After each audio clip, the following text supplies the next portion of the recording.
I've done a couple of things badly. One of the things I realized today is that I really should have started the sun last class. I indulgently took a third lecture to talk about radiation in physics, and I do that sometimes during the spring and fall semesters when I have more time to work with the students. But because we're on an accelerated summer program, and because we have many less hours to meet together, I should have moved on, and I didn't do that. So that was probably a tactical error. We will survive, we will still learn things, but we won't get to the places that I wanted us to go. Also with that in mind, I'm going to modify our homework assignment today. Our first two problems were some very excellent word problems where we have to write a couple of paragraphs, and they were complex and they involve aspects of the sun that we have not lectured on. Rather than trying to ram those down your throat, I think I'm going to change the first two problems to slightly different mathematical problems, which ironically take less time and are easier, but still give us some good insight into our upcoming lecture on the sun today. So let's take a look at our numbers here. I guess I can start by sharing my screen and popping over here. We are tasked with 47, 50, 55, 56, and 51. Let me open up these problems in a new tab here. Hold on, so 47 and 50. So we're going to cross out 47, a really strong force. We're going to cross out 50, solar energy output. And the ones we will do instead are, I want to do one chemical burning in the sun, 55. Did I assign 55? Yeah. Oh, I did. Okay. So there's a couple others that I like here they'll speed things up. What are the three that I assigned? 55, 56, and 61. And 61. So if we want to just keep it real simple, we could replace the two longer ones with just 59 and 60. Those are some very short, simple problems using Wien's law. Oh, there's kind of a crazy one. You know what? Let's do a slightly nutty one. Let's do 59, but let's also do 62. The pressure of the photosphere I like very much. That's a little bit more long-winded, but I don't know. It's kind of a cool problem, and it will help with our understanding of the sun. Okay, so just for everyone who's joining us, if you didn't hear it earlier, I graded some of your exams, but I didn't grade all of them. I was supposed to finish last night, and I got distracted. So I'll try to get that done today. We are going to have a sort of curve to the class, and the curve, which I need to share with you guys, let me show you what that looks like, because this ought to make your day a little happier. Faculty email.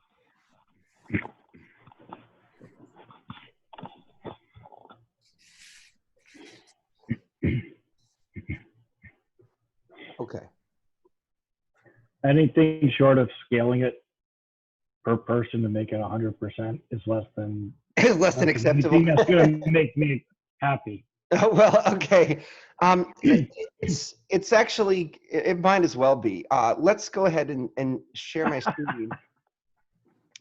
My ideal grade for this course looks a little something like this, if you can look into this box here. I pegged the cutoff for the B- C+ line at a 65%. And then it kind of goes in 5-point increments from there.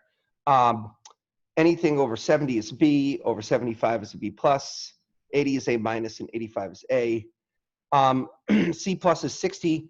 We don't do C-, so I give you the benefit of the doubt and I extend C all the way down to 50, 45 for D+, and 40 for D. But no one's going to need to worry about this because as long as you're doing your homework, Cameron, as long as you're doing your homework, when you average in your homeworks and your labs, your grade will be excellent.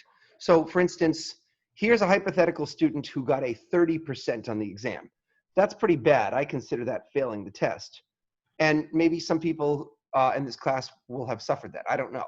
I'll have to see when I finish grading. But even if you do badly very badly on the midterm, as long as you kind of show up every day and you do your lab with me and you do your homework with me, I'm going to be understanding about that grading.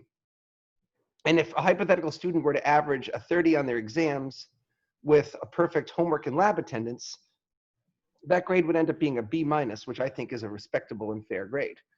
So no one's going to have to worry about failing the course or even getting a D, as long as you just kind of do what you're all doing right now, which is showing up to my damned office hours and doing homework with me. So I think that should be something that relaxes you. Obviously, you'd like to know what your number is, and there are a few exams graded. I figured out a way of grading them, which is a kind of weird, annoying. I go through your exam and I put all of the letters into an Excel spreadsheet, and I wrote a little function to match it against my answer key. And so it grades you, but it's time consuming because I have to go through your exams and enter A, D, A, E, F. So it's a little mind numbing, and you have to take a break from time to time. So wait, you could figure that out, but doing the Blackboard thing was too convoluted? Well, the Blackboard thing was not, no, you misunderstand. The Blackboard thing was not complicated to figure out. I figured it out. It just took a damned long time. For instance, during your exam, right, I was trying to enter in the automated multiple choice test, and in 3 hours, I got done about 20 or 25 problems out of 100. So it was going to take me 3, 6, 12 hours to do it. And that's just a lot of time to burn. You know what I mean? So it's not that I couldn't figure it out, Joel. It's just that I ran out of time. Well, if you weren't feeding Rudy the raccoon all the time, it's true. you might have time to do it. The raccoon really does interfere with operations. All right. So now that I've done that yapping, let's get down to biz. So our new problems are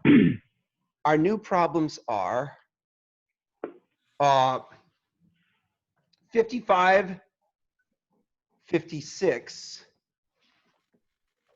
Okay. So this is homework number 6, correct? Yeah.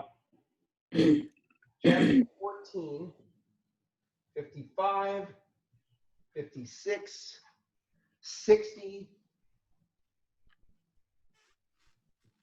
Oh, that was 59. Oh, yeah, you're right. 59, 61, and 62. 61. And then the pressure of the photosphere, 62. I may regret that later, but trust me, the ones that I knocked off were really, really long-winded. So that's going to make our day a little nicer here. You'll have to trust me on that. All right. Does someone have those problems up and can help me with the readings? And I am really dark. The board is really bright. Yeah, it's really shadowy on your end. I don't know what I'm doing differently today.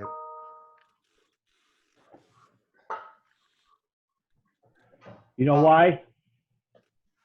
Because Pardon? today Tupac would have turned 49.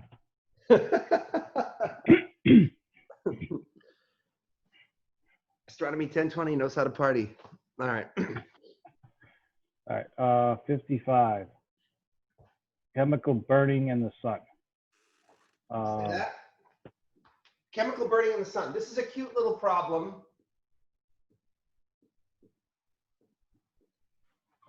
In this cute little problem,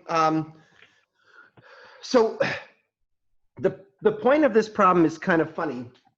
The thing that we're going to learn today is that the sun is not a ball of fire. Fire is a chemical reaction, but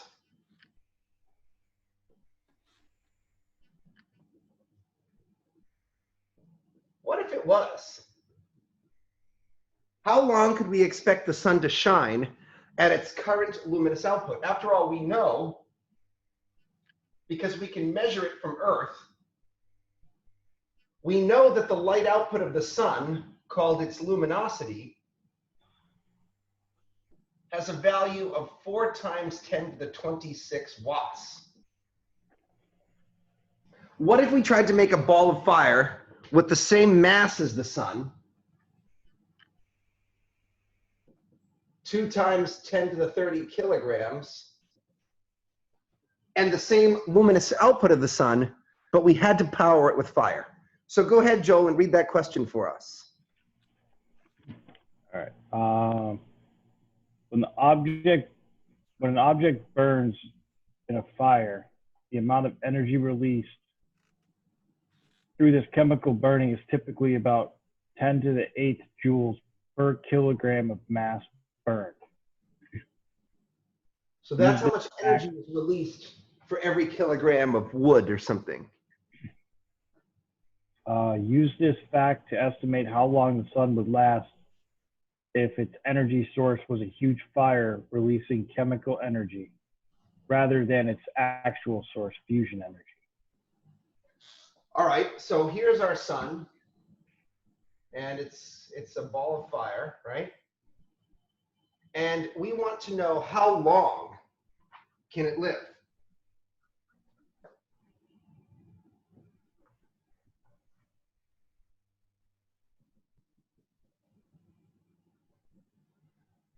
What do you guys think? How are we going to do this?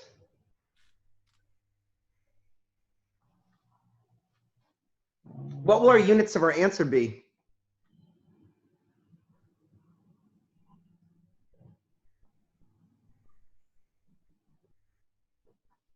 Seconds or days?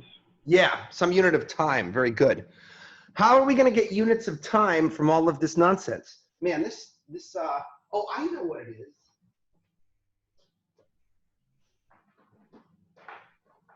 I had my bookshelf lights on. That's what it was. That's way better, yeah. Yeah, I was going nuts trying to figure out what the situation was there. Okay. Well, first, I would time.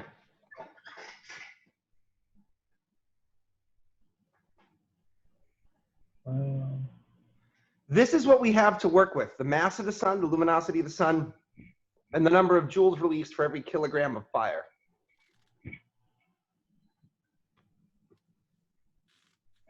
Well, I would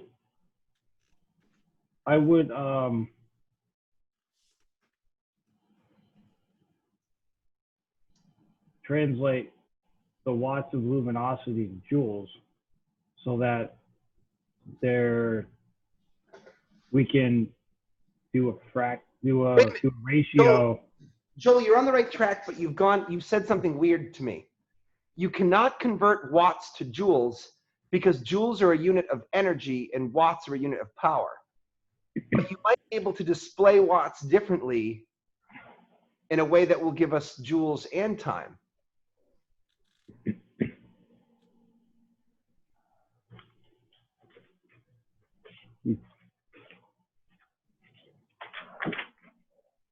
Right? Yes. Does anyone understand what we're talking about? Could this be like a collaboration here? It's got to do with this thing here. That's we need to start there.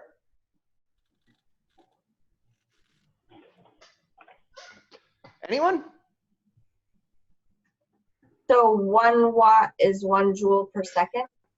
Huh.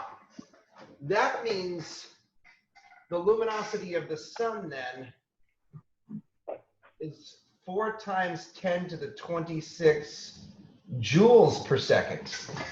Now I'm seeing some time.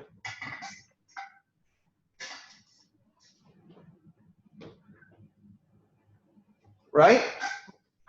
Yeah. If a watt is a joule per second, you've got 4 times 10 to the 26 joules per second.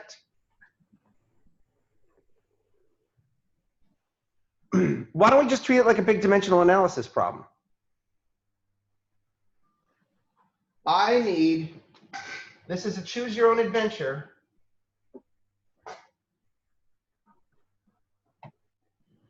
I need to do things, put things top and bottom, such that my final units come out as seconds. That's how I would look at it. I would say, what can I do with all these numbers? How can I jimmy them around until everything cancels except for seconds? Who can play that game with me?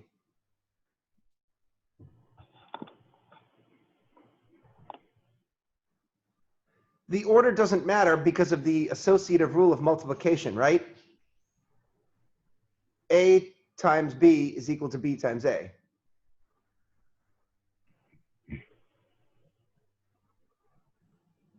So we have to get all, like the mass of the sun, the luminosity, and the 10 to the 8th all to go to seconds? Is that what you're saying? Kind of, yeah. Okay. Can you do that? So, yeah, let's start with the luminosity. Okay. Where do I put that?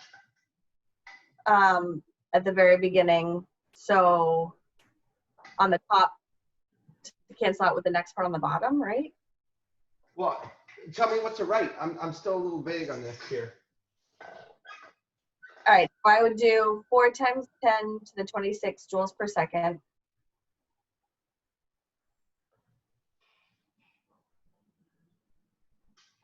Multiply the division bar. And we're going to get rid of joules, so put joules on the bottom. Okay. And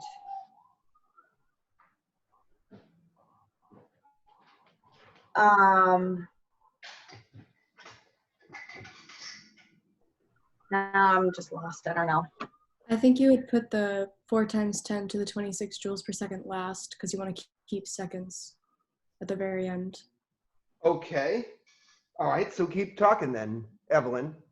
You guys are getting there. I want to see if you can do it on your own. You would do... You want to start with something else? Bye. Oh, just kidding. I was looking at the 10. Is 10 to the 8th joules per kilogram one of the things that we're using? Well, that'll certainly help us with the joules, won't it? Yeah.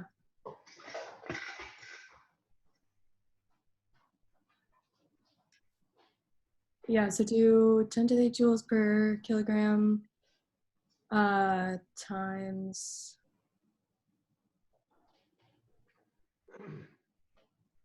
the 4 times 10 to the 26.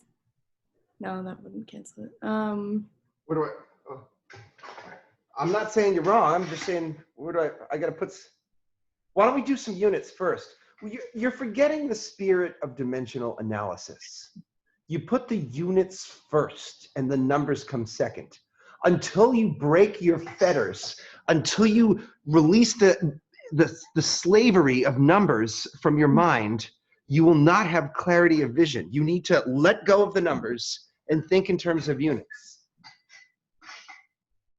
I guess I'm just confused about which numbers we can use out of these. You can 4. use any damn numbers you want, but I'd recommend these 3. These 3 are your. If you start with the mass of the sun. Okay. And then you do the divisional analysis and 10 to the 8th joules on top, and then 1 kilogram on the bottom. That would get rid of the kilograms. Okay, so I think what you're, let me put that a different way. You wanted to start with the mass of the sun, but you could also put the mass of the sun here, right? You could also do 2 times 10 to the 30 kilograms. Yeah, okay, yeah. That works too. So what is this? I've got joules now. And what do these joules represent?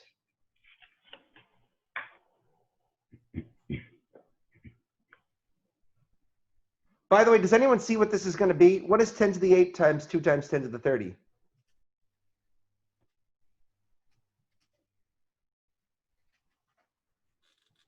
Oh, Cameron, for the win. the total joule output of the sun. Damn, he's not here, but he's here. You know what I'm saying? He's got that right. You've multiplied, this is how many joules you get out for each kilogram, and this is your reservoir of kilograms in the sun. Okay, Cameron, so what is it then if I multiply these two numbers together?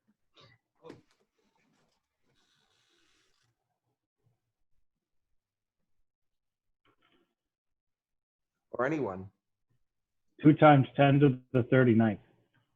30. Or 10 to the 38. 10 times 10 to the 38. It's, how did you enter that into your calculator, Joel? I know you did that in your calculator. You know why? Because let me show you what he just did, what many of you would do. Are you trying to say I'm not smart enough to do it in my head? Yes, because you got it wrong. And anyone smart enough to do it in their head would not have gotten that wrong. Let me tell you what you just did. This, Joel, is 10 to the power of 8, or 1 times 10. Oh, You typed in it. 10 It's EX, 10, I have to do 10xy8. which is 1 EXP9. It's 10 to the 9.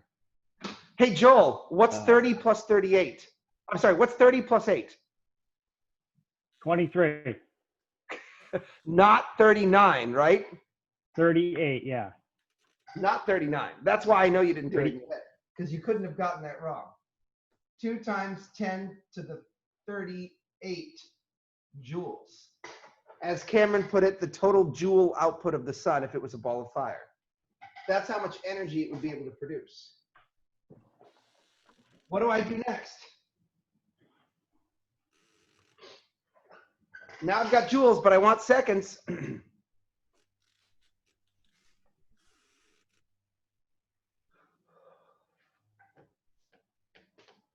Well, you've used this one. You've used this one. Maybe you could try this one. Do dimensional analysis.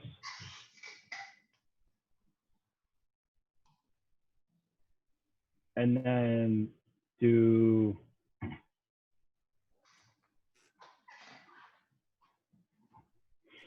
Units first, children. Units first.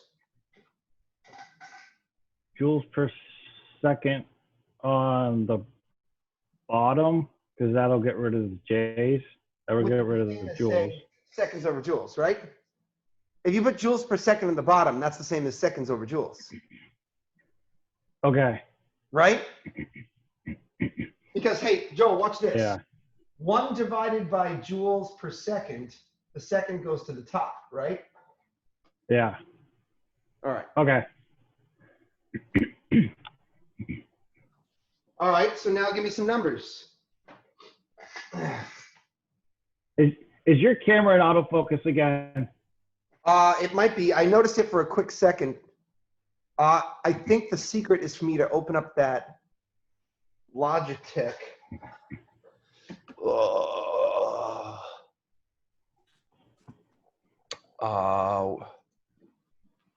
Logitech capture.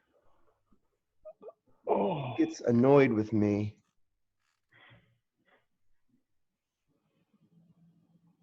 Come on, baby.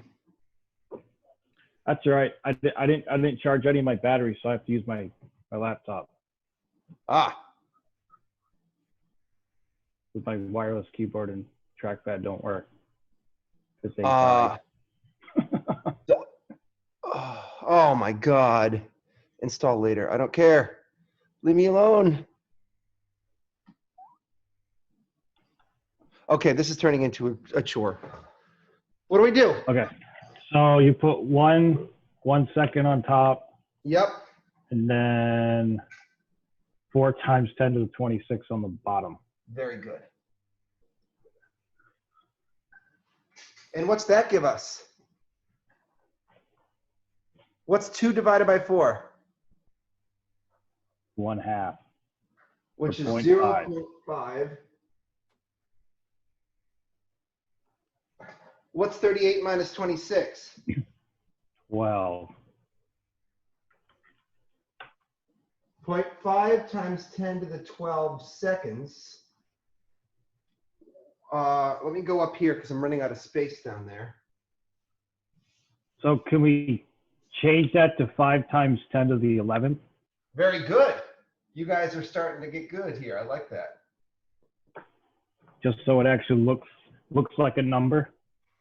And what should we convert? So this is our answer, but we should convert this to some better, like I don't know what 5 times 10 to the 11 seconds is in terms of time.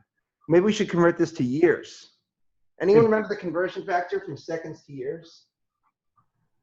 Well, if we 3,600 seconds in an hour. Oh gosh, I gave it to you on the first lecture day.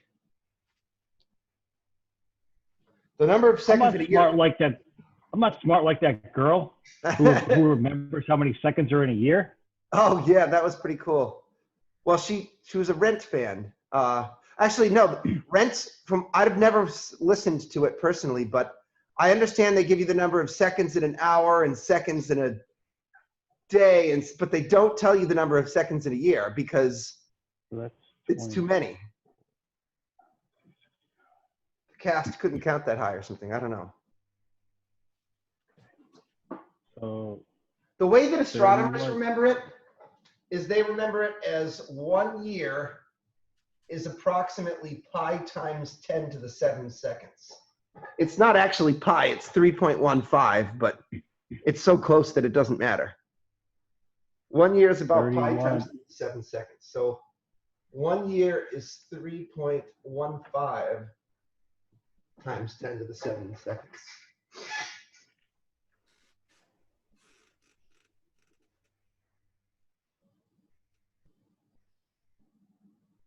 Okay, so how many years is that? 15,873.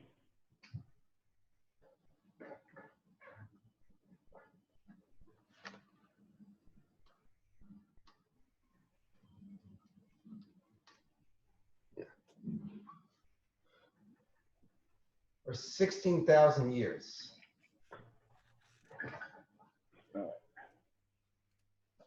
That's not old enough to explain dinosaur bones. That's how we know the sun's not a ball of fire.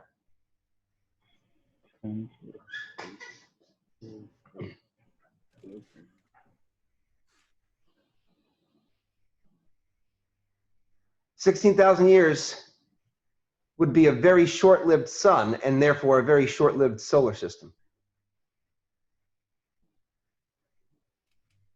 Cool. All right, let's move on to the next one. Hold on, I gotta finish writing this down. Sure thing. Let me get a drink of water.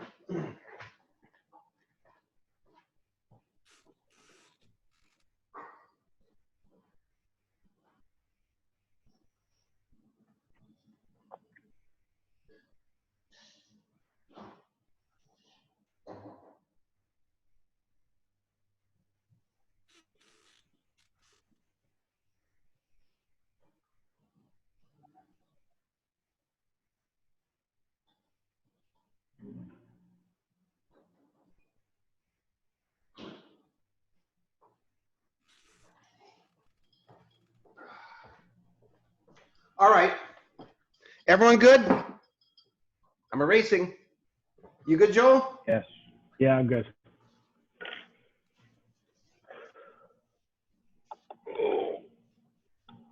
All right. What's next? 56? Yeah. Let it rip. All right. The lifetime of the sun. All right. Now we're going to see what the real lifetime of the sun is, assuming it's doing nuclear fusion. So sun's chemical composition was about 70% hydrogen when it formed. About 13% of this hydrogen was available for eventual fusion in the core.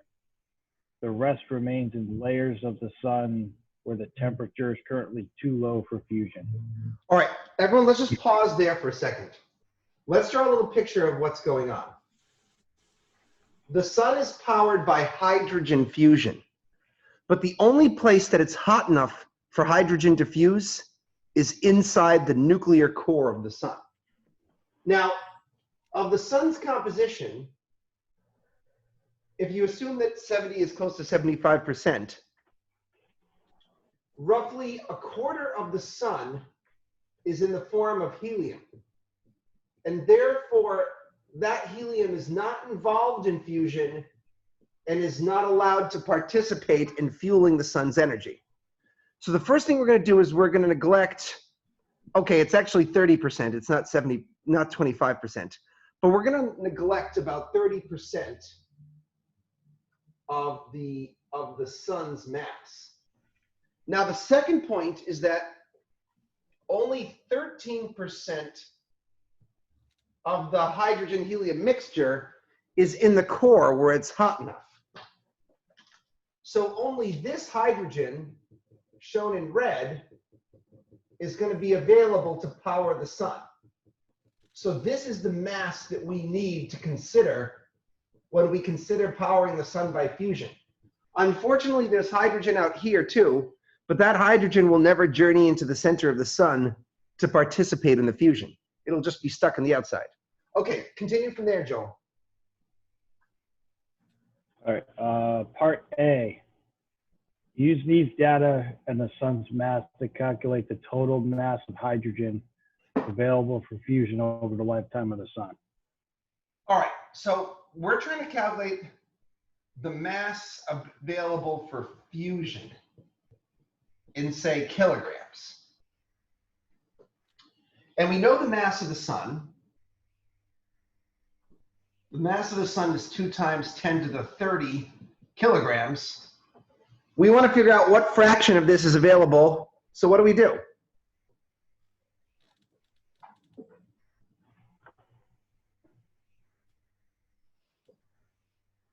Well, we could just multiply by 0.75. Well, it's actually 0.7, right? Or 0.7, yeah. Okay, that reduces the helium, and that's just only the hydrogen. Now what?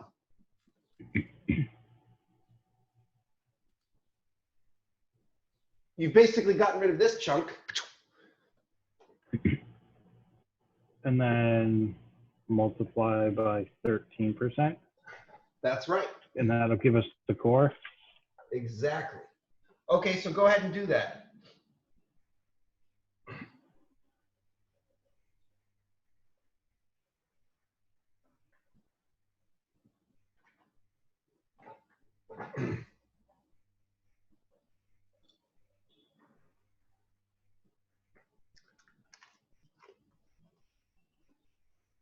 $1.82 times 10 to 29 kilograms. We'll round it to 1.8 times 10 to the 29 kilograms. Okay, that's the answer to part A. Part B.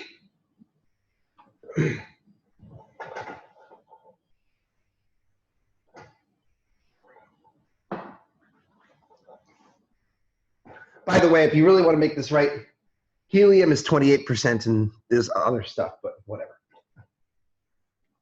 All right, part B. The sun fuses about 600 billion kilograms of hydrogen each second. Hold on a second. How many zeros are in a billion? 6.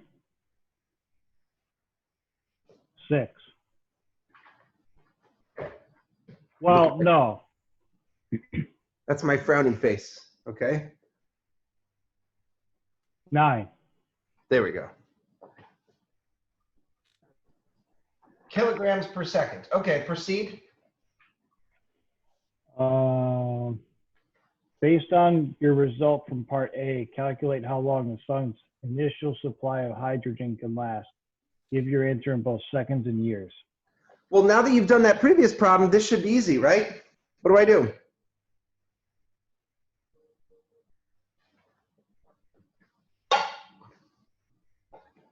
Dimensional analysis, that shit.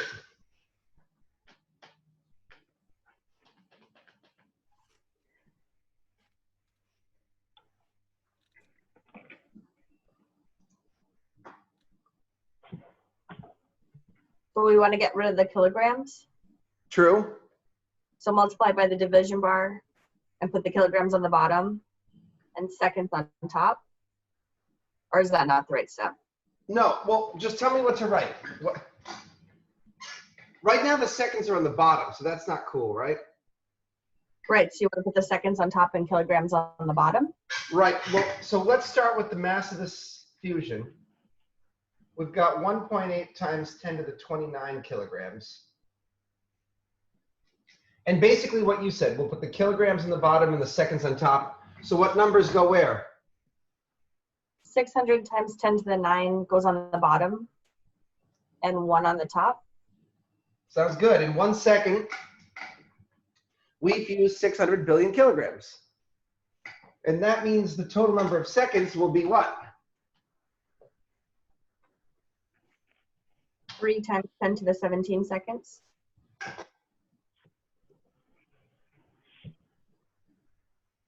How many years is that?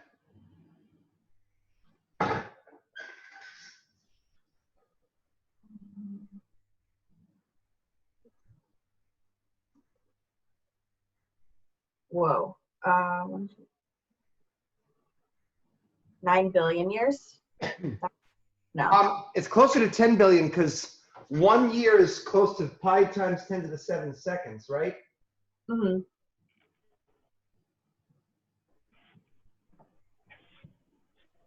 So it should be 10 to the power of 10 years, right? But let's use 3.15. It should be almost 10 billion years. What do you get?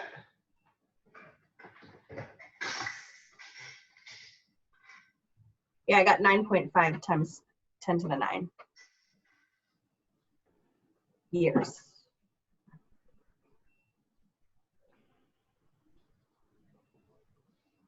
The sun has a total lifetime of almost 10 billion years. A lot longer than it was as a ball of fire, that's for sure.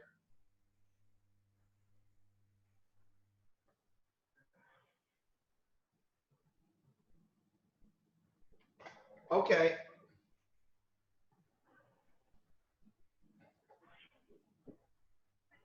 Part C. Given that our solar system is now about 4.6 billion years old, when will we need to worry about the sun running out of hydrogen for fusion?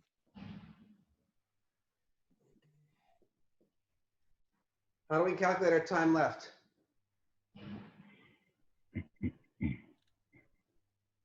This should be pretty easy.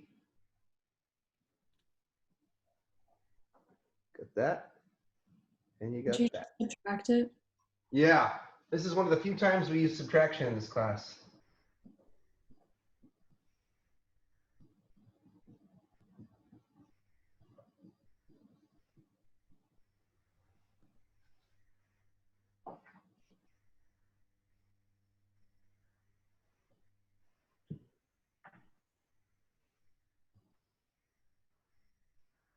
.9 times 10 to the 9th.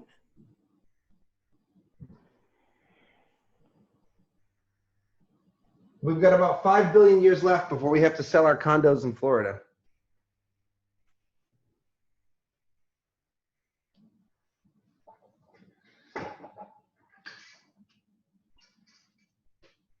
Huh.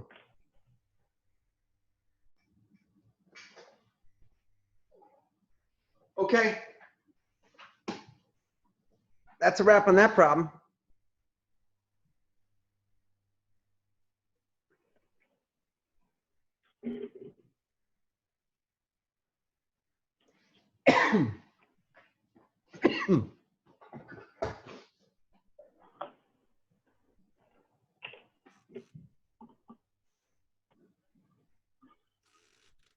Are we wide awake people or are we sleepy people? Sleepy. Yeah, me too. Maybe we need Jose to go bang on that drum set, wake us all up. Okay. How's the neighborhood been? Oh, peaceful and nice. They put all the murals up, all the cardboard, I'm sorry, all of the plywood that boarded up all the buildings is mostly down, but they saved all the murals and they installed them at the parking lot right near the Biltmore garage. So if you guys are around Providence and you're near the Biltmore, check out all of the murals. They put them all up and honestly, they're amazing. They're really cool. Some of them are pretty beautiful. So it's kind of cool. It's like an art gallery show on plywood in my neighborhood, and that's kind of fun. And it's free. You can just go check it out. But I've been feeding the raccoon. I fed him some chicken yesterday. He seemed to like that a lot.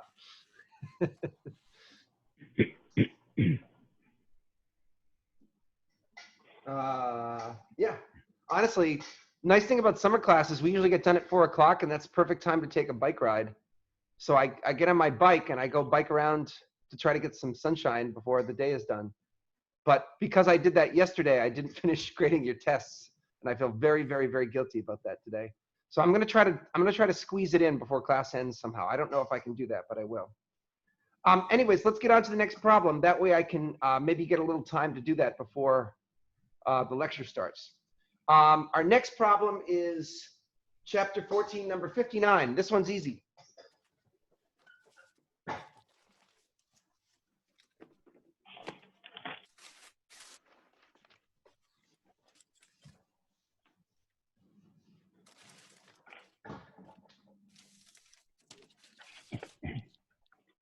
The color of the sun.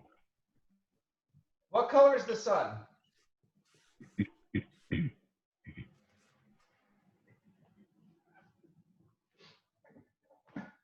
Well, it looks white to us. Good.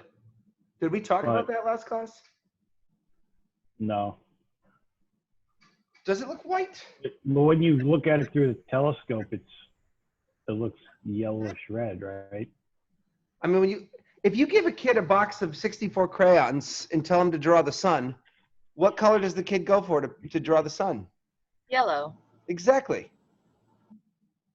Even a little kid would say the sun is yellow from the ground, but Joel actually has a point. If you look at this, well, actually, Joel, it depends how you look at it. Wait, where are you? I just lost the Zoom. Let me share my screen with you guys. Most people would say the sun is yellow. Here's the sun from the International Space Station. This is a photograph taken by an astronaut. Wow, that was the astronomy picture of the day. This is what the sun looks like from space. How would you describe that, Joel? Pretty darn white, wouldn't you say? Yeah, it looks like a star. Yeah. Well, the way we kind of depict a star. Now, all that purpley stuff is from the window. They're looking through the porthole window. And that's what do they call that? A lens flare? But the sun itself from space, it's about as white can be. Or a solar flare. Well, hold on. We'll do solar flares today. That's a little different. And it was a joke. Oh. It's looking at the sun. Oh, sorry. I'm a little slow on the uptake. I'm not a musician, or else I would have done that. Whoa, look at this picture. That's pretty cool. That almost looks fake, doesn't it? Yeah. Look at that. That's such a cool picture. That does look fake. It looks like on top of a Christmas tree. Yeah. I wish I could see it just once with my own eyes, because the artifacts of photography create those lens flare effects. But it must just look like a perfectly white disc. And it must be bright as hell. So are they closer to the sun than we are? Or? Not significantly. They're orbiting the Earth every 90 minutes or so. So they're 1 AU from the sun, and we're 1 AU from the sun. They are closer to the sun. Okay, that's fine, Alba. We'll put it up later, okay? We'll put up the video later.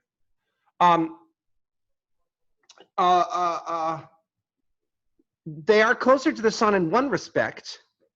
And let me just share that screen again. they're closer to the sun in that they don't have this. They don't have this between them and the sun, right? We see the sun through an atmosphere, and that changes the light. It reduces it, and it changes its color, as this problem will demonstrate. Okay, so let's read the problem, 59. Use Wien's law and the sun's average surface temperature of about 5,800 Kelvin to calculate the wavelength of peak thermal emission from the sun. What color does this wavelength correspond to in visible light spectrum? And why do you think the sun appears white or yellow to our eyes? Wien's law says that the peak wavelength emitted by a black body is 3 million nanometer kelvins divided by the temperature. And they gave us a temperature of 5,800 Kelvin, right? Yep.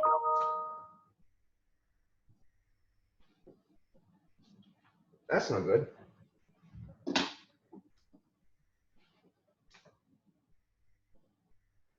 Oh. Why did I touch that? Why did I?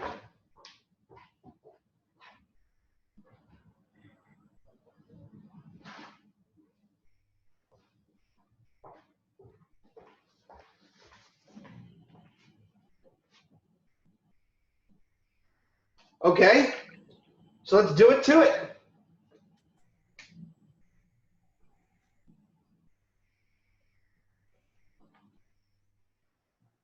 $3 million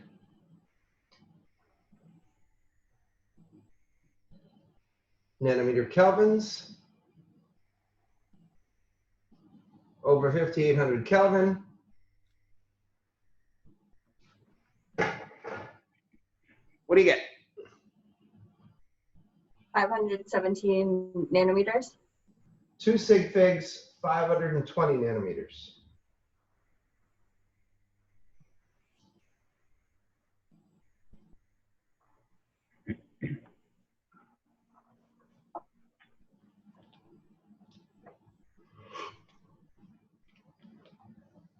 I wonder what we get if we use 2.9. Hey, is that like green? Yeah. That's wicked green.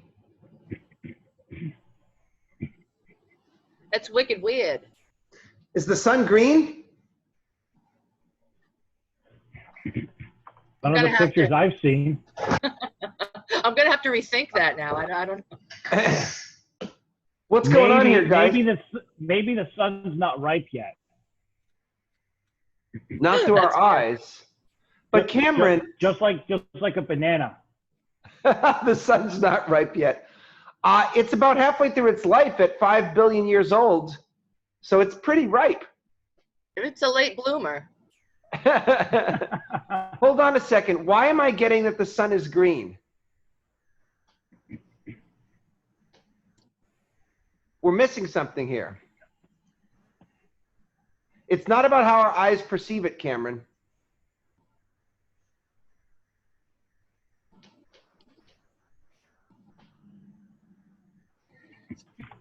Is it how the wavelength changes as it comes through the atmosphere? I don't know. That's going to be a part of this question, but that's not why we got green. Or how do I explain this? Emission or absorption. No, the sun spectrum is an absorption spectrum, but it's pretty much a black body spectrum.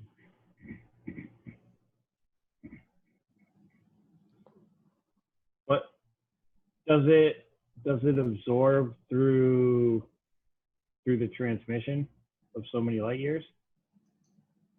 That looks green now. That looks like palish green. Hold on. Guys, it's about this graph here.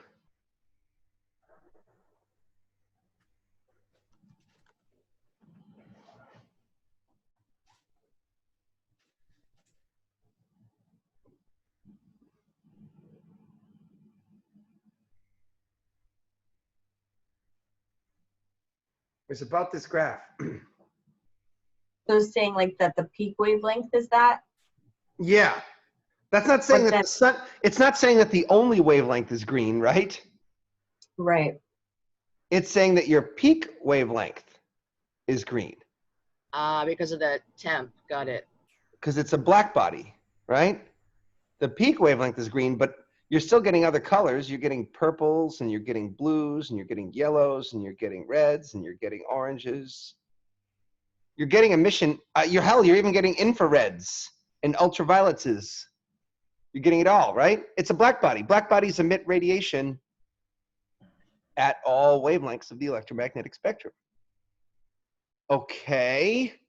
So what's the rest of the question? Why do we think the sun appears white or yellow to our eyes? Now, I think those are two different answers, and we're going to answer each of them. Why does the sun appear white, and why does the sun appear yellow? They posed it as if it was the same answer for both questions, but it's not. Let's start with white. It appears white from space. Why does it appear white from space? Because of the atmosphere? Wait, there is no atmosphere. You're in outer space. Mm. Because the atmosphere is a filter, and when there's no Wait, filter, it's a white Guys, light. I don't know how to tell you this. All right, let me see if I can get your minds wrapped around this concept. But when you're in the International Space Station, you are above the atmosphere. There ain't no atmosphere between you and the sun because it's down here and the sun is over here. Right. So the So when you're atmosphere. outside the atmosphere, you don't have a filter. So it Okay. just looks like a light. Sorry. The sun appears white from space, but that's why it doesn't appear yellow. But that's not the same as explaining why it appears white. You see what I mean?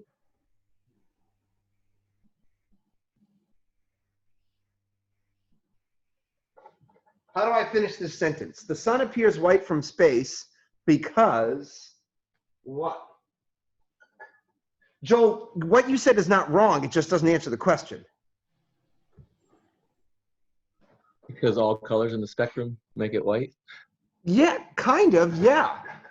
Because you mix them all together, make the sun look good, right? Okay, so because it's a black body.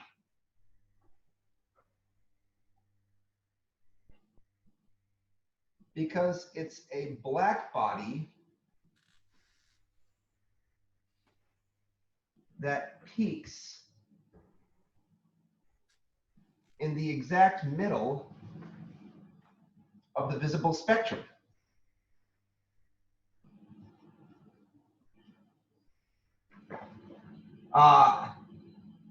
Contains all colors.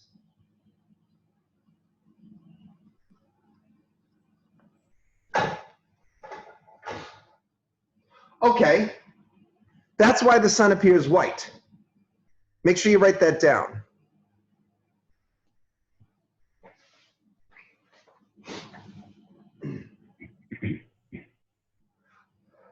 For those of you who might have trouble Exactly reading, what we said, Brendan. eventually, well, I see. Will did say it contains all the colors, but I added the technical terms. That's my job, to get you guys using the technical terms.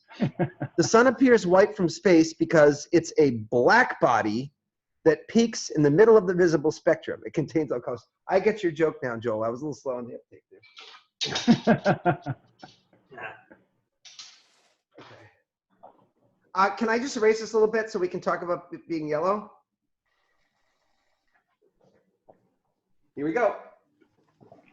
Okay, so why does it appear yellow, Shay?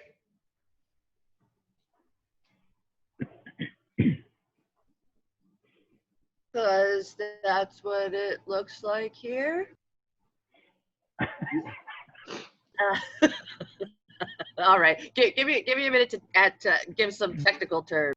Yeah, I can help you with a slide from my Astronomy 1010 class on the atmosphere. Our atmosphere is made up of, what is it? It's a mixture of diatomic nitrogen and diatomic oxygen. And the size of a diatomic oxygen or nitrogen molecule is like 200 nanometers, which is much closer to the wavelengths of purple light than they are to the wavelengths of red light. So what's happening,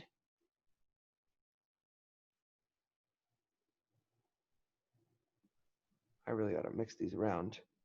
In slide 23 is blue wavelengths of light get scattered more frequently than red wavelengths of light, because the blue wavelengths of light have a wavelength that's closer to the size of the air molecules. So this tends to ping. Let's annotate here. So Here- as the light from the sun gets filtered through the atmosphere, the blues are like filtered out, and we see. But filtered A- means they're removed. But blue is not actually removed, it's scattered. Because the photons that Okay. were heading towards your eyes, they go ping, and then they bounce off another molecule and go ping, and then this one goes ping, and then ping, and ping, ping, ping, ping, ping. And pretty soon, when you look up at the bloody sky, you see this. All of those blue photons, the glowing sky, they're scattered pinged photons from the sunlight. Because the blue gets scattered more frequently than the red, the photons from the sun go careening and off sideways, then they scatter again and again and again, and eventually they all scatter down to your eyes. And so anywhere you look up at the sky, you're seeing scattered blue photons from the sun. I never realized that's the reason the sky is blue, because of the sun.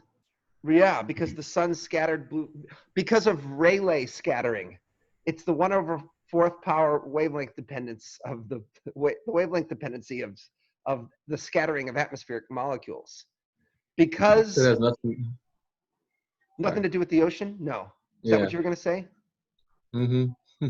That's what I thought too. Ocean, yeah. No. 'Cause So the is the sky is so ocean? blue over Afghanistan, right, Joel? Or sorry, Joel, were Yeah. you not Iraq? That's or- white. It's got, Yeah, it's blue. So is the water actually blue? yes, for a somewhat similar reason. Like the water looks blue because it also scatters sunlight, not with the same wavelength dependency as the sky, but it has a slightly. Okay, there's 3 types of scattering in optics. There's geometrical scattering, where you scatter all wavelengths equally. Then there's Mie scattering, where the number of times you scatter is proportional to 1 over the wavelength. So shorter wavelengths get scattered more. And then there's Rayleigh scattering, which is really harsh. It's a 1 over lambda to the 4th power dependency. The sky is wicked blue because blue photons are scattered way, way, way harder than red or green ones. The water is slightly blue, I believe, because it's Mie scattering, and it has a 1 over wavelength. The blue gets scattered more, but it's not as crazy as the blue sky. I believe that's the correct answer. I know this is the reason why the sky is blue. I believe the water is Mie scattering. I have a question. Yeah. So if the composition of the atmosphere was different, like say on another planet, would it scatter different colors and make it appear different? Dude, you might as well have just put the wiffle ball right on the tee and put the bat in my hand and cocked it back at me, okay? As a matter of fact, that's exactly correct, Will.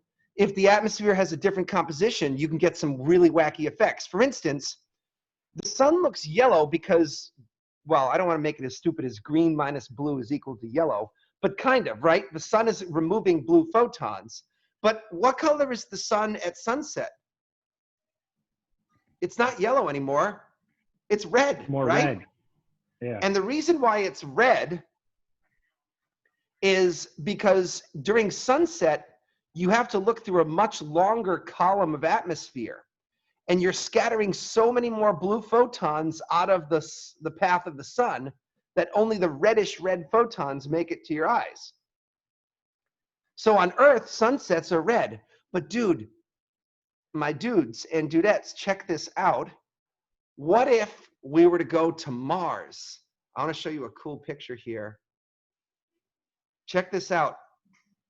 Have you ever heard of the blue sunset on Mars?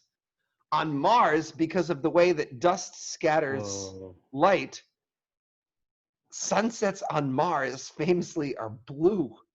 Look how cool this is. Blue sunset on Mars. Doesn't that seem rad? Now, and if you look like just above the sun, there's like hints of green in there.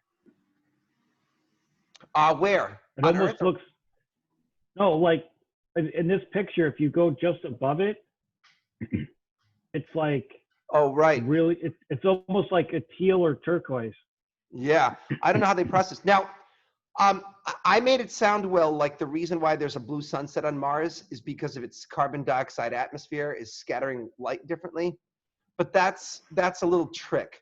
It turns out the blue sunsets on Mars are forward scattering from tiny little dust grains. So this has to do with Mars's dusty atmosphere. But it's the same kind of thing. On a different planet, you might not have red sunsets. You could easily have blue sunsets. So it's valid, the trick that I played on you, but it is a slight trick. It turns out that most atmospheres, most molecules have sizes that are close to the blue wavelengths of light. So it would be possible to get a red sunset on Mars, but Mars's atmosphere is thin, and I believe those small little dust grains kind of forward scatter blue photons towards you. But in any case, how cool is this? This makes for like a great wallpaper. The blue sunset on Mars is legendary. And there are many different pictures of it, most of them taken from one of the rovers. The little bits of green, Joel, might be an artifact from the camera processing. Oh, this is nice. You can see the red soil of Mars. Wouldn't it be nice to see a blue sunset on Mars? That would be like a bucket list kind of thing. For a second, I thought you were referring to another very cool optical effect that sometimes can be seen in the desert or on ships, something called the green flash. If you have an unobstructed view of the horizon just at sunset, you can be lucky enough to get this weird prism effect where the red photons are being scattered too high, the blue photons are being scattered too low, and right at sunset, let's see if we can get there. Let's see if this video is going to reproduce it. Just at the moment when the sun goes down, watch this. Just for a split second, you see what sailors call the green flash. Just at sunset, the green flash is very cool. Only green photons get scattered to the observer. Boom, right there. Do you see that? They call it the green flash. And the optics are kind of cool. It's kind of like a prism. What's going on there? Do they have a diagram somewhere of the green flash? Yeah. Here's a diagram of it. The green flash is a beautiful optical phenomenon. You have to be on a boat to see it because you need a very, very flat view of your horizon. But something's happening where the blue photons are getting scattered too low, the red photons are getting scattered too high, and if you're at just the right position on Earth's curvature, only the green photons make it to your eye for a split second. It's kind of cool. That's crazy. Yeah, so that's something to look for if you're ever on a sea cruise or something. I would like to see that. Or hell, you might even be able to see it down in Narragansett. Okay, I've been talking a green streak here. Let's let's get on to the next problem. Oh shit, we didn't answer the question. Yellow. Why does the sun appear yellow to our eyes? Because of, it's known as Rayleigh scattering. Obviously, it's because of Rayleigh scattering. There's your technical term. Blue photons are scattered by the atmosphere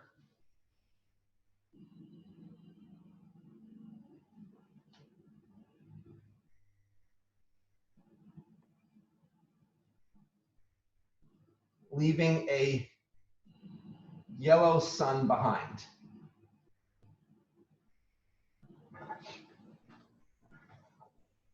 And the technical term is scattering. So I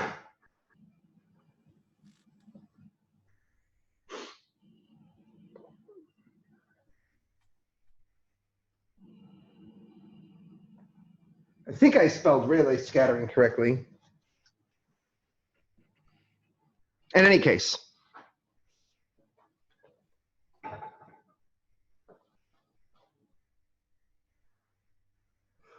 moving on.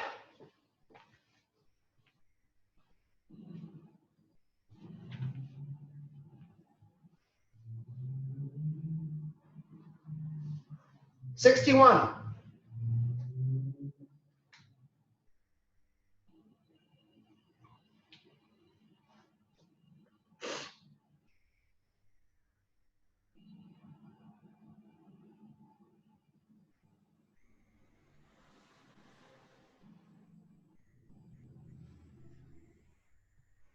Anyone want to read that for me? I can read it. Okay, sure. It's called solar mass loss. And it says, estimate how much mass the sun loses through fusion reactions during its 10 billion year life. You can simplify the problem by assuming the sun's energy output remains constant. Compare the amount of mass lost with Earth's mass. Okay, I'm going to walk you through this one because it's a little tough to figure out on your own.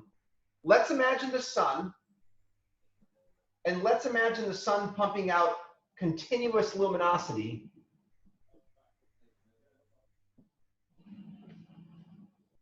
The luminosity of the sun is 4 times 10 to the 26 watts.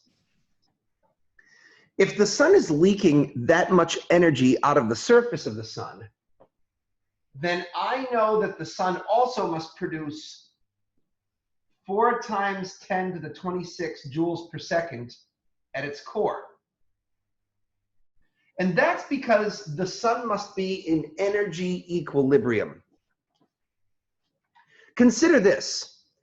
If the only place you can generate sun is in the core, then to get 4 times 10 to the 26 watts at the surface, you need to make 4 times 10 to the 26 watts in the core. Otherwise, you have one of two unpalatable scenarios. One scenario is you generate more energy through the journey through the middle of the sun, which is weird. What would that be, that process? Or what's even more upsetting or disturbing is if somehow you generated more than 4 times 10 to the 26 watts at the core, you'd have to lose energy on the journey from the core to the surface. And where would that energy go? Energy doesn't just disappear from the universe. There's a conservation of energy. Now, what's happening in the core is fusion. And fusion proceeds by converting mass into energy by the legendary equation E equals mc squared.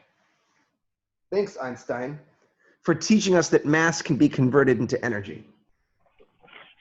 Let's start by finding how much mass has to be destroyed in 1 second to create the energy of the sun. So in 1 second, I must convert, let's rearrange the equation.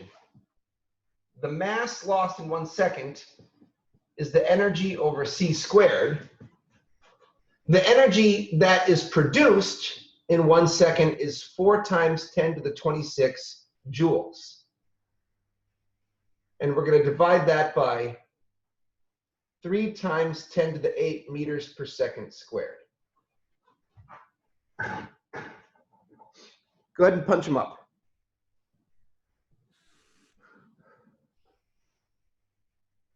I said I must convert, but it's actually the sun doing it.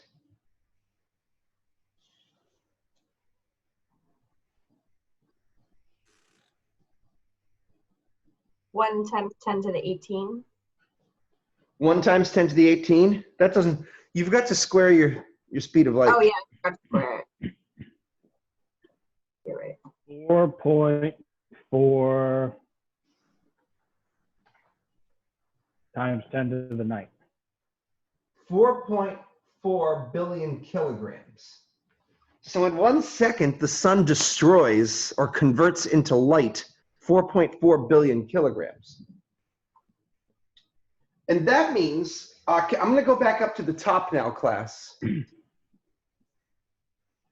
This is what's known as the fusion rate of the sun. So the core fusion rate destroyed is 4.4 billion kilograms per second lost to fusion. Now, we know the number of seconds in 10 billion years because we did it in an earlier problem. Well, we could just do dimensional analysis too. So it's 4.4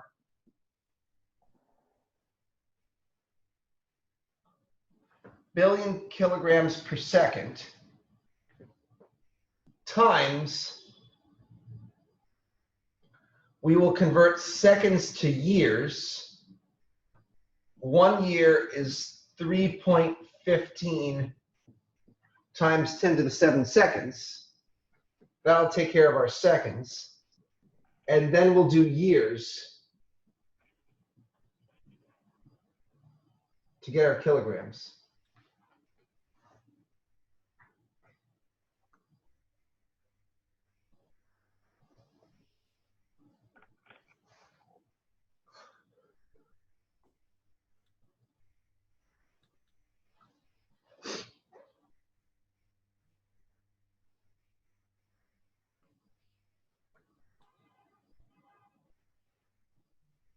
.4 times 10 to the 27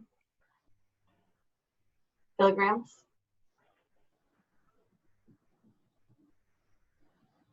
Box that. I'm erasing this line down here.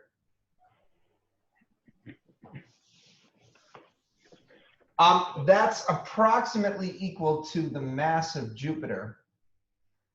They ask us to compare that to Earth. 1.4 times 10 to the 27 kilograms over 6 times 10 to the 24 kilograms. It's close to 200 Earths, I think.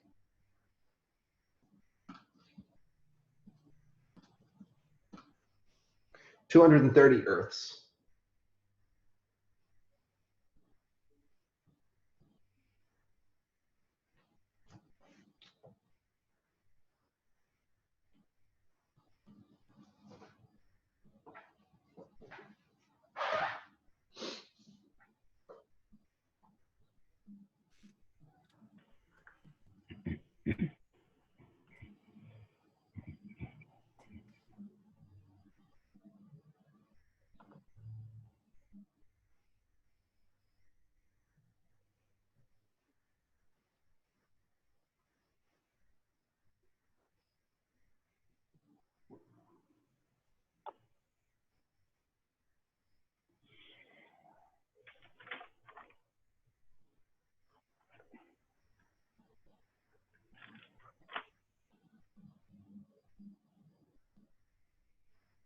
Okay.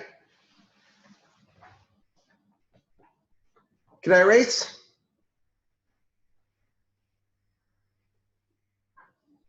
Jose, you good? Okay. All right.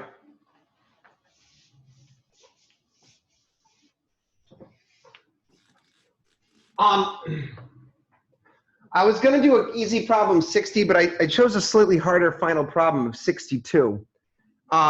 I'm going to see if I can't speed it up so that we have a little pause before lecture. This is about the photosphere of the sun, which is a very thin layer in comparison to the rest of the sun. But in problem 62, we're going to imagine what's called a plane parallel atmosphere. And I believe that the photosphere of the sun is about 50 kilometers thick. So this is the layer that's producing the visible light when we look at the sun. And we're going to kind of break it into 3 zones. There's going to be a top zone, a middle zone, and a bottom zone. Now, the average temperature of the photosphere is 5,800 Kelvin. But as this problem will demonstrate, as you descend from the top to the bottom of the photosphere, the temperature is going to be changing. Go ahead and read that out. I guess, Laura, you did that last time. You want to read again? Yep. So the pressure of the photosphere. The gas pressure of the photosphere changes substantially from its upper levels to its lower levels. Near the top of the photosphere, the temperature is about 4,500 Kelvin, and there are about 1.6 times 10 to the 16 gas particles per cubic centimeter. 1.6 times 10 to the 16. Now, the way we write these units sometimes are kind of strange. Centimeters to the power of -3 means particles per cubic centimeter, but it's written in kind of a funny way. Okay, keep going. In the middle, the temperature is about 5,800 Kelvin, and there are about 1.0 times 10 to the 17 gas particles per cubic centimeter. At the bottom of the photosphere, the temperature is about 7,000 Kelvin, and there are about 1.5 times 10 to the 17 gas particles per cubic centimeter. So we're going to use the ideal gas law to compare the pressures of each of the layers. Explain the reason for the trend that you find. And then how do the gas pressures compare with Earth's atmospheric pressure at sea level? What I'm going to have us do is I'm going to have us quickly calculate the pressure of each of these levels and just do it as a percentage of Earth's atmospheric sea level pressure. I'll try to do this quickly. So the ideal gas law, which I will introduce today, is a way to calculate pressure based on temperature.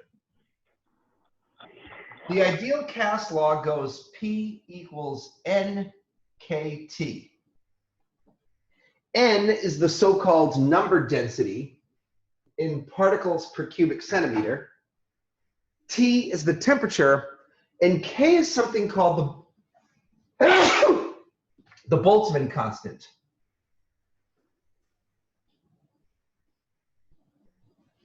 I know the Boltzmann constant, K, is 1.4 times 10 to the minus 23 joules per Kelvin. That's how I have it memorized. And let me see if I can remember what a joule is. If kinetic energy is 1/2 mv squared, it's kilograms meters squared over seconds squared.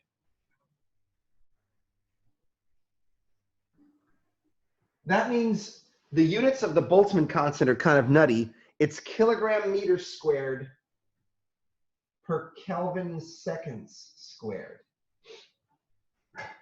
Now, our temperatures have been given to us in Kelvin,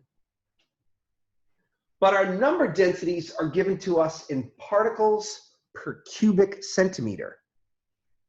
Whereas the Boltzmann constant that I know in the MKS system has meters in it.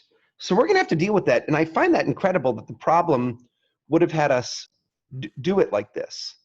Let me just go back to my...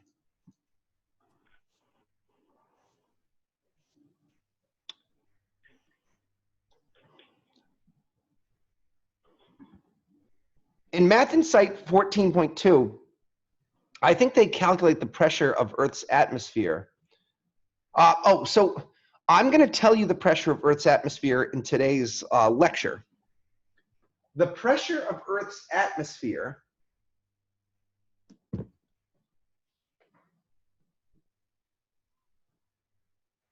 at sea level is 100 kilopascals. We measure pressures in the MKS system in a unit called pascals. So it's 100,000 pascals or 100 kilopascals. I'm trying to decide if I want to convert this Boltzmann constant, because you can convert the Boltzmann constant into centimeters cubed, or you could convert the you could convert each of these number densities into particles per cubic meter.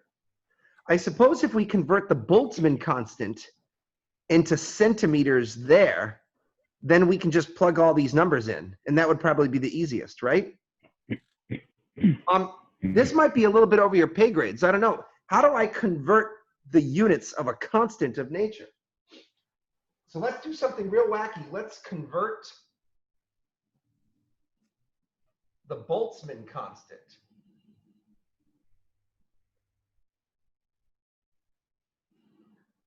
So I have 1.4 times 10 to the minus 23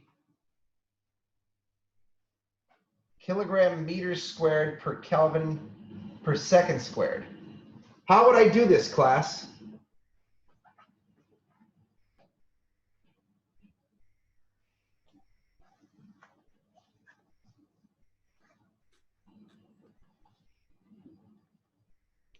How would I do this?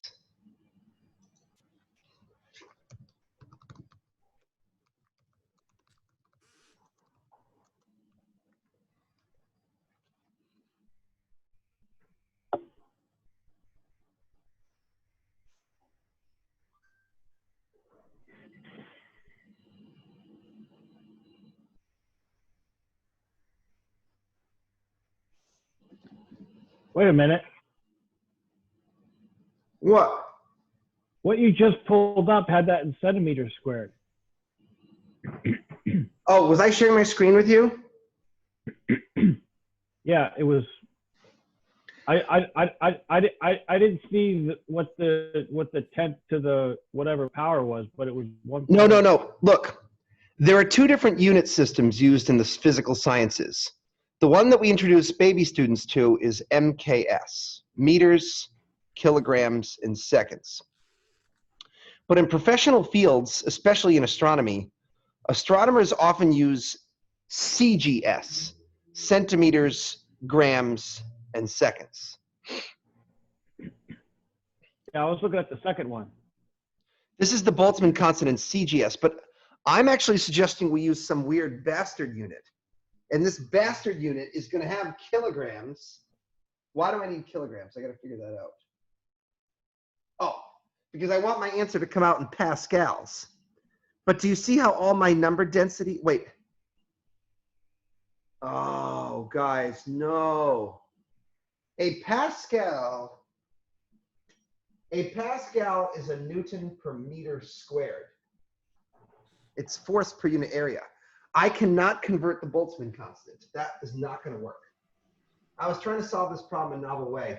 We're going to have to convert each of our number densities from particles per cubic centimeter into particles per cubic meter, or this problem will not work. So let's leave the Boltzmann constant just as it is. I'm changing my tune here. Okay, so here's what we're going to do. Let's deal with the top first. I have a number density of 1.6 times 10 to the 16 particles per centimeter cubed. And I need to convert them from centimeters cubed to meters cubed, all right? What is my conversion from meters to centimeters?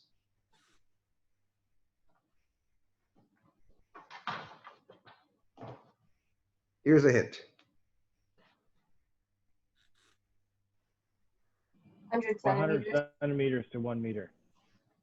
But we're not doing linear meters, we're doing cubic meters. So we have to cube both of them.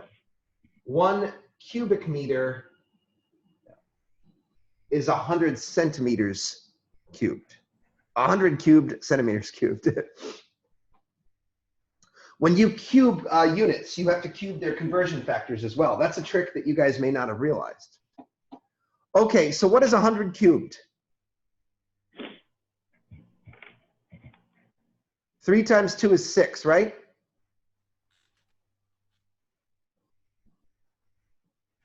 Yeah, 1 times 10 to the 6. Yeah. So let's increase this number by 1,000,000. What do you get if you do 16 plus 6? 24. Or no, did I do that? 22. So that's 1.6 times 10 to the 22 particles per cubic meter. So now for the top, we can calculate the pressure. The pressure is N 1.6 times 10 to the 22. I'm just going to write it as meters to the -3. Times the Boltzmann constant, 1.4 times 10 to the -23 joules per Kelvin, times the temperature of 4,500.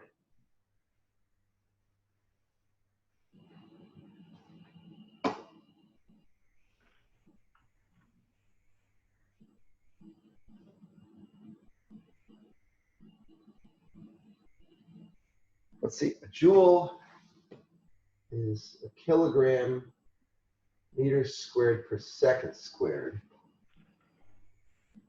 And when you divide that by cubic meters, oh, that's very tricksy. Yeah, the units do balance out here, but it's very tricksy. Could you guys punch those numbers in and tell me what you get? 1,000. Pardon? I got 1,000, but I'm not sure if that's right. 1,000. Yeah, I got 1,008, but if we simplify it, it'd be 1,000. And then would it be joules over meters cubed? Okay, that's what I was trying to show. Oh my God, the units here. I can do this with you, but hold on. Let me just make sure that 1,000. Yes, that does make sense. Okay, the units turn out to be 1,000 pascals. Now, oh man, I hate to do this to you. A pascal is a Newton per meter squared. This is a fucking mess, okay? A Newton is a kilogram times a meter per second squared over meters squared gives you a kilogram per meter per second squared. And that's exactly what you get if you multiply meters to the -3 times joules. Because if you do 1 over meters cubed, a joule is a kilogram meters squared per second squared. So you end up with kilograms per meter per second squared. So you can see by dimensional analysis that the units of Pascal or pressure are the same as the units of joules divided by cubic meters. But How come you're putting K instead of kg for kilogram at the very end? because I'm lazy. Oh, okay. No, that's fine. In other words, it's a fucking mess. You're Yeah. probably bored and I lost you. So why don't you just trust me that the units come out in Pascal? But I assure you the accounting is sound. You know what? Forget I even talked. Okay, if the pressure at sea level is 100,000 pascals, what percentage of seafloor pressure or of sea level air pressure are we? 1,000 versus 100,000.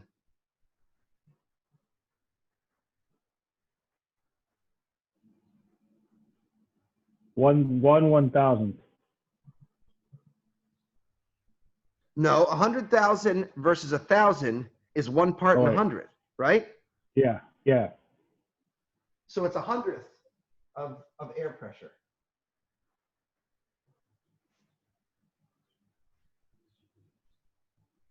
Do you realize that the top of the sun's photosphere is 100th the density, the pressure of air in this room? Okay, Let's do the same thing, but this time for the middle. Do you guys have all that? Let me give you a second to catch up to me. I've So, fucking wasted our break. so if we were at the top level of the sun, we would implode. We would expand, right? Oh yeah, because there's It's less nothing pressure than holding air. us together. Yeah, Yeah, it would be very there isn't unpleasant. anything holding. Yeah.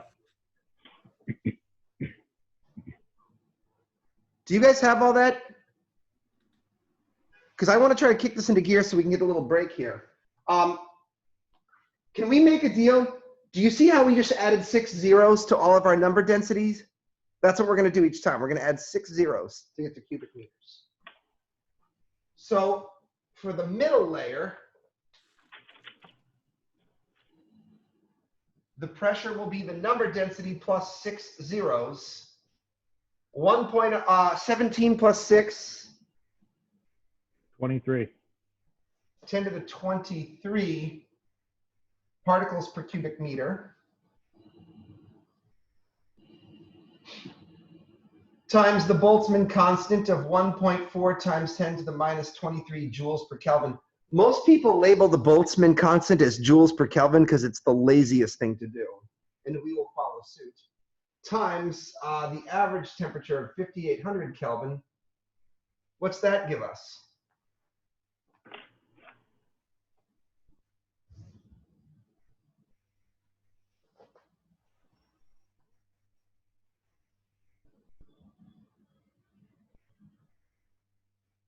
$8,100 pascals. So if it's 8,000 versus 100,000, that's 8 parts 800ths, right?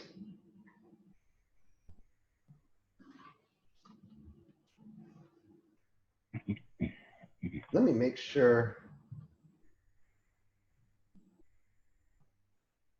Yeah, that's 8%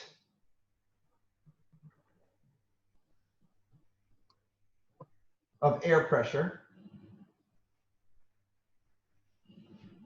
So the previous problem was 1% of air pressure. Now it's 8% of air pressure. And the top layer, that will have a pressure of 1.5. 17 plus bottom? 6 is still 23. This is the bottom, not the top. Oh, duh, thanks. Wow, someone's with me. Okay, several of you are with me. That feels good. 1.4 times 10 to the minus 23. Man, why did I pick this problem? I picked this problem because I wanted you guys to be blown away by the fact that the surface layer of the sun is like 8% of the density of or the pressure of gas in this room. Times 7,000 Kelvin, what's that give us?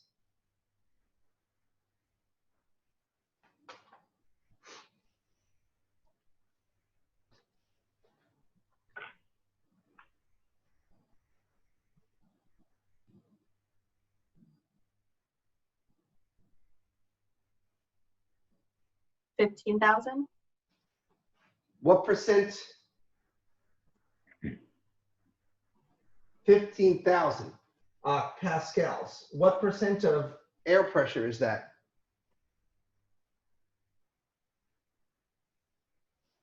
$15,000 versus 100,000. Don't think too long. 15. Yeah.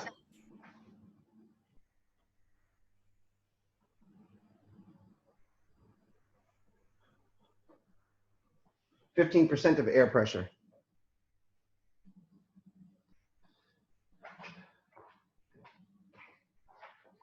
This problem was a eureka problem for me because it helped me to realize the gas in the photosphere is 1%, 8%, and 15% of the pressure and density that this gas is. And I knew from my studies and looking at the spectrum of the sun is a black body. It gives off continuous spectrum, more or less, with some absorption lines. Although this seems like a hot, thin gas, the density of air in this room is far too dense to create an emission line spectrum. If you heat up the air and the air starts to glow, it glows like a black body, because even at 1% of air pressure, a star is still producing black body light. In order to get an emission line spectrum, you need a very, very rarefied gas, a gas that is extremely low in density. That keeps the atoms from overlapping each other and affecting the electron transitions. Those tubes that I had, like this one here, in order to make a helium spectrum, I truly need a vacuum tube with just a small amount of helium gas in it. The density of gas in this helium tube, I'm guessing, is tens of thousands of times more rarefied than the density of gas in our room. You see what I mean? Only when the atoms have a lot of separation will they produce their unique emission lines.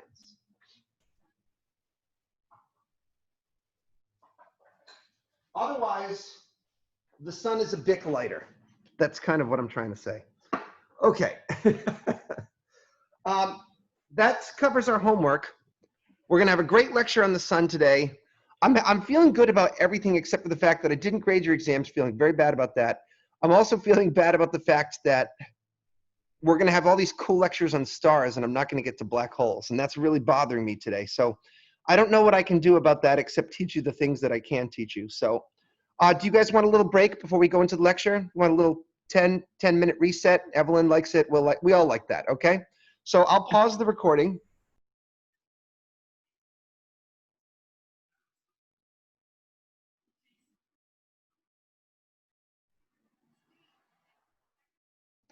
Let's try that again. Hi, everyone. I'm back. And I hit record. I've got some sugar. I'm going to attempt to give myself a sugar high so I can really get excited about the sun here.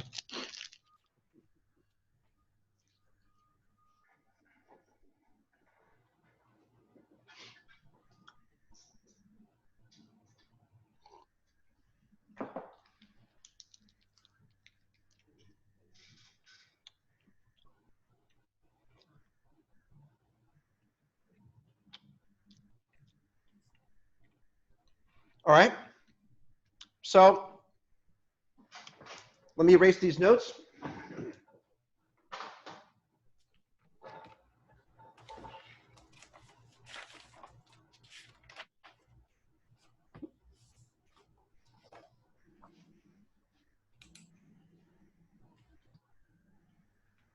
I realize that because the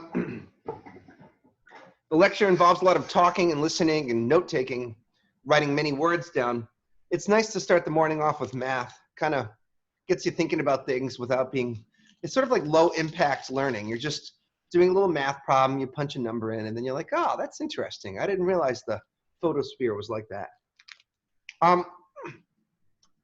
Many parts of today's lecture are going to be drawn from this videos from this very cool satellite called the Solar Dynamics Observatory. What's this? All I have to type in is SDO. That's it. Solar Dynamics Observatory is the top hit. What is the Solar Dynamics Observatory, you ask? Well, it's this totally gnarly satellite that's in orbit around Earth, and it's constantly imaging the sun at a variety of wavelengths. It's an Earth-based satellite telescope that perpetually stares at the sun, and it images the sun not only in the optical regime, but also in the infrared, in the ultraviolet, and critically in the X-ray portion of the spectrum. The sun is like a black body, and black bodies emit light at all wavelengths of the electromagnetic spectrum. Why not sample them all and see what's up? Now, here's a cool thing.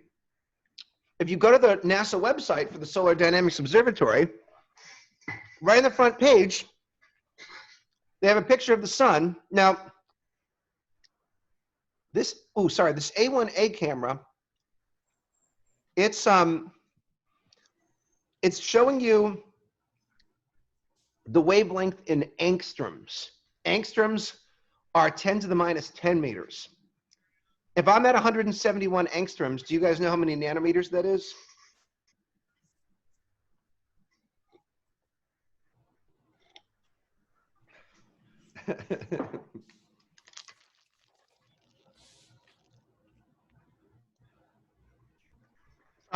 Here's a conversion, right?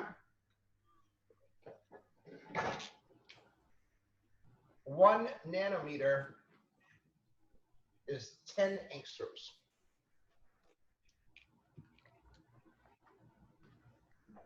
So 17. 17. Now, Joel, or anyone who thinks they know, what part of the electromagnetic spectrum is that? Function F5, 63. Ultraviolet. Yeah, but it's damn close to the boundary of X-rays, right? Yep. And I forget the exact reasons, but, sorry. The wavelengths that they sample are not chosen randomly. They have to do with certain key emission lines you see from the sun. But the point is, although technically, according to this graph, it would be UV, I think it's better for you guys to just think of it as X-rays, okay? You're sort of sampling the X-ray portion of the spectrum. And I'll explain why in a little bit. But more to my point, that totally gnarly image, here it is at 30 nanometers. Here it is at 21 nanometers. Look at the Ooh, that's timestamp on cool. this. Sorry, Joel? That's cool. It's really, oh, you have no idea, dude, how cool this is. Look at the timestamp on this. 6:16 at 1600 hours UT. What's our offset from Greenwich? How far off from Zulu time are we in Rhode Island?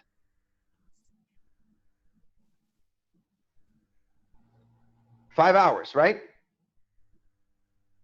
So what time was this photograph taken? 11. If we subtract Like an 5. hour ago. Yeah. This image was taken 1 hour ago, and it's already on their website. All of these images were. Isn't that cool? Holy crap. Wait, it's even crazier. Whoa. Yeah, they take movies too. You go to the data section, and you just browse their daily movies, and it's just the shit. I don't know, let's go to 2015. Right now, we're at a solar minimum. I bet we were close to a solar maximum in 2015. Hey, Joel, what's your birthday?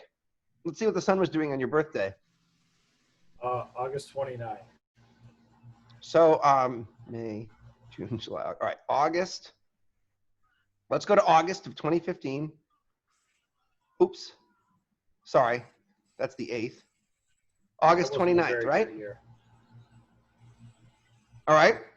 Let's pick a wavelength. Let's go that 17 nanometers. Let's see what the sun was doing on your birthday 5 years ago. Shit, that's epic. Oh, sorry. What? Isn't that cool? Isn't that great? So we can actually watch the sun. Now, is the sun rotating Yeah, or? the sun is Okay. rotating. Just like the Earth spins on its axis, so does the sun. Do you guys know what you're looking at here? What is this stuff?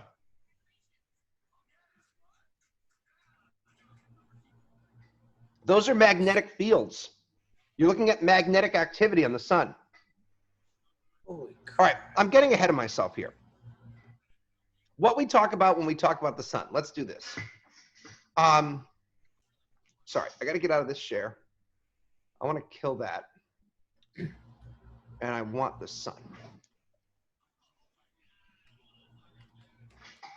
So let's start here. This is a video, I don't remember what day and what year it is, but I grabbed 2 videos at different wavelengths of the same day. This is the sun at 4,500 angstroms. What wavelength is that in nanometers? How many nanometers are we talking here? 450. What color is that in the visible spectrum? Violet. Indigo. Or yeah, It's indigo. That's your Totally. indigo. It's indigo. Wait a minute. If this is the sun seen through an indigo filter, why does the sun look yellow? Because of the Rayleigh scattering of the blue photons coming through the atmospheres. But Joel, the Solar Dynamics Observatory is in space. Nice try. Actually, in a weird way, you're kind of not wrong, but you're not right either. Isn't the Solar Dynamics Observatory in space? I don't know. You didn't tell us that. Well, it's okay.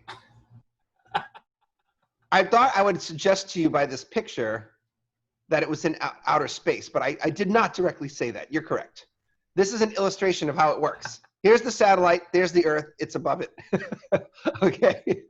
But you are correct. Is it the Rayleigh scattering through the lens of the SDO? No, they just fake colored it that way to make you feel better. Oh. Well, that doesn't make me feel any better. And the reason why they fake colored it this way is if they actually showed you the true color, they probably took a black and white image at 4,500 angstroms. But if they then fake colored it indigo, you'd probably feel pretty weird about looking at the sun. Wouldn't seem like the normal sun, right? No. By coloring it yellow, they are trying to give you a subliminal signal that this is what the sun would look like to your naked eyes. Except if you were in space, the sun wouldn't actually look like this. How would it be different? It would appear white. Exactly. But you know why they're not going to show you a white disk? Because then you'll think it's black and white and you'll feel like you got ripped off or something. I don't know. That's what I think is going on. I think they're making it yellow so that the average user who does not know about the electromagnetic spectrum will just think, oh, this is what the sun normally looks like. Now, let's look at a day in the life of the sun here. I'm going to hit play on this movie, and you can see time iterating here. So it's about like a minute per second or so. Or maybe, actually, it's like an hour per second. And I want you to watch. Can you see anything happening here? Slowly rotating. Slowly rotating. I want to put that in quotes. Slowly rotating. Okay. Look at that sunspot there. Remember how on the first day we made a scale diagram? Let's put those skills to use.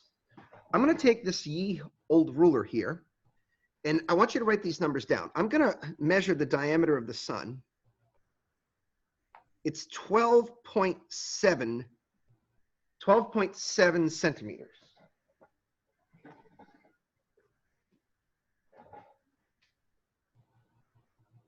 Okay.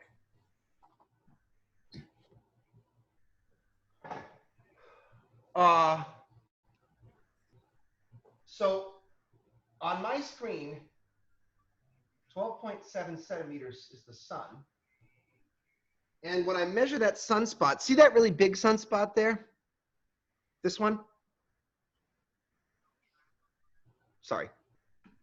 Do you see this one? Yeah. That's 5 millimeters across. Work with me for a second.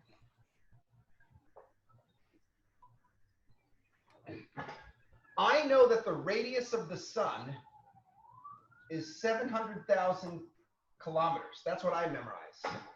What is the diameter of the sun?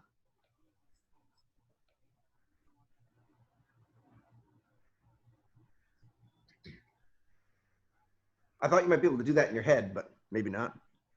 Oh, 1.4 times 10 to the 6. 1.4 million. Can you tell me how big that sunspot is in kilometers? Let's call these fake millimeters and fake centimeters because I measured them on the screen. How big is the spot? 5 millimeters. Okay. It's So 5 millimeters on my screen, but how big does that mean it is in real life? it's 100 millimeters per centimeter, right? Okay, so millimeters to, wait, 100, no, look. Oh, I can't focus on the near field anymore. Well, it's hard to see, but that's 1 centimeter, and there's 1, 2, 3, 4, 10 little tick marks. Okay. Okay. So 1 So centimeter. that's 50 centimeters, or no, 0.5. 0.5 centimeters. Okay. Now what do I do? That's my spot. Oh, fake centimeters, right? Yeah. Now what do I do?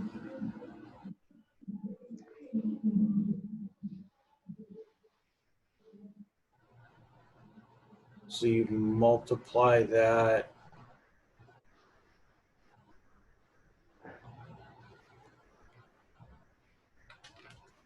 Are you Come on, guys.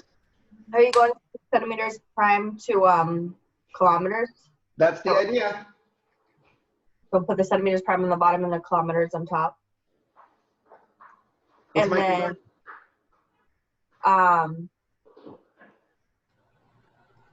is it 12.7 on the bottom and 1.4 times 10 to the 6 on the top?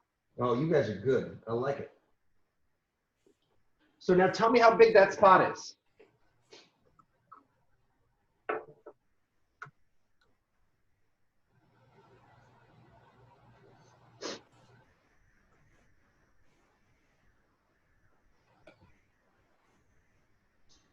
It's 5,000 kilometers. I probably did that wrong. It's got to be bigger than that. That's too small.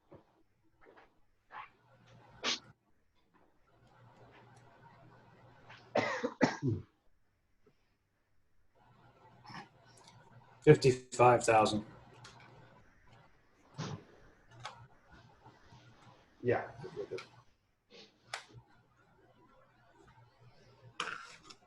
How does that compare to Earth?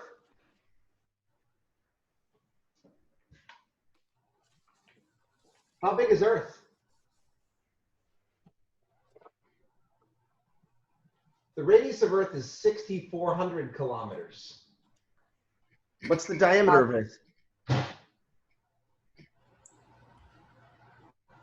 12,800. What's my point? So that spot is like 4 times bigger than Earth. Yeah. Yeah. That's 4 Earths across.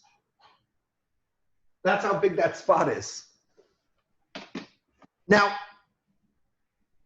Joel, I believe the words that you used was slowly rotating. Were those not your words? Let's just back that up again. Well, yeah, but Here's- if it's 1 hour per second, Then you're moving. Look, in 1 hour, let's wait for it to move here. so in 24 seconds we should see the sun rotate. No. No. The sun is a stupid ball, a stupidly big ball, right? This is 1.5 million kilometers, correct? So Yeah. the fact that you're seeing this thing travel 4 Earths in an hour means it's not rotating very slowly at all, is it? It's No. rotating pretty damn fast. Yeah. It's just that it looks slow because this ball on your sky, which looks like a little half-a-degree disc, It's so big. it's so stupid big, right? It's just hard to comprehend. I mean, it's probably 100 Earth diameters across this disc, right? That's wacky. This thing's actually moving, but it looks slow. Okay, so that's one issue. And now let's just talk about a random patch of the sun. Even though this is a movie, here we are playing it again. If you were to just grab a random patch, look how uniformly illuminated it is outside of the sunspots. This glow stays perfectly steady during the rotation. Why? Because this disk is at a perfectly uniform temperature. And therefore, it is a perfectly uniform Bic lighter kind of fire, right? Or it's not fire, but it's It's illuminated gas that's perfect in its temperature and therefore perfect in its illumination. In other words, the sun is boring at visible wavelengths. That's the meaning of this video. The meaning of the meaning of the video is if you look at the sun's disk at visible wavelengths, bring a book, prepared to be bored, because except for watching some sunspots rotating, you're not going to see much else. Now, as a contrast, what if we looked at this same day, at this same time window, but instead of looking at the sun at visible wavelengths, we instead tuned to the X-ray portion of the spectrum? Hold on. Whoa. This is the sun at 17 nanometers, the same length of time. Watch it.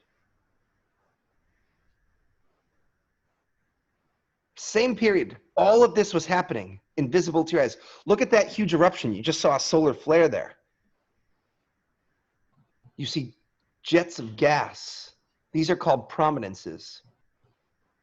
And they have these vertical sheets of plasma sticking off the sun. Look at all this wild magnetic activity. Oh, did you see that? Let's back that up. Did you guys see this right here? Watch. Look at that huge eruption. That eruption of gas was probably 10 times the diameter of Earth. Look at all of that. I got to say, guys, if you have like a 4K, you're seeing it over the internet, so it's kind of crappy.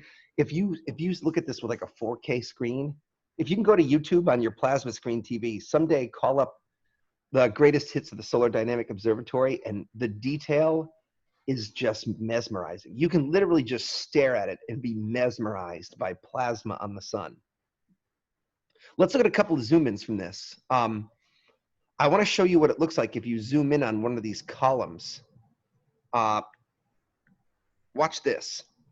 So here's a zoom in on one of those columns. Now they've got some cheesy music to go along with it. We'll kill the cheesy music. We'll kill the dramatic text over. So watch this. Here you're looking at a portion of the sun, and you're seeing a magnetic field start to poke out of the surface of the sun.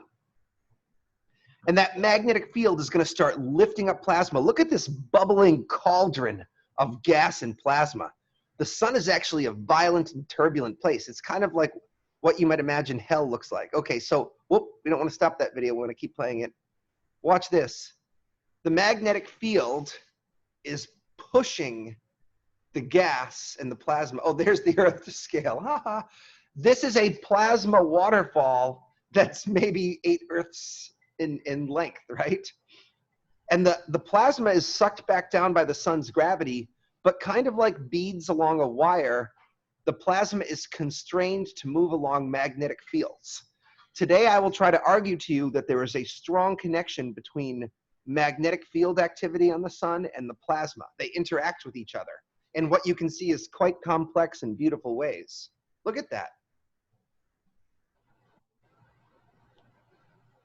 All of this almost like a slinky. Yeah. And it's all happening completely invisible to your naked eye because your eye only sees at the visible wavelength what's going on. You have to look in X-rays to see this stuff happening. Let me show you something really nuts. This is called a coronal mass ejection. A coronal mass ejection is probably the most powerful type of eruption you can see on the surface of the sun.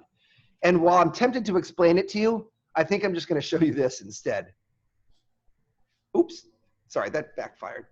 Let me try hitting that again. Here we go.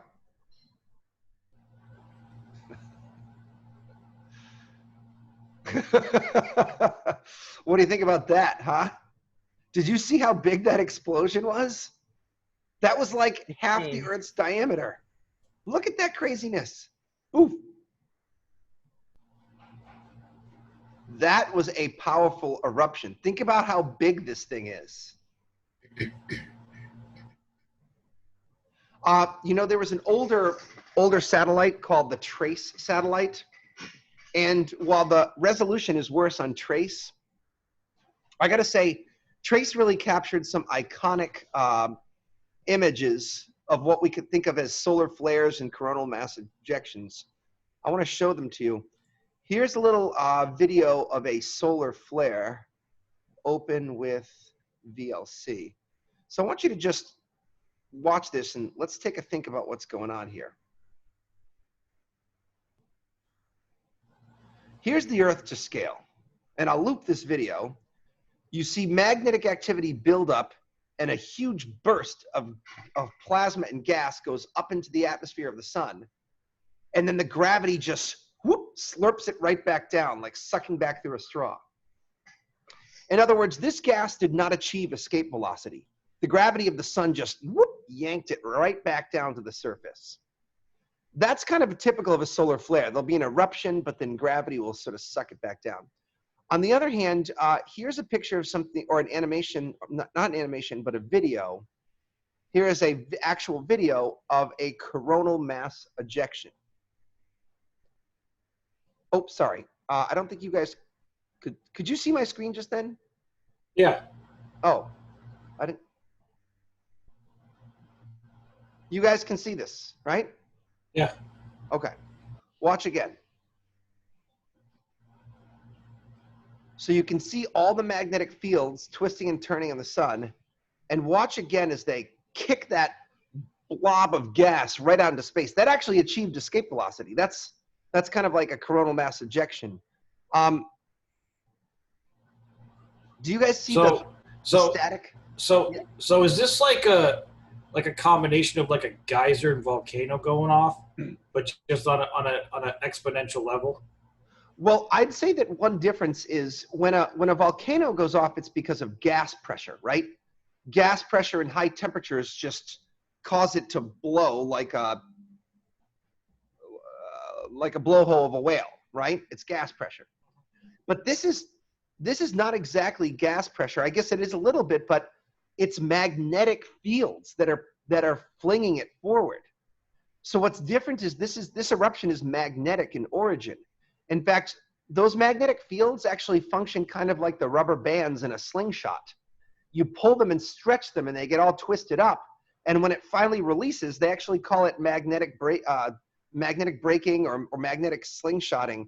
The magnetic fields propel forward. The magnetic tension propels forward the gas.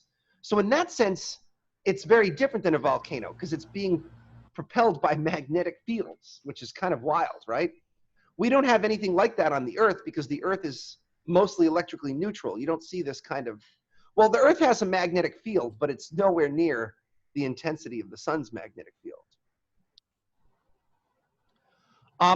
So those were teasers to get you excited to learn about the sun.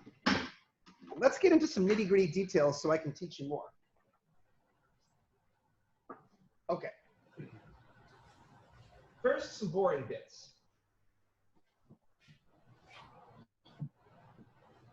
We've got to know some facts before we can begin our discussion of the sun. The two sets of facts we need are what are called the fixed dimensions of the sun. These are basically four numbers that do not change. And once you have measured them, then you can sort of start playing the game of understanding the sun. One is the mass of the sun. The mass of the sun is 2 times 10 to the 30 kilograms. The mass of the sun doesn't change. In today's office hours, you calculated that the sun will lose a Jupiter's worth of mass during its lifetime, but keep in mind that 10 to the power of 27 kilograms is 1,000th of the sun's mass. So the sun's mass does not appreciably change. The luminosity of the sun also stays relatively constant at 4 times 10 to the 26 watts. The radius of the sun is fixed perfectly. And the radius of the sun stays at 700,000 kilometers. And the last bit is what we might call the surface temperature of the sun, the temperature at the photosphere itself, 5,800 Kelvin. Class, these four properties, MLRT, they are the four parameters that one needs to know about a star. If you know MLRT, you know the physics of your star. You know what it's going to look like, you know what it's going to do, you know how long it's going to live, all kinds of interesting things. And these are not always fixed for all stars. In particular, Our star maintains a perfectly fixed radius, but there are stars like Polaris which actually pulsate in time. Their radius grows and shrinks. So it's not always the case that these numbers are steady. The other thing that we need to know in terms of facts is the composition of the sun. We know what the sun is made of because we can study those absorption lines in its spectrum. And the composition of the sun is 70% hydrogen gas, 28% helium gas, and the remaining 2% has a funny name in astronomy. Astronomers call the remaining 2%, and I'm putting this in big quotes, metals. But they don't mean your pappy's metals like zinc and copper, although they mean those too. Metals is astronomer code word for heavy elements which are not hydrogen and helium.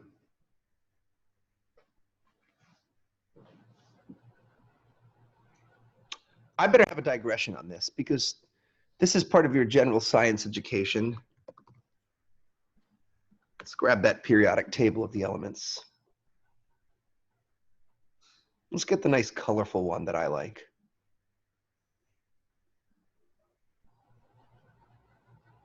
This is my favorite in terms of just colorful. I don't know if you guys took the chemistry or not, but if you did, you probably had your chemistry teacher make a big deal about what is a metal and what is a non-metal in chemistry sense. And the dividing line is somewhere over here. Everything to the left of that blue diagonal line is considered a metal. An alkali metal, an alkali metal, a transition metal, a basic metal, a semi-metal, all this. And some of the metals you recognize as metal, like iron, I think anyone would say, all right, iron is a metal. But you may not be familiar with thinking of sodium as a metal. That might be weird, but sodium is kind of a metal. Even hydrogen shares some things in common with a metal.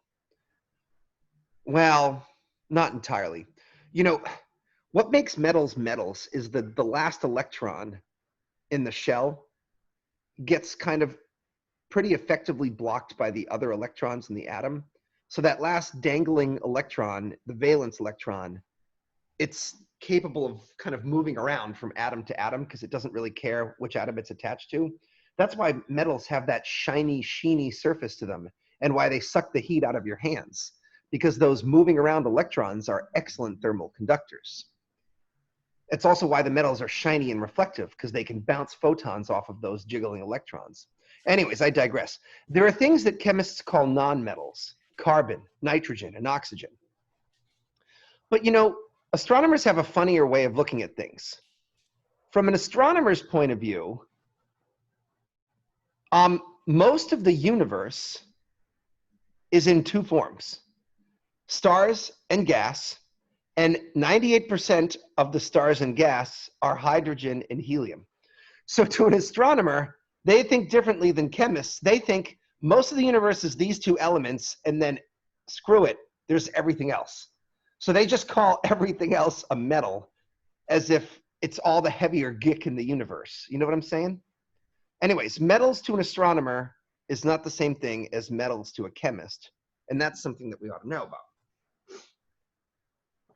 Hey, it sounds like there's not a lot of metals in the sun, but what's the mass of the 2% metals if you had to do it?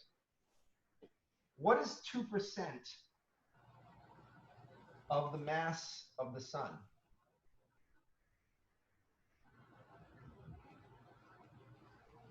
Two times 2 gives us 4. So the 28. Yeah, very good. How does that compare to Earth? Earth is 6 times 10 to the 24 kilograms.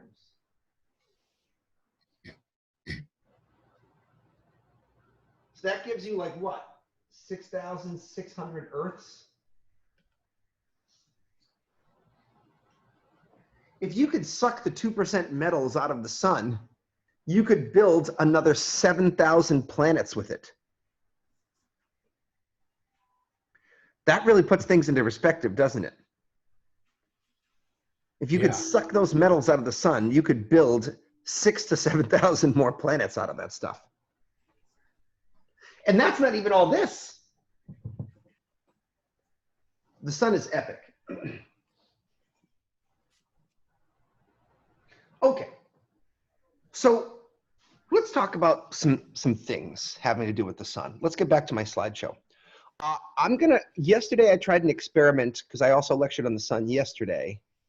And in my experiment yesterday, I didn't give you the magnetic field lecture until a little later in the class. And I think that worked well. I'm going to sort of try that again. Let's move on to a discussion of why the sun maintains a fixed radius. Okay, so we'll leapfrog over the magnetic fields. Let's come back to that. And let's think about this picture here. It's a beautiful picture that I found on the internet one day of just some guy pretending to hold the sun in his hand. I love this image on so many levels. It reminds you that you can see the disk of the sun with your naked eyes. Now, unless you're Donald Trump, you probably don't want to stare at the sun without some of these protective glasses, right? These are your eclipse shades. You remember that picture of Donald Trump looking at the eclipse without the eclipse glasses? I thought that was pretty funny. Of course, the sun's light is intense enough, even through our atmosphere, to completely burn out your corneas. With these eclipse glasses, you can actually stare at the disk of the sun. You can't see much else, but you can see the disk of the sun. And I think it's funny sometimes to just put them on and just look at the sun in the morning and just look at that glowing orb. You can see the disk of the sun with your naked eye, and you can resolve it. What's the angular size of the sun, class? What's the angular size of this bad boy?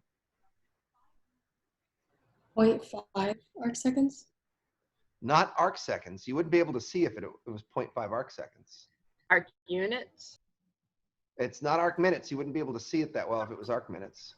Units. Arc units. Arc units are not a unit. Degrees. Astronomical units. Pardon? Astronomical units. No, that's a distance, Shay. We see angles, right? The disk of the sun is 0.5 degrees. Never forget.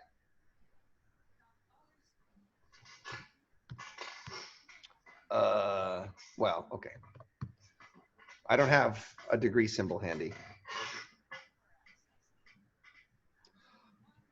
If the sun's radius changed, like Polaris, we would see it change in the sky. We would see this thing go, you know what I mean? If you lived on a planet around Polaris, you would literally watch Polaris do this over the course of a month. That would probably be pretty freaky, huh? That would be kind of cool. But our sun ain't like Polaris. It's stable. Why is it stable? I mean, the sun is basically a ball of gas, right? If you watch the movie Aliens and Ripley blows the alien out of the airlock, what happens when you open up the door of your spaceship?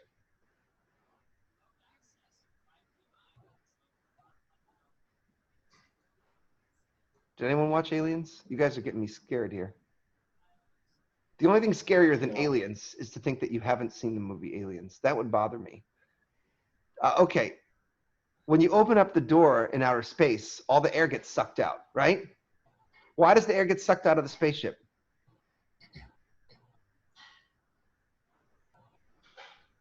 Pressure change. Sorry, Will? Pressure change. Yeah, pressure. How do they say it in Latin? Nature abhors a vacuum, right? And if you put the pressure of that airlock versus the pressure of space, which is 0, the gas will just fly out into space and try to fill up all the space with gas molecules. Why doesn't that happen with the sun? You know, if you open up a perfume bottle in a room, the molecules drift out of the bottle and you can smell the perfume. Why don't the molecules of the sun just kind of pit, pat, pat, drift away into space? Why don't they all just go? The magnetic field.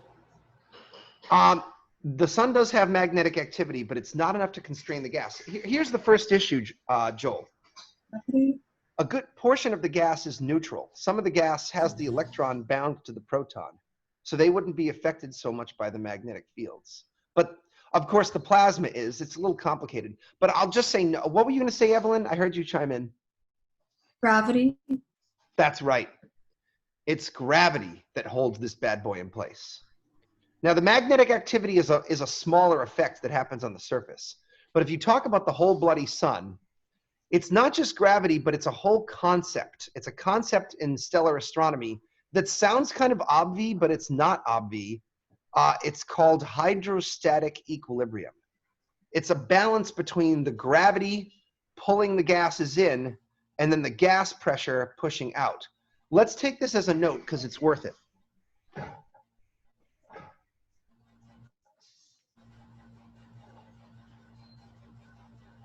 It's sometimes proposed as an answer to the question,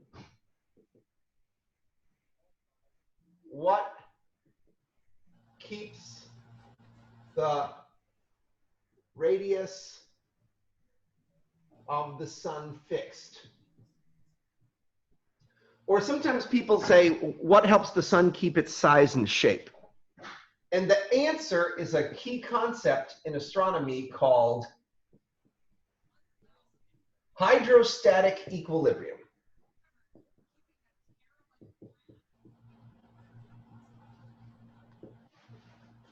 The book lamely calls it gravitational equilibrium, but no professional astronomer would ever call it that. Luckily, no one here reads the book, so you're not in danger of hearing the wrong thing. Okay, so hydrostatic equilibrium. And it would be defined as a balance of forces between, let's keep it real simple, gravity pulling in on the star and something called thermal pressure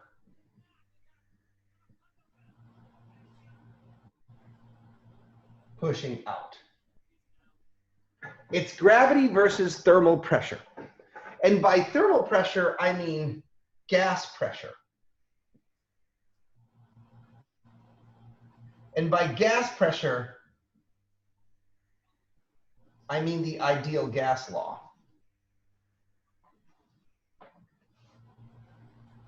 What is the ideal gas law?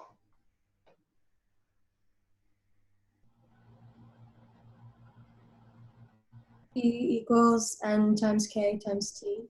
That's right. Now, if you were a weak sauce chemist who took a chemistry class once, you might have learned the ideal gas law as PV equals nRT, which I believe the kids used to call PIVNERT, okay? That's how they used to say it. But that's a lame way of describing the ideal gas law because that actually tries to count the number of atoms, which is a stupid proposition in the sun. The way physicists and astronomers prefer to express it is P equals NKT. That's our version. That's the astronomer version. But I probably should break this down for you, and we probably should have a zoom in on the ideal gas law for just a second here.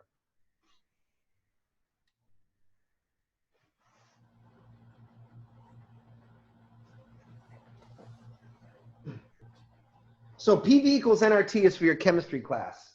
We're going to use P equals NKT. I say this because I started off taking chemistry before physics, or before I took enough physics to be able to study the ideal gas law. So when they busted out the P equals NKT, I was like, what the hell? That's not the ideal gas law. Now I realize that's the real ideal gas law. Okay, so would the real ideal gas law stand up, please? I'm going to erase and I'm going to do a module on that.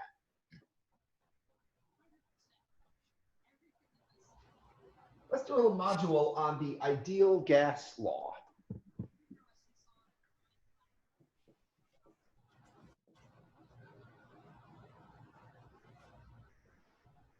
The ideal gas law,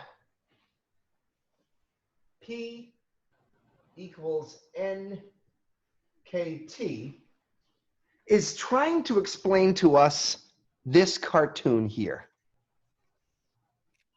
So we can see that there's a bunch of atoms bopping around together in a gaseous form. And let's imagine that this represents the composition of the sun. What would the blue pellets represent? Hydrogen. And what would the red pellets represent? Helium. And the metals can take a hike because they're only 2%, okay? So because most of these atoms are in the neutral state, meaning their electrons are firmly bound to the nuclei, then the atoms actually behave very much like ping pong balls in a box. And they obey the same laws and rules that ping pong balls in a box obey.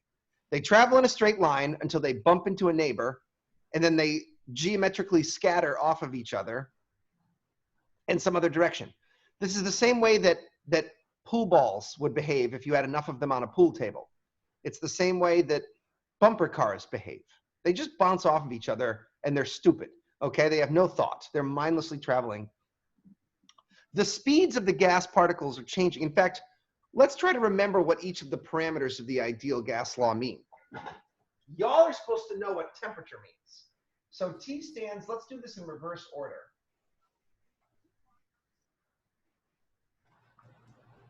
What is the definition of temperature from our earlier lectures?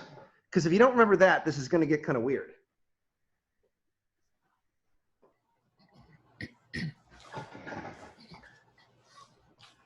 Fundamental amount definition of energy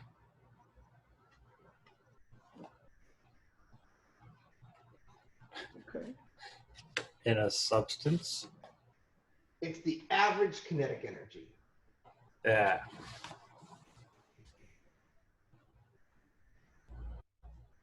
Of the particles. Since kinetic energy is 1/2 mv squared, it's kind of like the speed of the particles, but not exactly the same. It's the average 1/2 mv squared of the particles. And that's measured in units of Kelvin.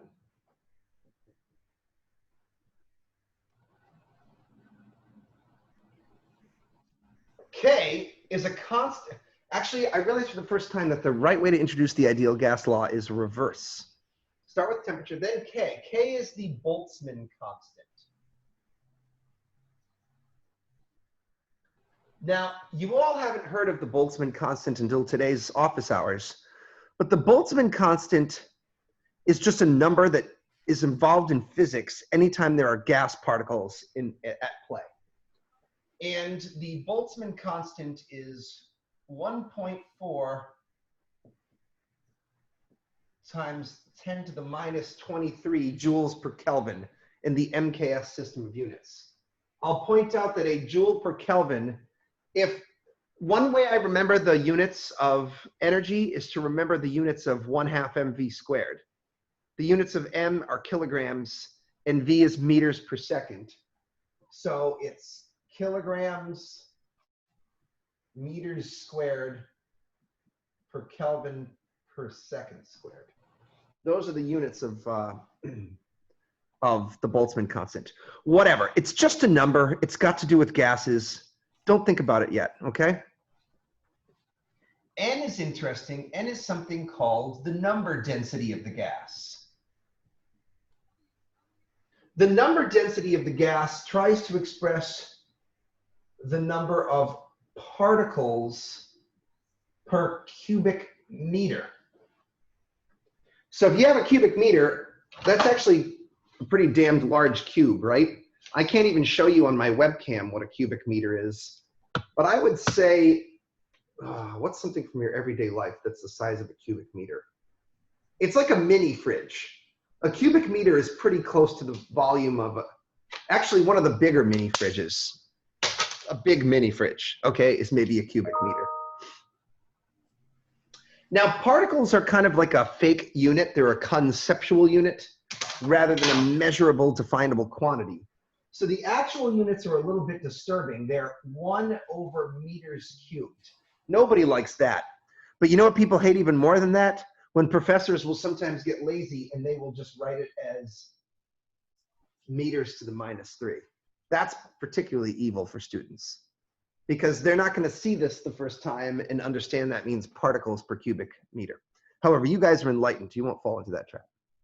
Oftentimes, people will measure number densities in particles per cubic centimeter as well.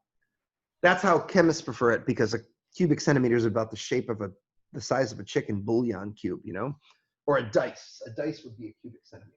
Do I have a dice? Doesn't matter. The number density tells you the number of particles in a box. So if you have a cubic meter and there are 1, 2, 3, 4, 5 atoms bouncing around in it, you have a number density of 5 particles per cubic meter. It's just that straightforward. It's different than mass density because you're not measuring the number of kilograms per cubic meter. You're measuring the number of particles. Lastly, we get to pressure. And I'm guessing that no one knows what pressure is. Does anyone know what pressure is? From a physics class, Evelyn? Oh, Evelyn's gone now. Okay, well, Evelyn, oh, you're still here? Yeah. Well, I heard you took physics once, or you implied that one day. I did a few years ago. Do you remember what the definition of pressure was? I'm just pop quizzing you, you know. Something about volume and density? Something cute. Not density. Volume and It's area. Area is involved. Okay, well, that's all right. That's why this class is here, okay? Pressure, Evelyn, is defined as force per unit area. And the idea is that you have a wall, like the walls of a container, okay? Let's imagine that this wall is the rubber membrane of an inflated balloon, and then a gas particle is going to strike it and bounce off of it. And when it does so, it's going to impart a force, the force of the gas particle smashing into the balloon per some unit area. The units of pressure, actually, I want to do a whole top module on the units of pressure. So let me go back up to the top here.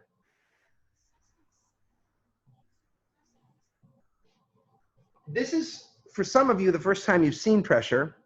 And even if you've seen it before, you may not remember all the details. So it's good to kind of do this correct and do it slow.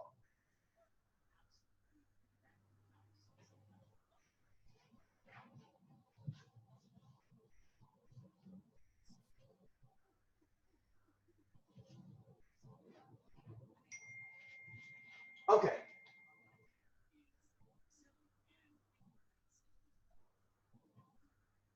The reason why we're having a special module on units of pressure is because pressure is a term that comes up in your day-to-day life, and there are many different units that are used by people across different fields, and we'd like to be familiar with them.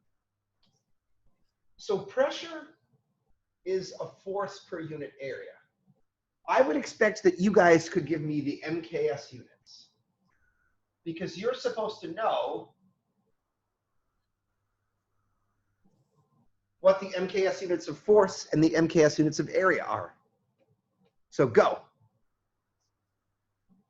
What do we measure forces in? W at Newton. And what do we Or no. measure area in?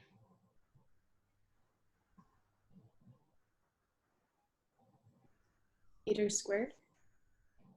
And a Newton per meter squared is defined as a Pascal. The abbreviation for Pascal is PA.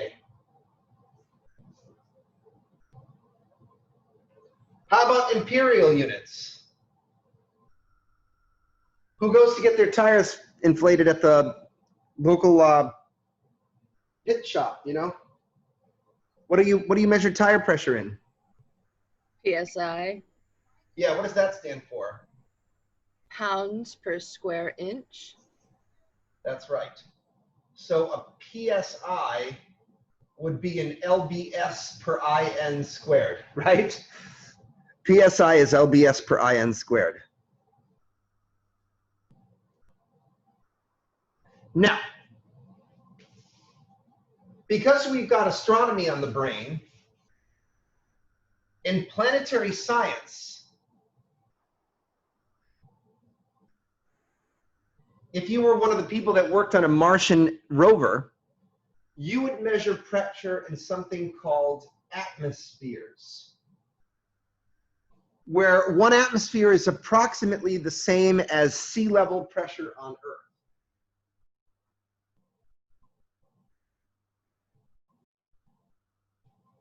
And as you know from our office hours today, one atmosphere is about 100,000 pascals, or people often abbreviate it as 100 kilopascals.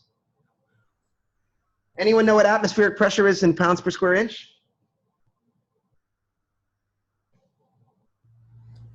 Like 12.7 or something like that? 14.7, almost. Oh. But you had the right idea.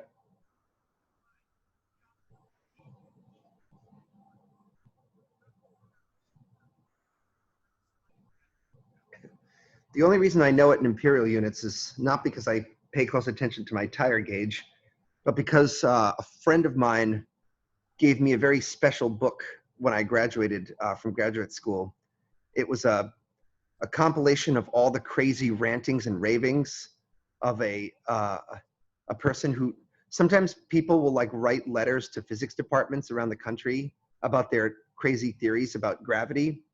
And this guy, his name, well, I don't even know if I should out him or not, but his name is John Maletich, and he would write these missives to the astronomy department about how he had developed a theory while deep sea diving that gravity was not a pull, it's a push. and the whole thing is pretty amazing. It's honestly one of my favorite books on my entire shelf.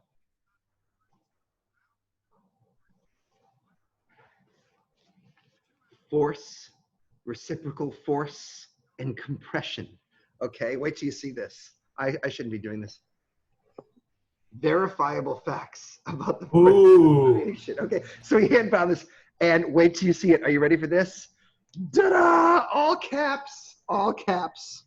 Why an apple falls from a tree. The atmosphere weighs 14.7 pounds per square inch. There are 144 square inches in a square foot. When you multiply 14.7 by 144, you get a weight of 2.116.8 pounds per square foot.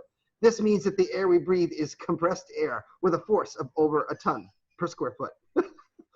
My question is, oh yeah, when we go up in a plane, we must build up air pressure inside the plane to over a ton per square foot to keep from getting the bends and dying.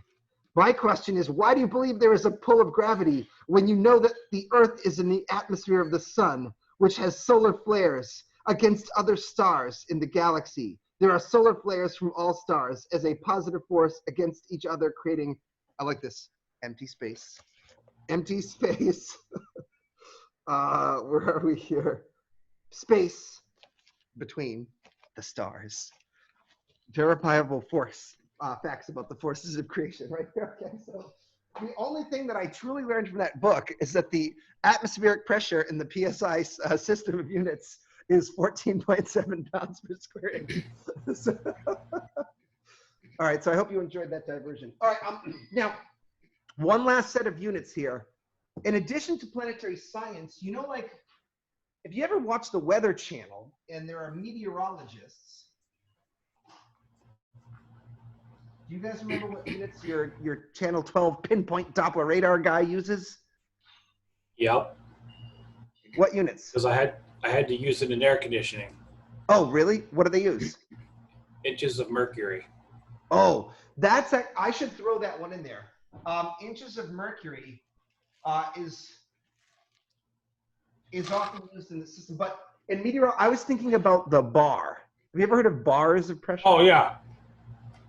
Now, here's something I don't understand, and I should know the answer to this.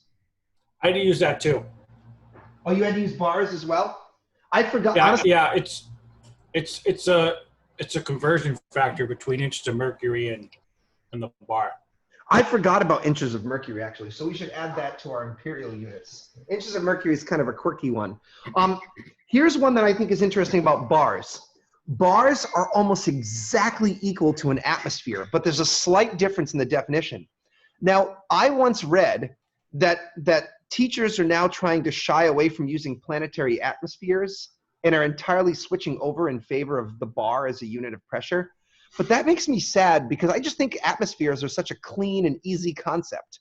If the Earth at sea level is 1 atmosphere, then you can measure the pressure of Mars or any other planet in atmospheres. I wonder what the pressure of Mars in atmospheres is.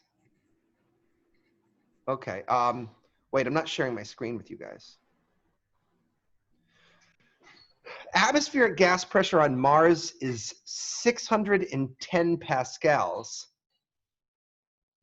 or 0.88 psi, but this is what I like. It would be 0.01 atmospheres. The pressure on Mars is 1% of the pressure that you're used to here on Earth. That is, honestly, it's more like a vacuum than it is like an atmosphere, you know? That's pretty low atmospheric pressure. Okay, let's learn a little bit more about the ideal gas law because I have this cute little Java app. I'm kind of taking a lot of time on the gas law. Should I be doing this? No. Am I having fun? Yes. And so you are coming along for the ride. So let's take a look over here at these physics Java apps. Sorry. And they've got one on gas properties that I like. Since I can't do as many demos, I've got to do some things like this in our virtual classroom. Where are you, buddy?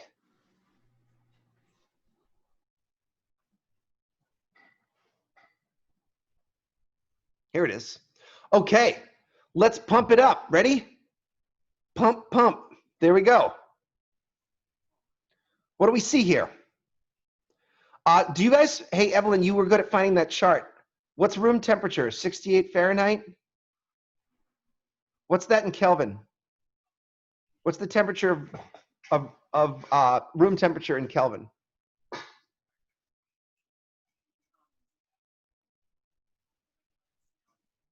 It is 293 Kelvin. So that's pretty close to this temperature here, right? This is just a little bit hotter than room temperature. Maybe it's like 80 degrees Fahrenheit. Look at the pressure here. It's exactly 2 pumps, put it exactly at 1 atmosphere of pressure. That's kind of cool. What's going to happen if I add some fire to this gas? I've got a little fire pit down here. What's going to happen to the gas when I heat it up? Yeah, like fan. Well, the box is rigid, so if it was a balloon, it would. What's going to happen to the particles themselves? They're going to speed up. Yeah, let's see. Ooh, here they go. The temperature's going up, and look at the pressure. The pressure is following suit, right? Let's add some ice. Let's cool it back down. Yeah, let's cool it back down. Let's see if I can get it right back to. Oop. Oop.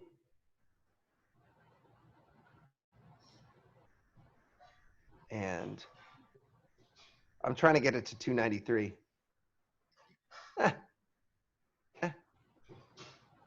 All right, close enough. This is the pressure and the temperature of air in the room that you're in, most likely. What's going to happen if Mr. Robot squeezes the box? The pressure will go up. Yes. How about the temperature? It'll stay the same. Let's find out. Squeeze! What happened? Ooh, we blew the lid off that thing. What happened, Evelyn, to the temperature? My logic was not sound. Well, you were right about the pressure, but you weren't about the temperature. The temperature also goes up. I think that's what the ideal gas law is trying to tell us, Evelyn. The pressure and the temperature are related to each other. What property of the ideal gas law am I changing when Mr. Robot squeezes the box? Area? I don't remember area being in the ideal gas law.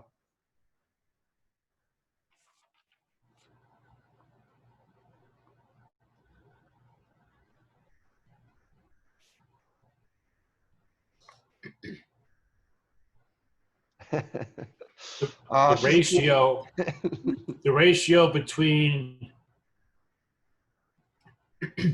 like the theoretical gravity and thermal pressures. Hey, Evelyn, I want you to watch this. Do you want to see something interesting? Let's put the robot kind of in the middle. So once again, when I compress this, the temperature and the pressure go up, right? Squeeze. Watch what happens when I expand it.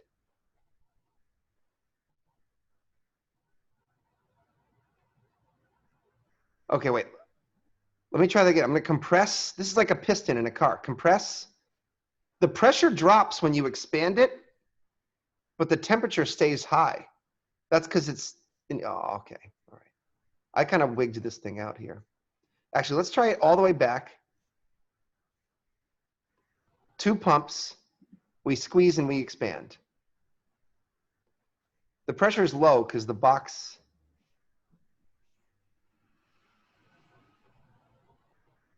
Squeeze and expand. Wow. I think that's called adiabatic. It's constant entropy. Okay, anyways.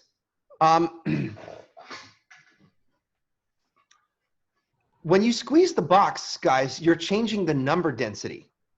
And the reason why is, if you have a bunch of particles in a box, let's say you, let's clear this out again. Clear. Let's just add 5 particles in my box. Oh, that's cool. You can just shoot out 5 particles. If my box is 1 cubic meter, the number density would be 1 particle per cubic meter, right? Well, if I take my box and I squeeze it to half, now I have 5 particles per half cubic meter. What's the number density of that box now, if there are 5 particles for a half cubic meter?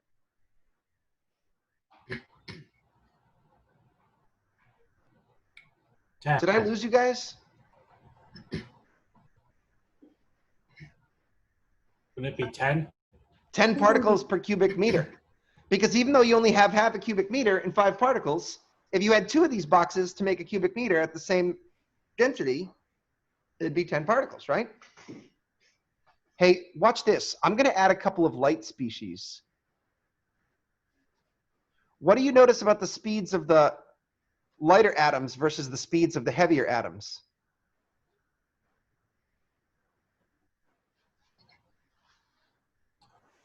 They moving more quickly? That's right, because both of these are in thermal equilibrium. Both of them have the same kinetic energy, or average kinetic energy. But because the light species is less massive, it goes faster at the same temperature. What do you think is going to happen when I add gravity?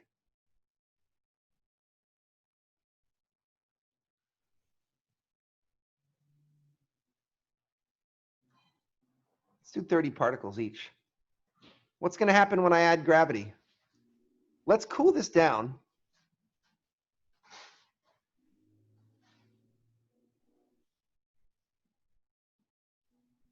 Let's imagine we were in outer space where the particle densities were low and the pressures were very low. And now I'm going to start to assemble myself into a star. What's going to happen when I turn up the gravity? What's going to happen to the pressure and the temperature in particular? Make a prediction, Evelyn. I think they'll clump together. They will clump together, but what will happen to the temperatures and pressures? They'll increase. Let's check it out. Watch the temperature and the pressure now. Woo. Holy cow. What happened to the temperature? Through the roof. Watch this. Let's just let the vacuum be there. This is actually kind of like hydrostatic equilibrium. Some of the lighter particles can occasionally boil away, but for the heavier particles, watch this. Let's just add more heavy species. Gravity is keeping them in check. The pressure of the gas is preventing them from boiling away into space. This is a type of hydrostatic equilibrium here, except in hydrostatic equilibrium, it's happening for your entire bloody star, right? This is why the sun gets hot in the first place. Gravity squeezes the star gets hot. Hot things tend to glow. If that was all there was to it, the sun wouldn't be able to live that long. For instance, before we take tea break, let's share one last set of concepts. The sun, as we learned in our office hours, is not a ball of fire, because fire is a chemical energy, a chemical reaction. And in a chemical reaction, you take molecules of one species and rearrange them into another molecule, and you release energy in the form of light. So for instance, these two blobs here, I happen to know this is supposed to represent diatomic oxygen, or O2.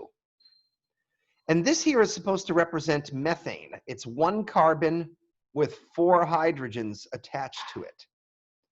If you take 2 molecules of oxygen and 1 molecule of methane, and you mix them together, you get a violent chemical reaction which releases light in the form of fire. What's this guy over here? That looks like H2O, right? How about this guy? That's CO2, carbon dioxide. So in a chemical reaction, the atoms swap dance partners, but if you're hydrogen on one side of the reaction, you're still hydrogen on the other side of the reaction. This is the difference between chemical reactions and nuclear reactions. In a chemical reaction, you change the molecules. In a nuclear reaction, you change the bloody atoms themselves. Now, the sun, if it was a ball of oxygen and methane, how long did we calculate in our office hours that the sun could shine for? Do you remember?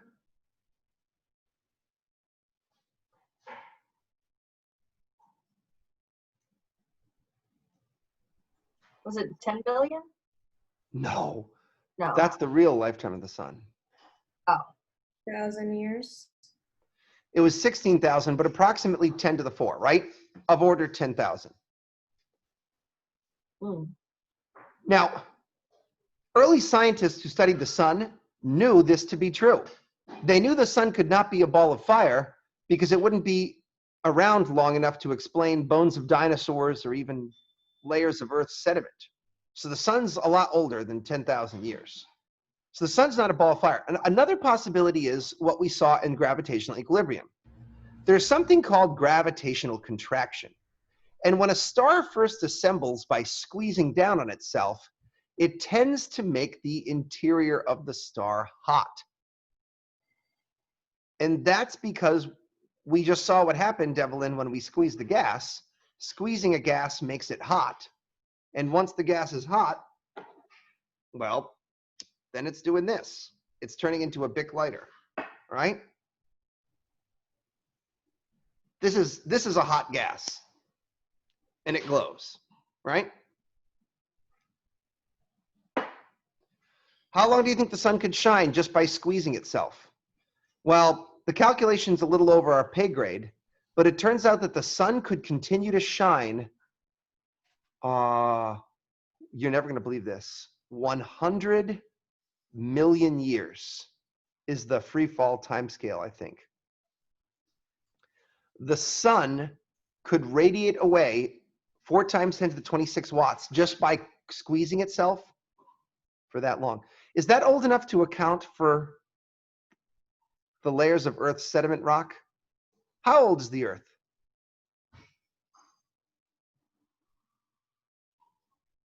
No? 4.5 billion years. Yeah. And geologists knew this before astronomers did by just going out and studying sediment rock layers. Like, if you, I don't know, if you go to the grants,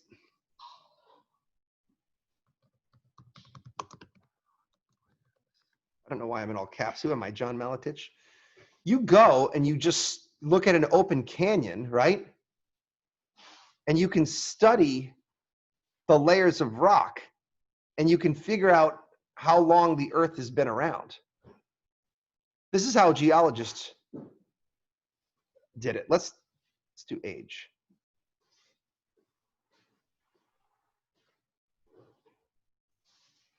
So geologists would be like, okay, here's the time scale for things like volcanic ash, sandstone, basalt. And they'd say, okay, that's 50 million years, 80 million years. Before, when you get down to the granite, 125 million years, you've already busted your gravitational time scale for the sun. The sun has to be around if the Earth's around, because the solar system probably all formed together, right? So if you can see layers of Earth rock that are well over 100 million years old, it means something else besides hydrostatic equilibrium must be powering the sun. What is that something else?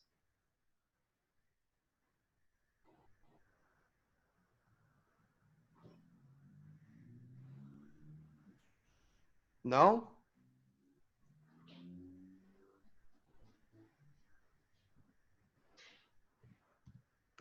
Nuclear fusion. That's it. That's how the sun keeps generating its energy. We calculated the length of time the sun could shine by squeezing protons together. And it was what, 10 billion years? Stars can live for tens of billions of years. So the moral of the story is in order to succeed at life, we need to be good at math. Because everything comes down to math. Well, nature doesn't think of itself as doing math. Nature just knocks the heads together. You know what I mean? Nature is the ultimate bouncer at a nightclub. It takes the protons, it smacks their heads together, and it generates some energy. But right, it either adds protons or electrons, or it subtracts electrons or protons. Right. And it's all math. We're doing the math so we can understand it. So our pea brains, little minds can comprehend the sky, right? What does Emily Dickinson say in her poem? The brain has to be greater than the sky because the brain can hold the sky inside it, but the sky can't hold the brain, or something like that. It's a very clever poem. So anyways, the math is for us so that we can comprehend. Anyways, now that we've comprehended a bit, you want to take a little tea break? Okay, yeah, me too. On that note, before I start quoting poems for you guys, let's take a break, okay? And in a half an hour, we'll come back and we'll learn about the layers of the sun, and maybe we can even talk about some of that nuclear fusion, okay? All right, see you in a little bit. I'm resuming our recording here, and I want to teach you guys a little more about the sun. I think we should do the layers of the sun, make sure we cover that. And then I want to talk a little bit about magnetic fields, and I want to talk about nuclear fusion, especially nuclear fusion, because that's going to be the gateway drug to us discussing how other stars operate and understanding how long stars live and what's going on with the galaxy, all that good stuff. So let's do a little module on the 6 layers of the sun. Since we live on a planet and we're a little more familiar with the mechanics of a planet, we're going to make an analogy with a planet to help us understand these 6 layers of the sun. Let me start out by saying, before I do the layers of the sun, that the sun is a mixture of neutral gas and plasma. And do you guys know what I mean when I say plasma? I ain't talking that blood plasma. I'm talking that fourth state of matter plasma. What's the difference between a neutral gas and a plasma?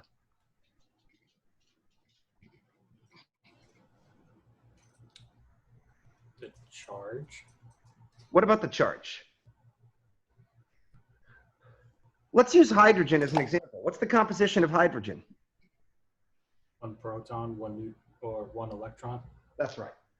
So hydrogens then, in the neutral form, look like this. They look like protons with negatively charged electrons that are bound, right? Yeah. But they're essentially neutral particles. How would that be different in a plasma?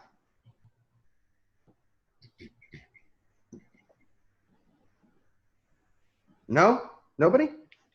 Be positively charged. A plasma is a charged gas, but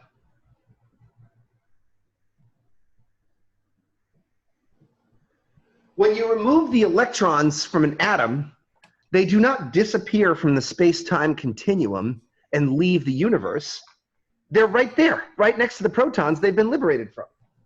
But the difference is that now their kinetic energies are so high that they're no longer bound to the nuclei themselves. It is a sea of charges, both positive and negative. And they move around kind of like particles in an ideal gas. But in some respects, they're very different than the particles in an ideal gas. In an ideal gas, particles travel in a straight line until they bop into each other. Have you guys ever played with marble magnets? Anyone ever seen marble magnets before? Kind of a fun toy. They make these magnets that stick together, and if you roll them around on a tabletop, you might get a sense of, I should really order some marble magnets. You get a sense of what a plasma might be like. Imagine these two magnets were on a collision course, right? If they were neutral, the magnets would just kind of come together and boop, they would collide. But because of their magnetic fields, they have both attractive forces and they have repulsive forces as well. And the particles in a plasma probably have these same attractive and repulsive forces. They probably swim around like, I don't know, snakes on a plane. I have no idea. They probably swim around in a swimmy kind of way because they not only have velocities and collisions that are normal, but they have electric fields and magnetic fields which are causing them to move in funny ways. To be honest, it's actually kind of hard to model a plasma, which is one of the reasons why when you guys look at my cute little slideshow here, you'll often see me show cute little animations of ideal gas particles. But although I've searched in vain for them, it's much harder to find animations of plasma particles because they are computationally intensive. And in some cases, they do so many weird and squirrely things that they're hard to just simply program into a computer the way ping pong balls in a box are. But let me tell you, I've gone and I've searched in vain for plasma animation. Thanks for putting that poem up, by the way. That was cool. Oh yeah, it's kind of a cute one, right? She's Emily Dickinson's got some neat poems. I was sitting there thinking about it, and I was like, you know, I want to reread that poem because I couldn't remember it, and I just slapped it up there so you guys could see what I was talking about. It's not easy to find animations of plasma at the particle level because what they're doing is extremely complex. Like,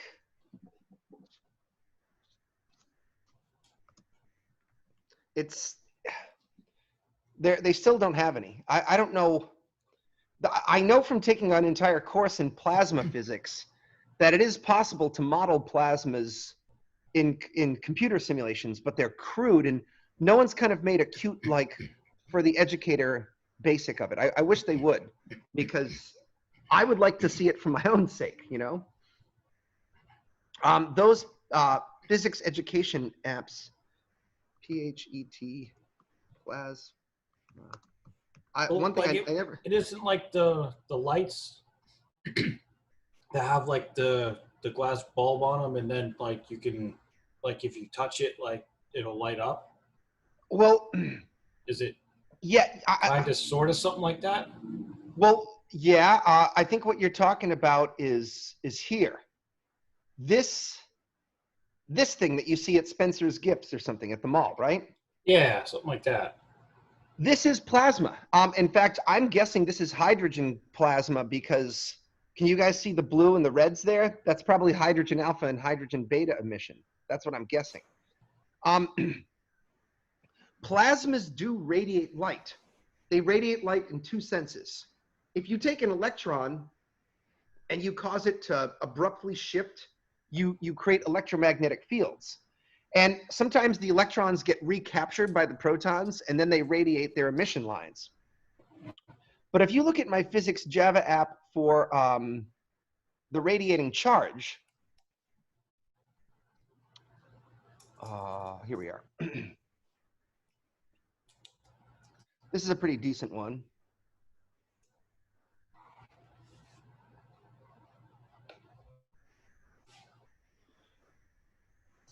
Any charged particle has an electric field surrounding it. And anytime you cause it to wiggle or jerk around, do you see all those little kinks in the field line? Those are technically photons. Photons are waves in the electromagnetic field. So if you give this thing a jerk, if you jerk it around, you create radiation. And plasmas radiate light. So you're seeing the gas as the charged particles are colliding with one another. They're creating emission lines that can be seen in the glowing tendrils of this gas. So yes, this is a plasma. But I would be interested in an animation that doesn't just show this thing. I want to see what's happening at the atomic level, the way that this slide does, right? I imagine that when a plasma is trying to interact, it sort of looks like this, but the particles are waving around. Actually, what I learned in my plasma physics class was kind of interesting. It kind of ends up being like a junior high school dance where the boys and the girls won't really like hang out and talk to each other. So all the positive charges are trying to keep away from each other. So they make a wall over here, and all of the negative charges are trying to keep away from each other. And then the negative charges and the positive charges feel an attraction. But what happens is their kinetic energies are so high that they pass right through each other. They just go and pass right through each other. And guess what happens then? Then the electrons all turn around and try to run back towards the protons again. And the gas actually rings and oscillates like a bell. I believe they call these waves in plasma, they call them alphine waves. And what's so cool is you can actually see this in some of the high resolution videos that the Solar Dynamics Observatory has taken. And I'd like to strongly recommend one to you that I love very much. If you go to YouTube, they weirdly call it thermonuclear art. And it's the greatest hits of the Solar Dynamics Observatory all stitched together into a video at 4K resolution. And this is another one of those videos, guys, where if you've got the high definition screens or plasma TVs, you've gotta watch this thing in high definition because it's over the internet. It's probably not, you're not going to notice all the nuances and details. They even have some cool space music in the back here. But okay, so I'll put on a little space music. If you guys look at the details here, you can actually see waves rippling through the plasma. These magnetic fields are threaded all with them. You can actually see waves traveling through this thing. Where are they here? Let me fast forward a bit. Yeah, like over here, you can kind of see waves of plasma traveling across the distance. It's these videos are just mesmerizing to watch the sun and just think, whoa, you guys see that big solar flare over there? That was pretty wild. If you didn't, you missed something cool. All right. So the sun doesn't think of itself as having layers. The sun thinks of itself as being a stupid ball, right? But that ball gets denser and hotter as you go from the outside to the inside. So if I were to make a two-part model of the sun, so if you say the sun is a ball of gas, that's correct. And if you say the sun's a ball of plasma, that's kind of correct. At the surface of the sun, at the photosphere, it's maybe 99% gas and maybe 1% plasma. That's near the surface. But as you go in towards the center, by the time you even get halfway through the sun's radius, it's pretty much 100% plasma. And in fact, the outer layers, like the corona and the chromosphere, those are also close, well, I don't know the exact percentages, but those are also pretty much in the plasma state too. So the sun is like plasma on the outside, gas at the surface, and more plasma on the inside. It's somewhat complicated. The sun doesn't think of itself as having layers. It just thinks of itself as getting hotter and denser as you move towards the core. Who then invented the layers of the sun? Not Jesus. We did. Human beings invented the layers of the sun because we wanted ways to describe how energy is being transported through the star. And the star has complicated energy transport. You're seeing one side of it, or here you're seeing the outermost layer called the corona. But if you look at my slideshow of what we're about to do here, slide 30 maybe. Oh, that worked out pretty well. We're going to cover some different layers, such as the, I'll do this in purple, I guess, the outermost corona and the chromosphere, which aren't really shown here. The photosphere is the orange skin. And then inside we have the convection zone, the radiation zone, and then somewhere deep inside, the nuclear core. And these are our layers, and I think we should try to take some notes on that.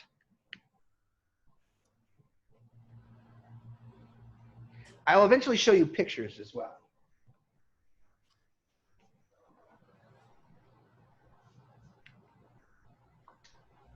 So the 6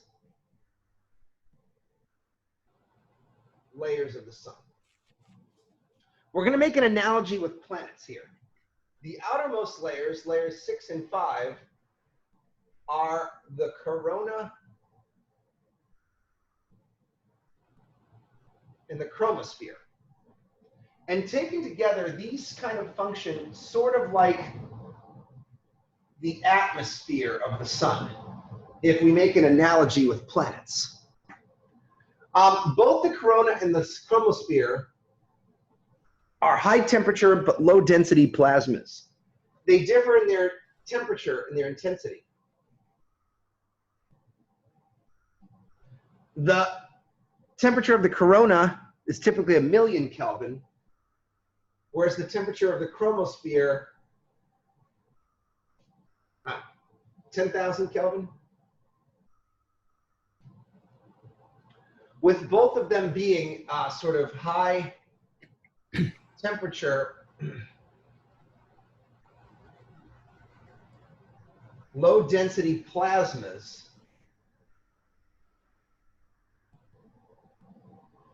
that are actually being heated by those magnetic field lines that you saw in the video.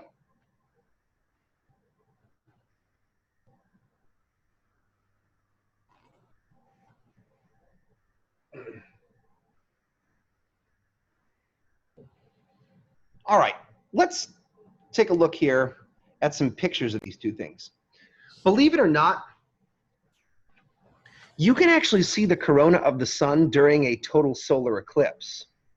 During a total solar eclipse, the disk of the sun gets blocked, and you can see the corona in these long, wispy coronal streamers.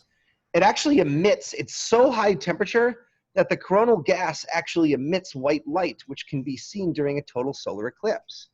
So the disk of the sun gets covered, and you can see this beautiful white light emanating from the corona. It's very magical, and it's nice to see.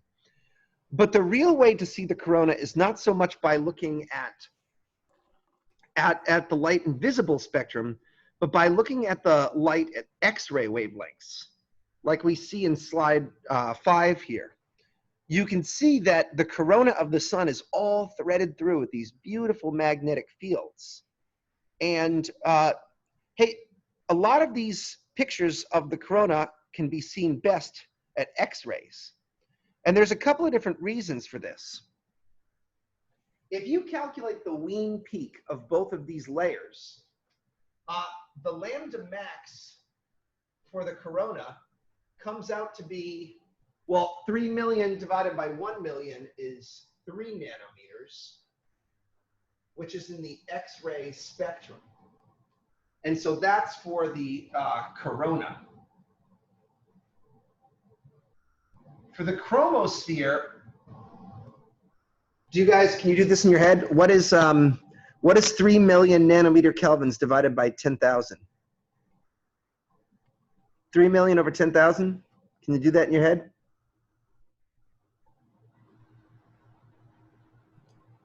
$300. Yeah. What regime of the electromagnetic spectrum is 300 nanometers? UV. Yeah. So if you want to look at the corona, you have to look at it at X-ray wavelengths. If you want to look at the chromosphere, you have to look at it at ultraviolet wavelengths, which is one of the reasons why they're sampling X-rays and ultraviolet in the Solar Dynamics Observatory. For instance, sorry, I thought I was on this thing. Slide 31. If you guys look here, this is a picture of what the chromosphere looks like taken in the ultraviolet. Notice that it's not uniform, but it's kind of a wispy and patchy layer.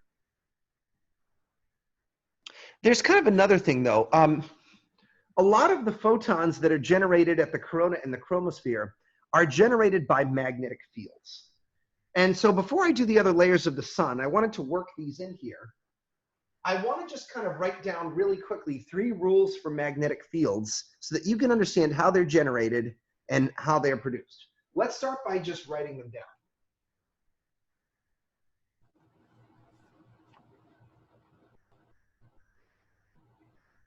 The first rule is how magnetic fields are generated, and that is moving charges create magnetic fields.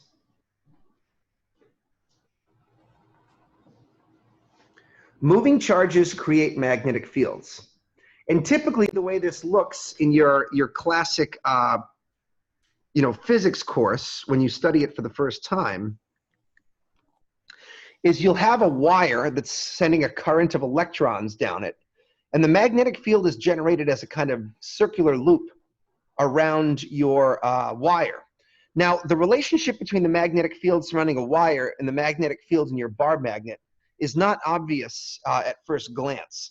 The moving charges in a bar magnet are actually contained in the electrons all circulating around the atoms together. But that's ferromagnetism. That's a little bit more complicated. The basic magnetic field is just a current of electricity traveling down a wire, and you get this kind of circular shape. If you were to take a pair of needle nose pliers and you were to bend your little wire into a circular loop, then your electrons would actually travel in an almost perfect circle around the loop. And when that happens, the magnetic field takes on a very peculiar shape. It's called a dipole magnetic field, and it looks like some bunny ears, okay? We find dipole magnetic fields everywhere in nature, including, for instance, Earth's geomagnetic fields that you use for a compass.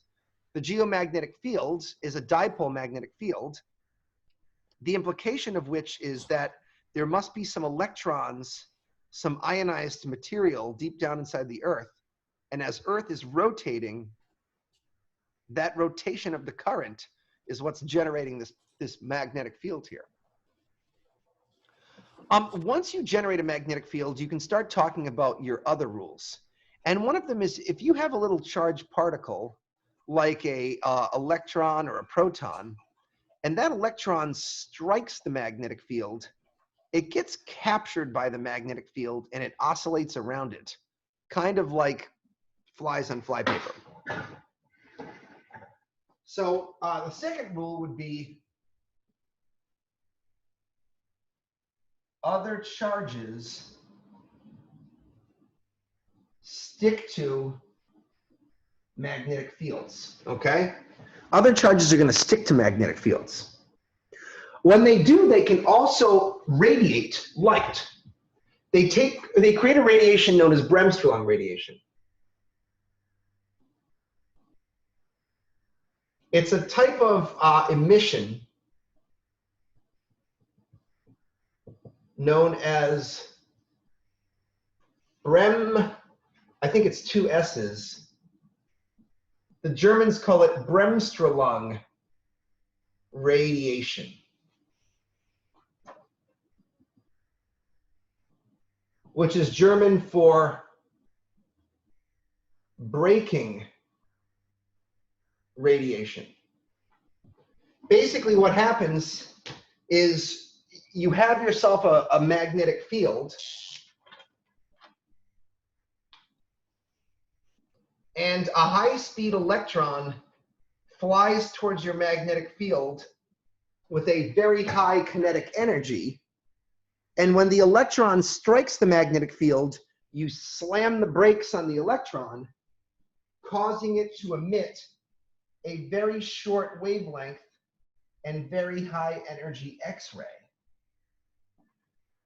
This is sometimes called non-thermal radiation.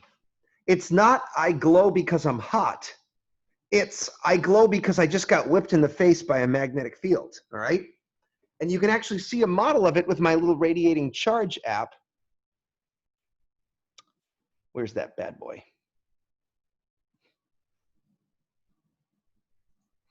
Let's give it a linear velocity, right? Let's speed this thing up to, in a high temperature plasma, the speeds of the charges could be close to the speed of light. Here I'm at 71% the speed of light.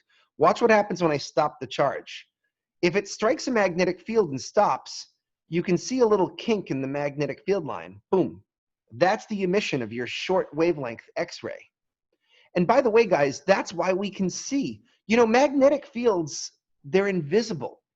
If I hold up these bar magnets here, you can't see no magnetic field with your eyes. That's not how it works.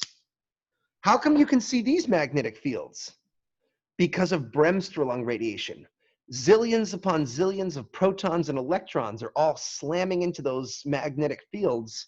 And as they do so, they're emitting X-rays towards the camera, which make them become visible. You're basically seeing plasma that is sticking to the magnetic fields. One of the weird things about magnetic fields in plasma is that they're kind of like flies and flypaper. And the stickiness is directional in both ways. Plasma, yes, will stick to magnetic fields, but if you have a big enough cauldron of plasma, you can actually twist the magnetic fields just by the plasma moving around. That's how these magnetic fields get twisted and warped and build up tension. So our third rule is that not only do other charges stick to magnetic fields, but that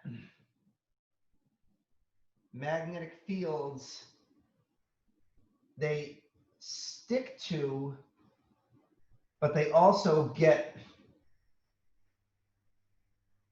twisted by bulk charges or plasma. So magnetic field lines are also being manipulated by your plasma particles. This is how those magnetic field lines get so tangled up inside the sun. And it's actually related to the lab I want to do with you guys today on sunspots.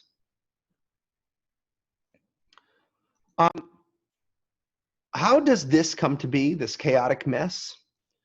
It comes to be because originally the sun is kind of acting like a dipole magnetic field. But one thing that's interesting about the sun compared to the Earth is the sun is not a solid lump of rock. The sun does not all rotate at the same rate, but it exhibits something called differential rotation. The sun is kind of like a big goopy ball of tapioca pudding. It doesn't all have to rotate at the same rate. In fact, you can see here from this little model that the equator of the sun completes a rotation in roughly 25 days. But close to the North Pole of the sun, it might take plasma to rotate 35 days to get around the sun. So the equator is actually going faster than the poles are. What happens is any plasma that creates magnetic fields will then drag the magnetic field lines along the equator faster than it will the North and South Pole. And after 1, 2, 3, 4 rotations, pretty soon your magnetic fields have gotten so tangled up that your star starts to look like this. There are magnetic fields poking out of it in any old crazy direction you could possibly imagine. So the differential rotation of the sun is part of the reason why its magnetic activity gets so messed up. And you know what's interesting about the magnetic field activity? It comes and goes with an 11-year cycle. So for 5.5 years, the sun will be magnetically active. For 5.5 years, it will turn off. We know this from the study of sunspots. Sunspots are connected to the magnetic fields and are found on the photosphere here and here, where the magnetic field lines terminate on the sun. For today's lab, you'll be studying the sunspots and the rotation of the sun. Show you some interesting things about sunspots real quick. Well, actually, let's clear. Let's do our next layer of the sun, and then we'll introduce the sunspots. That's so confusing. What? My structure here? Well, no, it's just like, so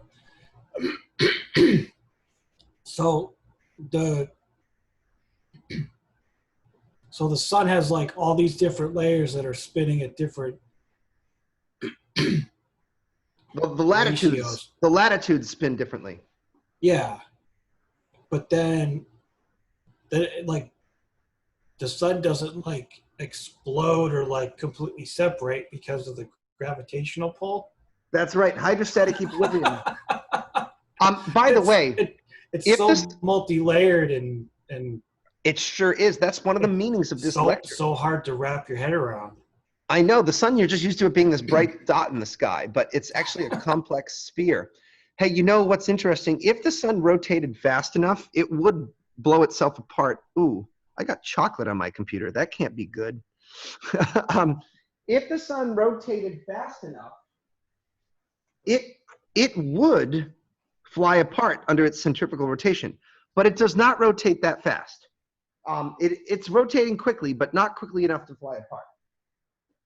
If you're going to do battle with gravity, you got to be strong. Well, gravity's actually not that strong, but if you're going to do battle with a sun's worth of gravity, you got to be strong. Okay, so let's talk about layer 4. If we're going to keep up with our planet analogy, layer 4 is kind of like the surface of the sun. It's called the photosphere.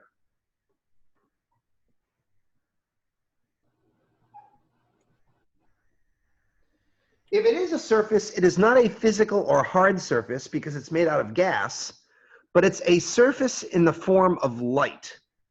The photosphere is defined as that layer from which the visible light is emitted. And that layer is really, really thin. Compared to the radius of the sun, it's 50 kilometers thin, making it thinner than onion skin to scale. We find a number of interesting features in the photosphere. So obviously the wavelengths it produces are visible light, centered around 500 nanometers, which is kind of greenish in the visible spectrum. It's powered by thermal blackbody radiation.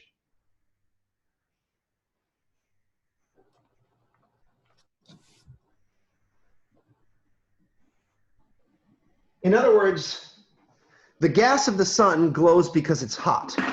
And it glows just like a Bic lighter, thermal radiation. That means the temperature is very important because the temperature sets the radiation profile. And as you've heard before, the temperature is 5,800 Kelvin, and that's relatively constant. Now, if you look close up on the photosphere, if you zoom in on what is a normal patch of glowing photosphere, let's see if I can do that.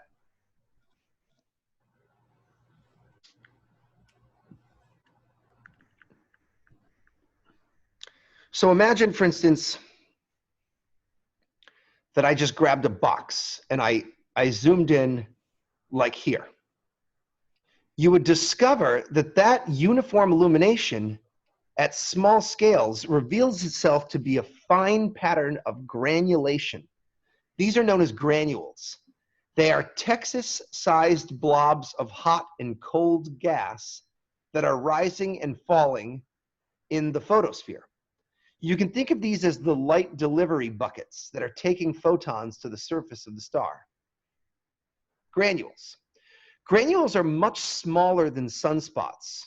We also find sunspots at this layer too, as the following picture tries to demonstrate.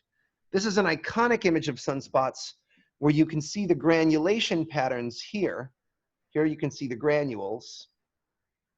And here you can see a sunspot, which, as you know from the beginning of class today, is oftentimes several Earths in diameter. So a sunspot is like the size of Earth. A granule spot is like the size of Texas. And they're caused by different effects. So on the photosphere, we have granules, which are hot and cool blobs of gas. We also have sunspots on the photosphere. Sunspots are much cooler than granules, and as a result, they're quite darker. Sunspots are massive regions of plasma that are trapped by magnetic field lines, and as a result, they get cold or colder than the surrounding gas. Typical temperatures of a sunspot might be 4,000 Kelvin. I almost had us do a sunspot analysis for our homework today, but I changed my mind last minute. That's a nice problem, and maybe I'll work that out with you next time. There's a lot going on the photosphere of the sun. In fact, you can see from this animation that we've been able to track the rotation of the sun, as we will do in our lab today, by watching sunspots drift around the surface of the sun. Now, this lab is a little trickier than it sounds because you can't simply grab a spot and then watch it orbit all the way around the sun, because as soon as it disappears beyond the eastern limb there, you've lost track of it, and it's not obvious to you which spot that is when it comes back around. The spots kind of morph and change their shape a little bit because the magnetic fields are changing their shape. Here's some interesting stuff about sunspots that might give you a tickle, though. We've been tracking sunspots since the time of Galileo. Galileo was the first person to observe sunspots with his telescope in 1645 or so. By the way, Galileo lost his eyesight because of that observation. You're not supposed to point your telescope unaided at the sun, right? I actually have a filter which allows me to look at the sun. I want to show it to you. This is one of my solar filters that I use to point at the sun with the telescope. Actually, for lab today, it would be kind of cool to maybe set the camera up and show this to you, or set the telescope up. This is what is known as a white light filter. What does that look like to you guys? It looks like tinfoil, right? This white light filter, you put it over the top of your telescope. Ooh, shiny. it allows only 1,000th of 1% of the light from the sun to pass through it. Without this telescope, without this solar filter, you couldn't put your eye up to that telescope or you would literally melt your eyeball. This is called a white light filter, and we can use it to look at the photosphere of the sun. One of the sad things is, you know, I've been teaching this class for 10 years, and the solar magnetic cycle is 11 years. So you get 5 years of sunspots and 5 years of no sunspots, right? So since the time of Galileo, we've noticed that the sunspots come and go with the magnetic activity of the sun. 5 years, 5.5 years of sunspots, 5.5 years of no sunspots. We are currently at a very low solar minimum where there's virtually no sunspot activity happening on the sun right now. And as a result, when I taught this class 5 years ago, I would take students out and I'd sort of set up the telescope, and it's kind of a fun springtime activity. You guys can sit on the grass under the shade of the tree while I sit there sweating buckets and trying to set this bloody telescope up. But once you get to look through for a few seconds, it's kind of cool to see the disk of the sun. But during a solar maximum, it was awesome because students could see all these cool sunspots. But now if I took you out, there'd be kind of nothing to see. I wonder if I have my... Yeah. So every 11 years, are there new sunspots because everything kind of resets itself, or am I not understanding that? Yep. Well, the sunspots come and go with the magnetic field activity. So even during a solar maximum, sunspots can come and sunspots will live for like a couple of weeks, and then they morph and disappear, and a new one shows up. Oh, okay. But half of 11 years is 5.5 years. So for 5.5 years, you see a ton of crazy sunspots, and for the next 5 years, you see none. Let me show you, I observed a transit of Mercury. Do I have pictures here?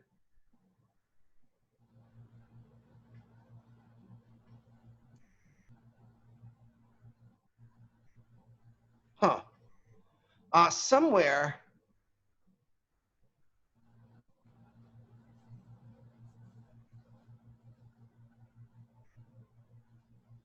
Oh yeah, so this is a picture I took with the telescope of, can you guys see this? No. All right, hold on.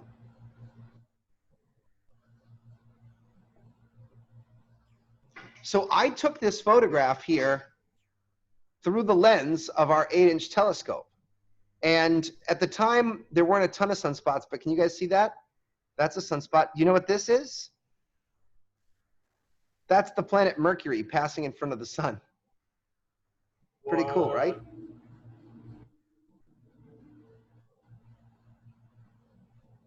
That's Crazy. crazy. Zoom in on this. Oh, it doesn't really work. There are better pictures than this, but this is one of them. That's what the sun looks like through the white light filter. It's kind of cool. It looks very yellowish. And one of them looks yellow and the other looks kind of white. Oh, back to my point. There's something cool I need to tell you guys about. If you look at this slideshow, I want you to notice something here. There was a freaky period of time from 1650 to 1700 where all sunspot activity disappeared from the sun. Nobody knows why, but the solar magnetic cycle was temporarily broken. It is known as the Maunder minimum.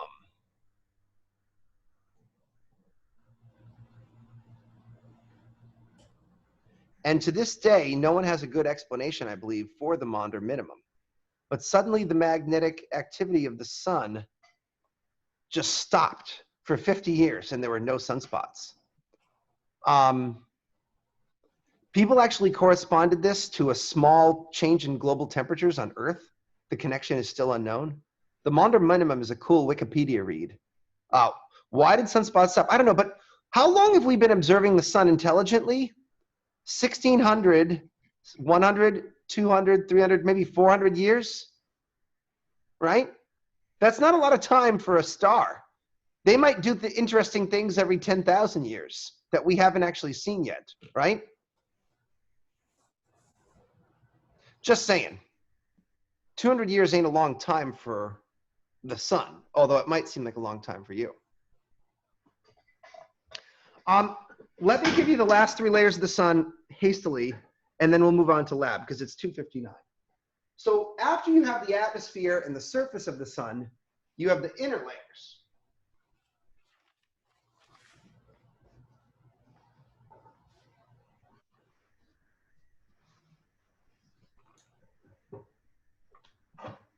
And the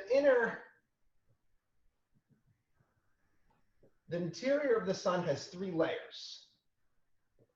One called the convection zone.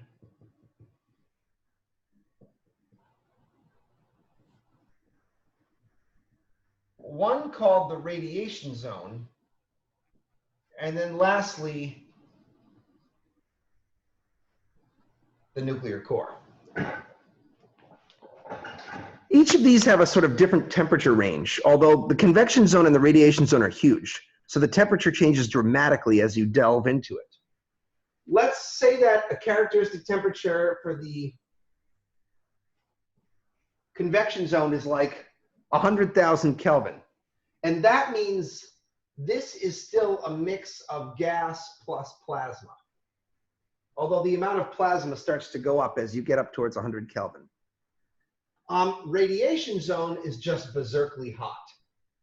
It gets upwards of, forget 1 million, it can go up to 10 million Kelvin. And the radiation zone is all plasma. The nuclear core is all plasma too. It's got a key temperature of 15 million Kelvin. 15 million Kelvin is the temperature at which hydrogen fusion ignites. And we'll save that for a later day.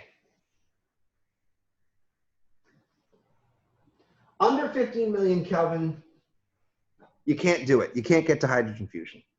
That means energy flows through these layers of the star.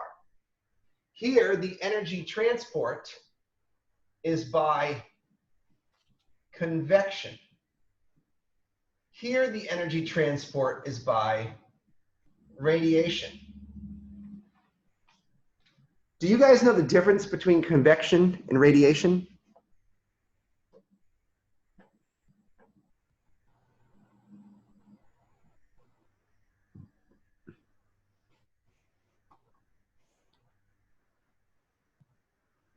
Convection, you need a gas? No, not always, but usually. You know the interior layers of the Earth are solid rock and they convect? Heat from the core convects and pushes it up. It's a teensy bit more complicated than that. In fact, if you go back with me, Will, I think that was Will just talking, right? Yes. Mhm. Will, in the radiation zone, heat is not pushing up the gas because you're completely ionized. Radiation means energy is transported by photons. And imagine the plasma looks like this. There's a sea of electrons and protons, because that's mostly what you get when you ionize hydrogen. And then there are these photons that are ricocheting all through it. And the photons drift through the gas in something called a random walk. And that means the photons come over here and they ping, hit an electron, and then a proton, and then an electron and a proton. And they ping pong their way off of the plasma particles in an attempt to wiggle their way out of the star. But the random walk is so strange that the single photon might ricochet off plasma particles bazillions and bazillions of times before it actually drifts out of the sun. But here, energy is being transported by radiation because the photons are scattering off of the gas. But the gas is not being pushed. It's just being collided with in a giant game of pinball. They call this a random walk. But ultimately, it's the photons that transport the energy from down here to up here. Once you do get to the convection zone, then, Will, you can say that the heat is pushing things up. Because convection works like giant lava lamp bubbles. Here's a convection operation. Actually, they call this a radiator, but nothing's further than the truth. It's actually a convector, not a radiator. These slats, they hold pockets of air. The air is heated by direct contact with the metal, and as the pockets expand, they become buoyant and they float up. Hot air rises, cool air sinks, and basically convection is the same principle as a lava lamp. You heat up the paraffin wax, a bubble rises up, and then a cool bubble sinks back down. In fact, when you see the granules at the top of the photosphere, the granules are the top of those convective bubbles. You're seeing the bubbles rising and sinking. The warm bubbles are bright, and the dark bubbles that have shined away their light are cool. Contrast convection with another energy transport mechanism, like conduction. Conduction is different than convection because in conduction, you have atom-to-atom jiggling that heats things up. So when I made my tasty onion and cheese omelet this morning, while I was busy being late to lecture, my delicious omelet with onion and cheese was in direct contact with the copper frying pan, and the atoms of the jiggling frying pan were jiggling my egg omelet and cooking it to perfection. That's conduction right there. It's atom-to-atom jiggling. Convection isn't atom-to-atom jiggling because you're pushing huge blobs of atoms all at once. It's bulk transport rather than microscopic transport. Now, obviously, conduction is not possible in a gas. Well, actually, that's not true. I just lied to you. Conduction ovens conduct and heat your turkey by atom-to-atom jiggling. But conduction is not an effective way of transporting energy when you have a giant star that's hundreds of kilometers across, right? In that case, it's either radiation or it's convection. So the important thing, Will, is at some point the heat is being transferred by photons, and once you add some neutral gas, that's when you switch over to convection. A fun game to play in everyday life is to play the game convection, conduction, and radiation and test your ability to understand how energy transports. So before we do our lab here, we'll just sort of try it. Like, let's think of a place where, I don't know, here's one. Whiskey on the rocks. Now, I think I see some energy being transported here. Some energy is being transported. There we go. Energy is being transported, anyone getting thirsty? From the whiskey to the rocks. How is energy being transported there? Convection, conduction, or radiation?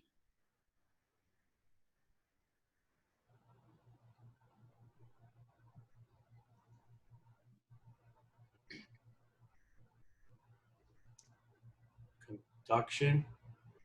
Conduction. Direct contact. They're in direct contact, and the jiggling whiskey molecules are heating up and jiggling the ice cube. How about this one? Hot potato on a windowsill. Can I get a picture of that? That would be amazing. Yeah. So let's say you bake a potato, right? Oh, shoot. Okay. Let's just type in baked potato. I take a baked potato out of the oven. I put it on a plate, and it starts to cool down. How's my baked potato cooling down right now? Convection, conduction, or radiation? Convection? No. Probably not convection. Radiation. Yeah. While there's a little bit of conduction between the hot potato and the air, the potato's encased. I bet this cools off from infrared photons. This is like a black body that's radiant. I bet it's actually infrared photons that are cooling this thing off more than anything else.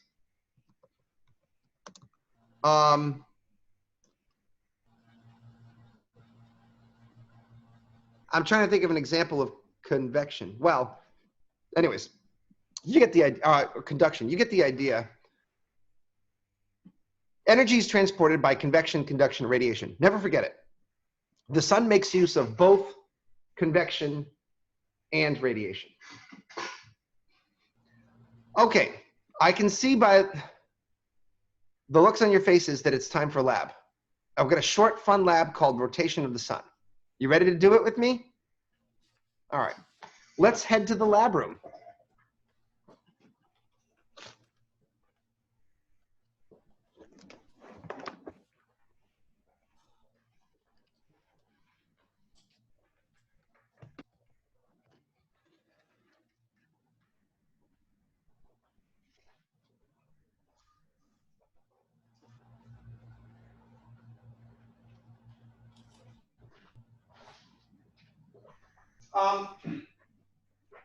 If this lab gets done fast enough, the sun is actually, speaking of which, is up right now. I brought my telescope home with me, and I've got that solar filter. I could attempt to point it up at the sun if you guys wanted. Might take a second for me to screw it all together, but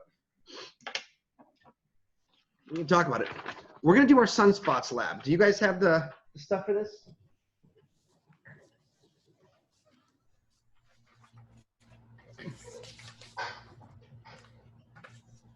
I remember last time that parchment paper helped in this one.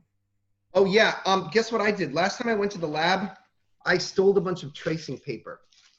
Now to do this lab right, we're gonna need like a 3" by 3" square of tracing paper, but I'm betting you guys don't have that at your house, right? What did you use last time, Laura? Parchment paper, like wax paper. Oh, use wax paper. Yeah, Yeah. like you use for That cooking. really worked. Yeah. This lab is obviously way cooler if you participate rather than watching. But for those of you who have trouble getting the materials, watching is allowed. Let me just grab a pair of scissors real quick.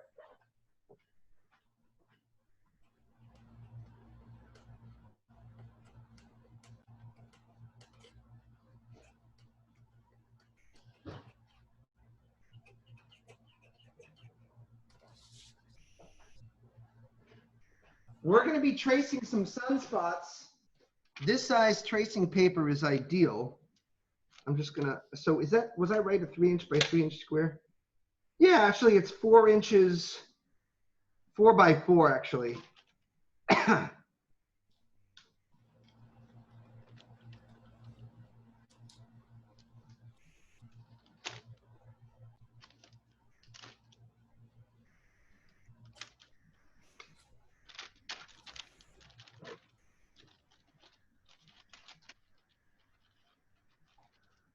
Doesn't have to be perfect.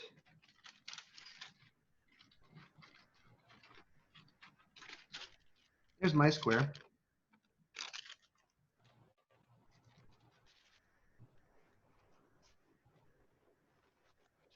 You can also do gravestone rubbings if you're into that kind of thing. I don't know.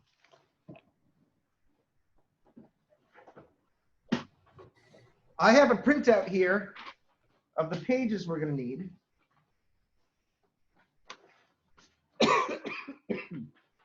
Sorry. Page 13.6, that's the last page. The sunspots.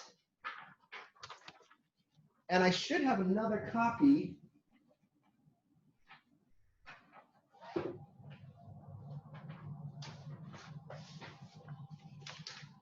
$13.5 somewhere.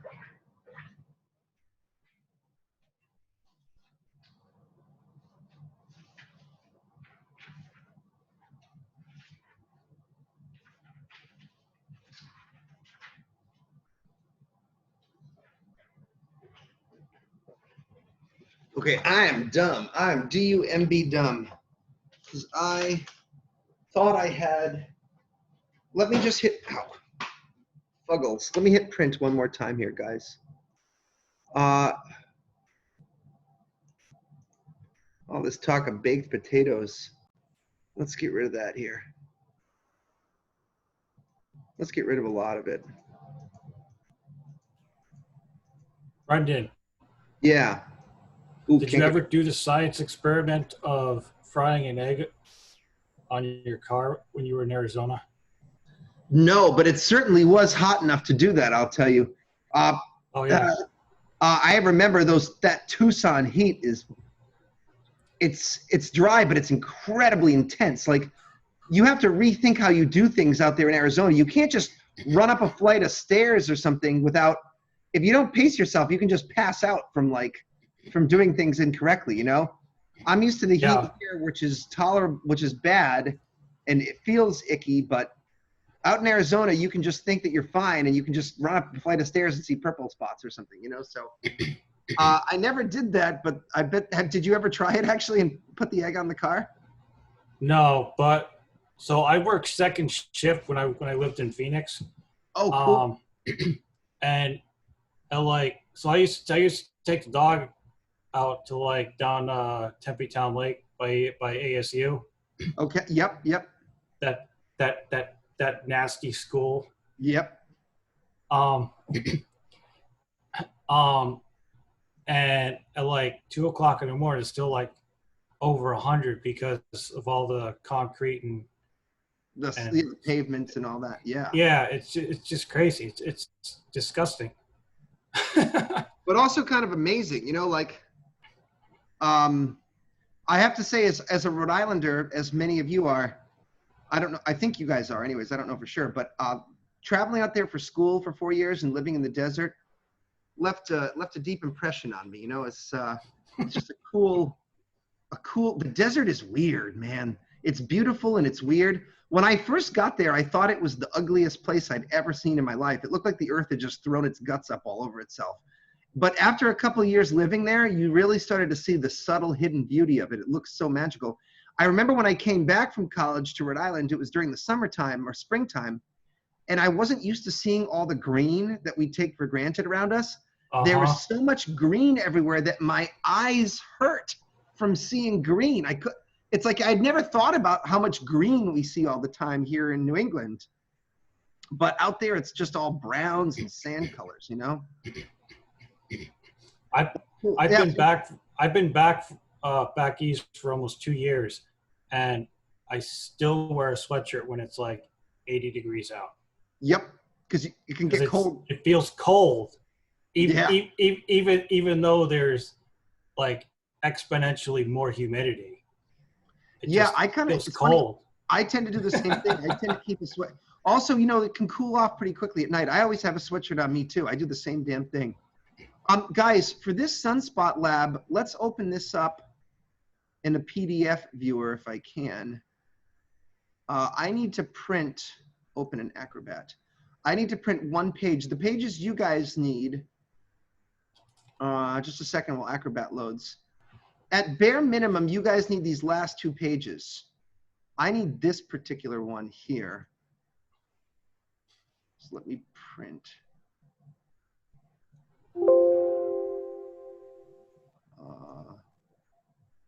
Current page. That's the one I hadn't had printed. All right, it's working. If you guys want to follow along and you have tracing paper or wax paper to follow with me, then go ahead and print out your sunspots too. In fact, you might want to do this anyways. Print this out just so you can follow along with me.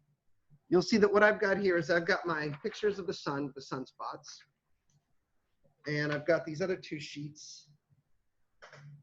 Oh shit, hold on, I need paper. 1 second.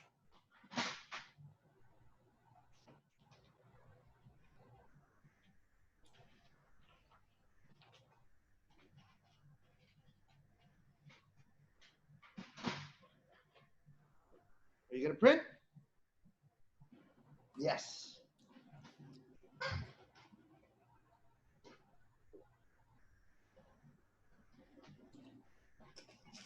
Oh.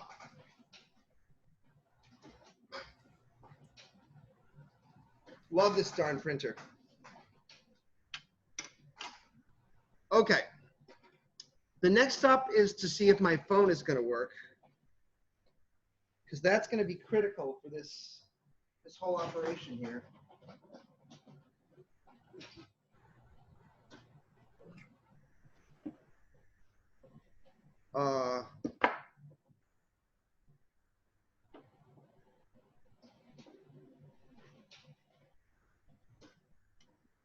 All right, everyone just pray to the technology gods for a second. Share screen, iPhone.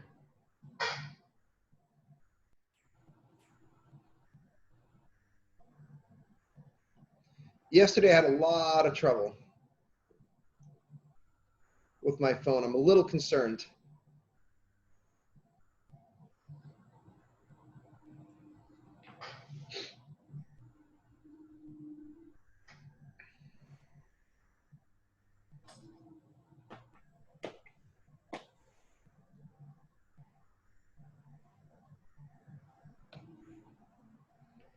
I have to wonder if it's because my iPhone is so full. It's probably part of it.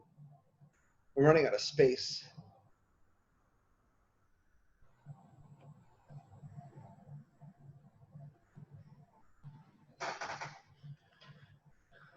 Hold on, guys.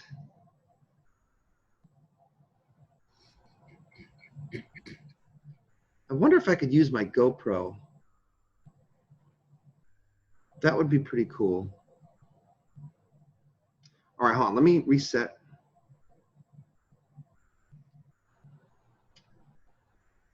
Well, you do have an iPhone 5.5, and they're up to iPhone 11, which means that you're in the super valley of the iPhone cycle. I know.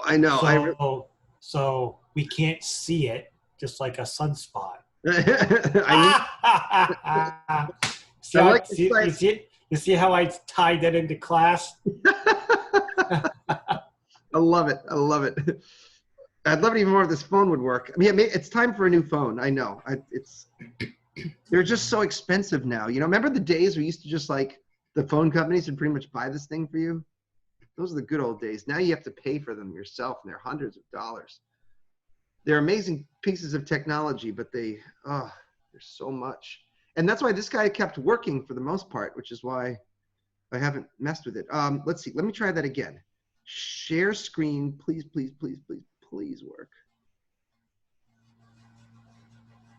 Okay. Restart your device. Yes. Yes. All right. I can't let this go now that I have it. All right. Oh.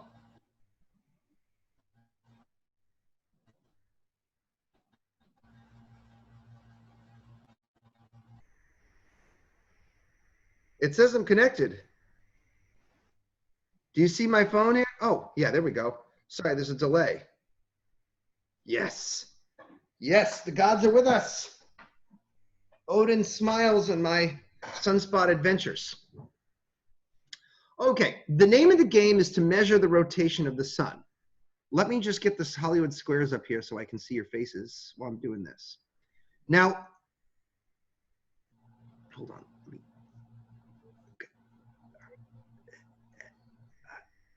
Okay. Rotation of the sun, right? We're going to track some sunspots at 2 different latitudes. I want to track a sunspot. Here's what we're going for here so you can get a sense of what I'm trying to do. I want to track some sunspots like at a northern latitude and some sunspots on a southern latitude, and we'll see if we can get to the equator. It's going to look something like this when we're done, okay? The sunspots that I want to track, see if you can follow along with me here. The one from the northern latitude, I want to get the really dark one that you can see in a couple of these frames. Like, for instance, do you see that guy? That's the sunspot I want to track. Now, where is he a day before? Well, can you guys see these 2 spots here? Boop, boop. You see that? Now watch. Yeah. If you go back a day, you can see them boop, boop there. And that means boop. That's the first time the sunspot appears on my eastern limb, okay? Then it moves to here. Where is it in this picture? Oops, sorry. Yeah. You guys can see it here, right? Yep. There's the boop, boop. So that's my spot. And there's the boop, boop. So there's my spot there.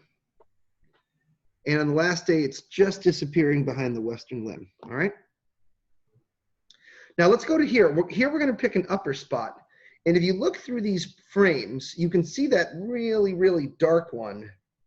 That really dark one is the one that we're going to grab. So it looks like that dark one starts right here at 8.8. Okay. And then 810, we see him there. 812, we see him there. 814 there. 816 here. So we'll get 6 observations for the upper hemisphere and 6 observations for the lower hemisphere. Before we trace, we got to set up our tracing paper, and let me show you how to do that. We would like to make a disk that's the exact same size as the sun. And to do that, we're going to want to use a compass. I don't know if any of y'all have compasses. If you do, that'd be pretty tight. There's mine. Compass is helpful, so is protractor. Let's measure this bad boy in centimeters. I'm going to need your help for that.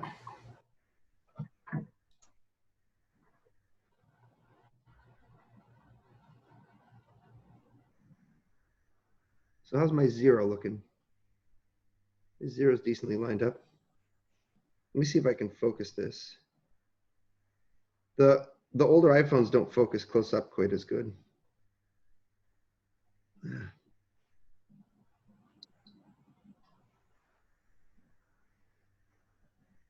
Wow, it almost seems a little small, huh?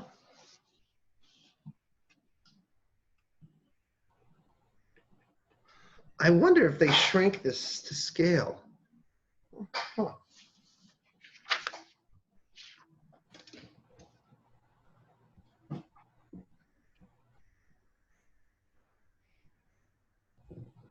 Well, it's more than 51 and less than 52, but I say we go with 52. Is everyone okay with that, millimeters? Yep. And it looks a little closer to 51 there, honestly, but we're going to do 52 to account for the thickness of the pencil. So what I'm going to do is I'm going to make what's half of 52? 26. All right. So let's carefully, and here's how we're going to do this. We're going to make some sort of vertical tick marks here. Sorry. I'm going to make a line that's 26 centimeters long up here at the top of my page. So at 0,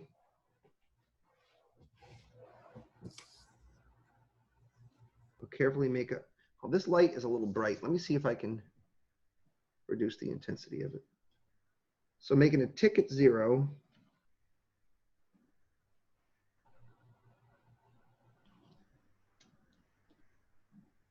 Make a tick right at 26. Hold on a sec. Let me go to my settings. Oh, get out of here. Okay. Let me go into my display settings. Display. Here we are. Sorry, guys, I'm feeling dumb today. All right, that ought to help.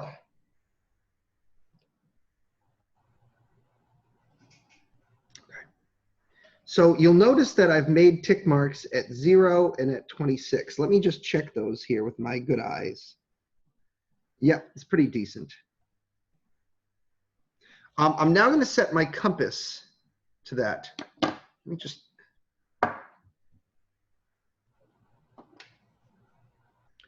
put the pointy part here, and I'll adjust my thumb screw until I get out to 26. I'm even going to kind of test it.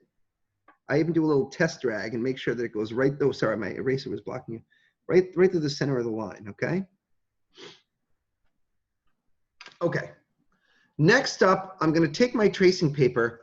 I want to put my tracing paper on something paddy. Okay. Let's see this little notepad here? You want something spongy that you can stick your tracing paper onto. Stick my tracing paper there. And this is set to 26, I believe. And I'm going to go ahead and I'm going to make myself a nice, neat little circle. Make it nice and dark. Let's see if it matches up over my sun pretty decently, okay?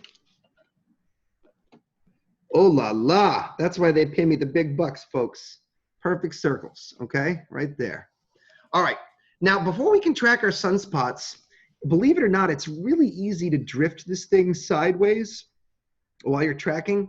So what I'm gonna do is I'm gonna trace my registration tick marks. Get out of here, Nate. He's trying to coerce me to go drinking, but that's only happening after I grade your midterm exams. Okay, so I've lined up my tracing paper pretty good, and before I even track a spot, I'm gonna perfectly trace over the registration tick marks, north, south, east, and west. And I'm gonna make sure that I line these up perfectly before I even track a spot each time, okay?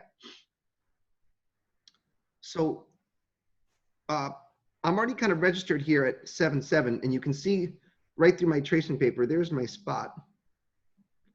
I'm gonna track it in, and I'm gonna write underneath it the date in small letters, 7/27. You guys see that? All right. Yeah. All right, so let's go to our next one. Let's go. First, we do the registration tick marks. Bump, bump, bump, bump. I can see my spot has been selected, and that's 7-30. And if you guys can follow along, if you have wax paper or something, go ahead and do that. If not, you can just kind of watch this step, and you can watch this step and kind of recreate it later on. It's up to you guys. Obviously, it's a cooler experience if you do it yourself.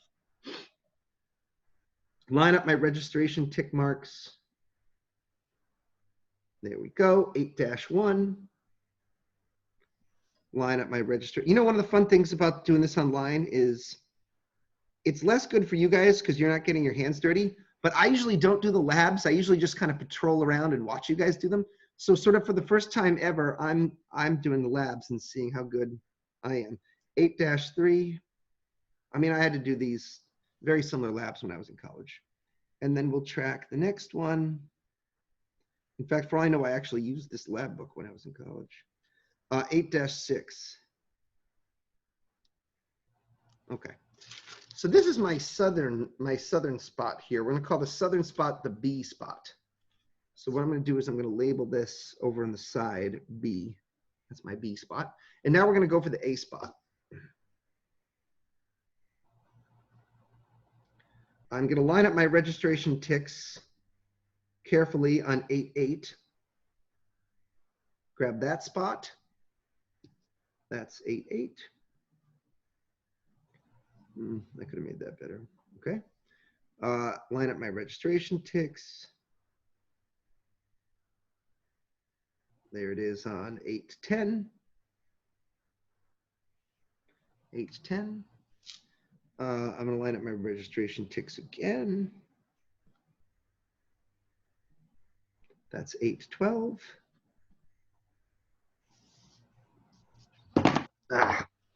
I keep knocking this bad boy over here.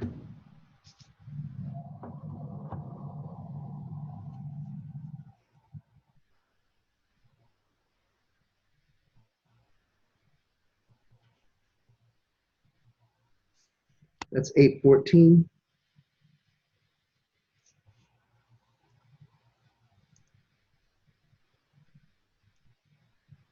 $8.16. And lastly, ow, ouch. I'm gonna break this table one day. It's gonna make me very sad. Whew. Okay, so let's see what we got here. That was 8-18.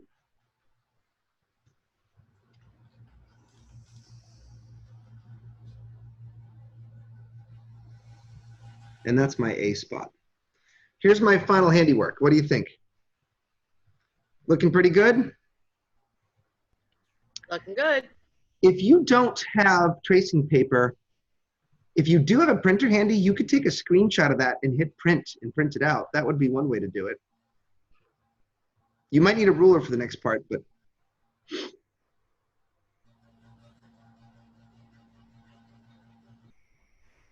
Like my printer is right underneath my desk. So if I hit print, it'll just pop out and fall on my shoes.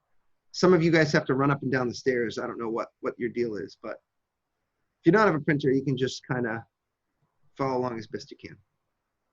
All right, here's where we're going to take our measurements, okay? Well, first of all, I'm going to need to make a best fit line through the north spots and the south spots. So I'm going to make a line that kind of cuts as horizontal as possible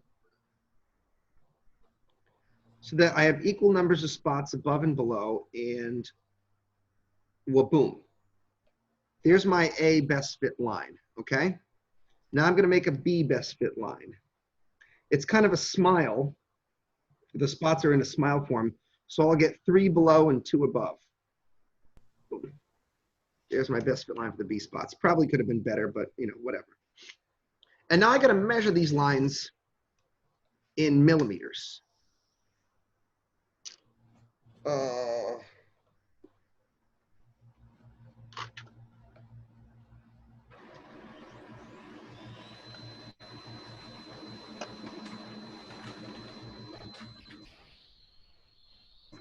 What would you guys say? Pencils rolling, things are falling. What would you guys say is the length of that line? Hold on, can I do this?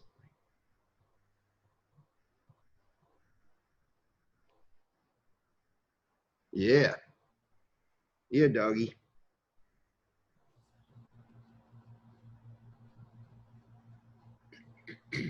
What do you think?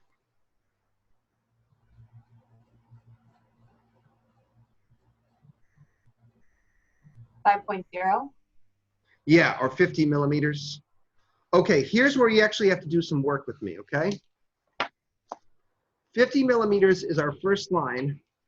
Find the page 13-5 here.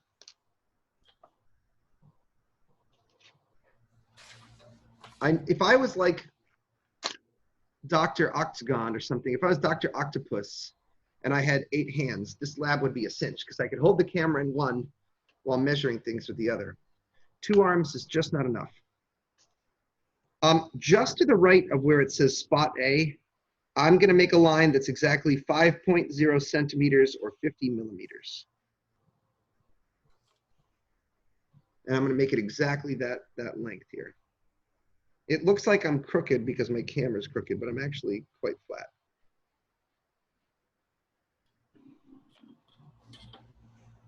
Hmm. 50 millimeters. We have to mark the midpoint. So what's halfway through? 25. Yeah. Watch if I do this. I'm going to make a vertical cross so I don't confuse that with a sunspot. Okay. Now, I'm going to set my compass to be exactly this. Just adjust it by a small amount. And I'm going to draw in a hemisphere here.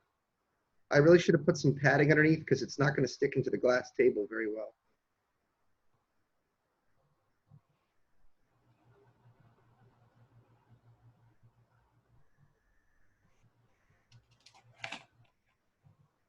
And what we're doing right now is we're making a top-down projection of the sun.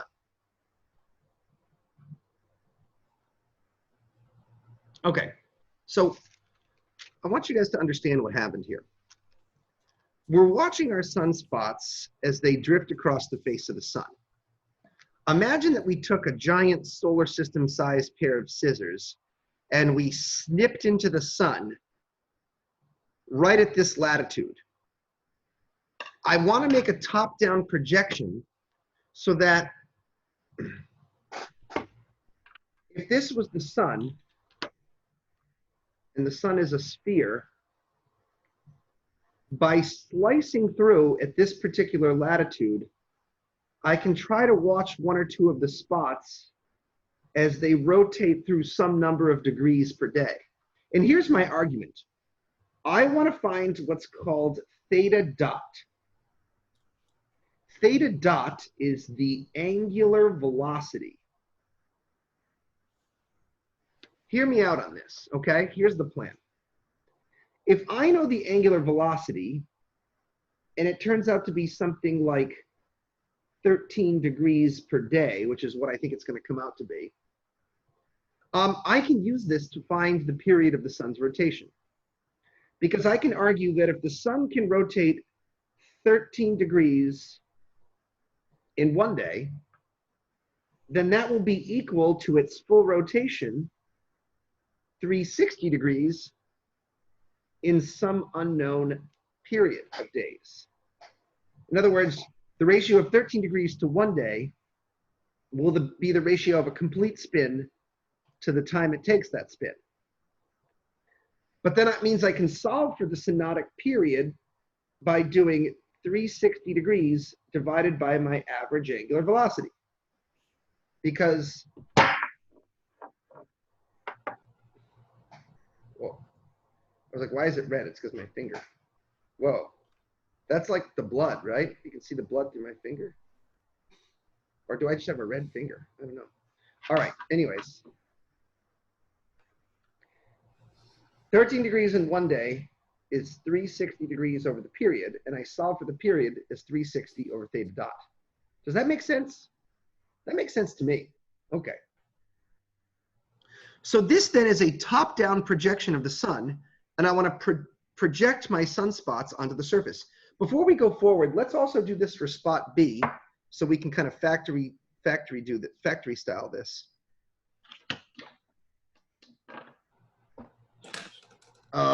Where's that sunspots? Oh, snap. Which one was it?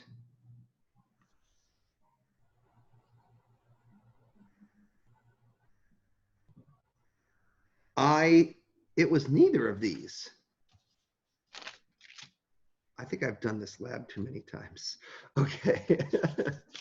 So 360 divided by 13. It's the one in your right hand, the one without the north on it. I remember I used the slash right on the edge of the sun. That's how I know this.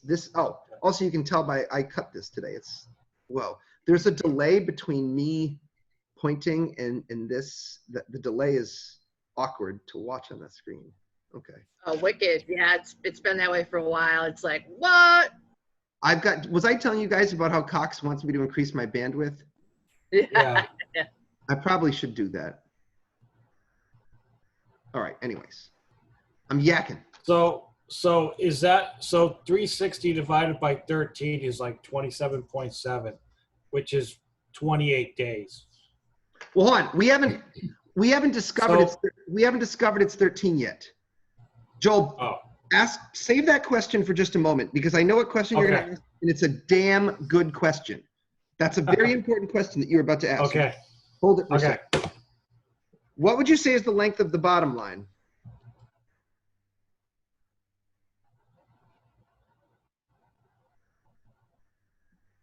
$47. I think 48, right? Look. What's 2 ticks past half? Oh, you're right. Sorry, 40. Wow, I'm done. Well, at least to me it looks that way. No, you're right. Yes, I thought I was doing it dumb. It's 47. All right, let's make a line exactly 47 millimeters across. Right next to spot B. Oh, you can't see what I'm doing here. Hold on, I gotta push my laptop back. I gotta push this back so you guys can see. Right next to spot B, make a line 47 millimeters. What's half of 47? 23.5. So we're gonna make our vertical tick mark at 23 and a half.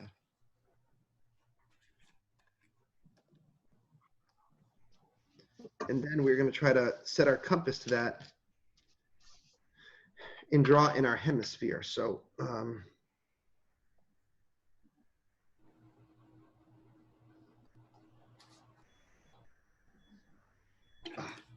I need some more paper underneath here. It really helps to have like a pad. Ouch.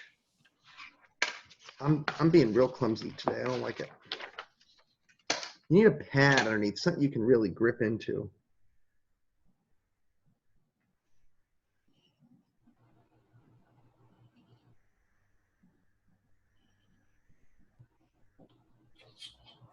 All right.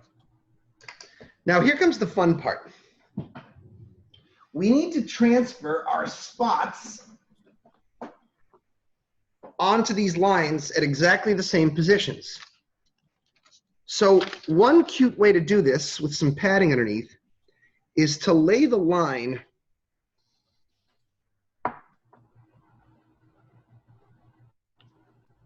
over the top of the page and use the pointy part of your compass to poke through and make some divots, okay?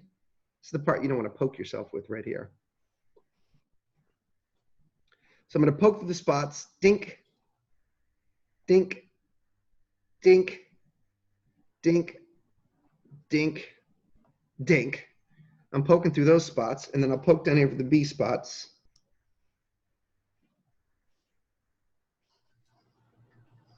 Force them to be on the line. Dink, dink, dink, dink, dink. And now I can actually see the spots. So I'll shade them in, and I'll put the dates underneath.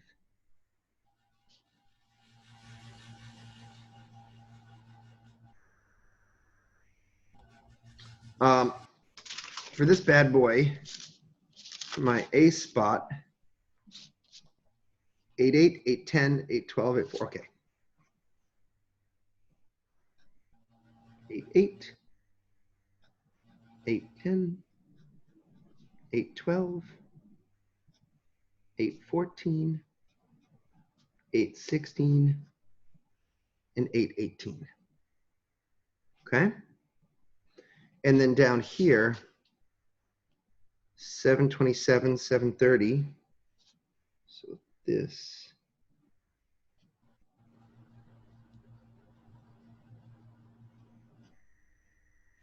$730, 8-1, 8-3, and 8-6.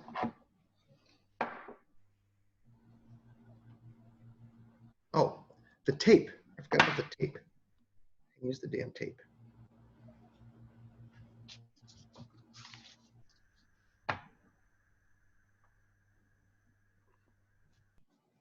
Okay, what we want to do is project two of our spots up to the surface. We want to see how many degrees they rotate per day. I'm going to pick two that are on either side of the center. I'm going to pick them kind of here and here, okay? Although it could be made an argument to do this a couple of times. I'm going to try to make this really straight. I'm going to track each spot up to the surface, but no farther.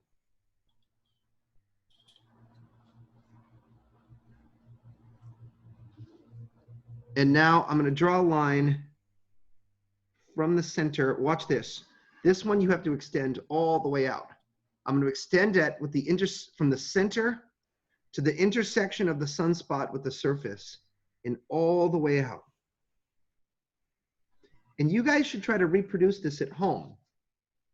So each and every one of you should be doing this. I guess I should have said that before, but I figured you guys would know. Can I take a little survey of what everyone's up to? Can you show me what you got so far? Come a little closer, Evelyn, because I can't leave my phone mode, or I'll look a little closer. Okay, you're kind of freehanding it. Okay, Will, that's cool. But I'm trying. Yeah. Having a ruler would help here. Okay. Okay. Jose, are you going to make something too? Yeah, I have my ruler with me. I'm trying to recreate it. Yeah, please do. Okay. A good tip for how to make a nice semicircle with a ruler is that you can draw some points, if you know the radius of your circle, from the center to a bunch of different things and kind of trace it through.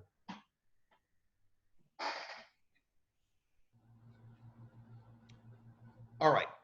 Now you're going to learn how to use a protractor. We want to measure this angle. So the way this works is you take your protractor and you take this central dot, right? This goes at the vertex of the angle. So I'm going to place that right there at the vertex. And I'm going to pin the vertex with my pencil, and I'm going to pin it and spin it so that the 0 degree line over here perfectly lines up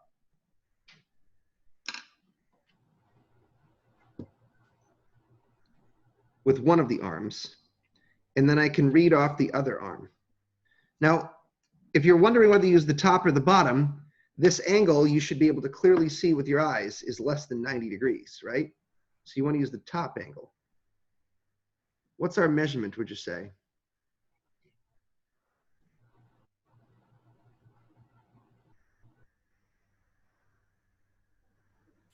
Looks like 70. Yeah, not quite 70, not quite 71, but we'll just go with 70. We could say 70.3 or something, but do you want to get that crazy? What do you think?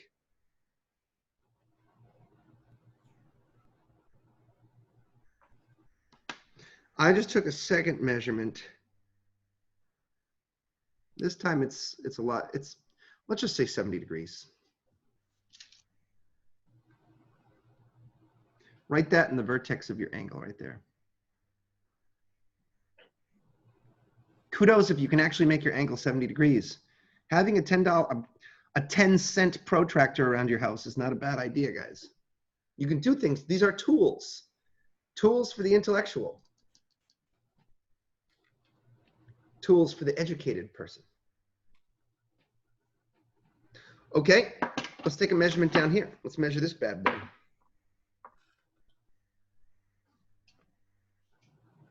Put this right at the center of the, oh, I haven't tracked my spots up. First, I'm going to track up this one at 730. And I'll track this one at 8.3 up to the surface as well.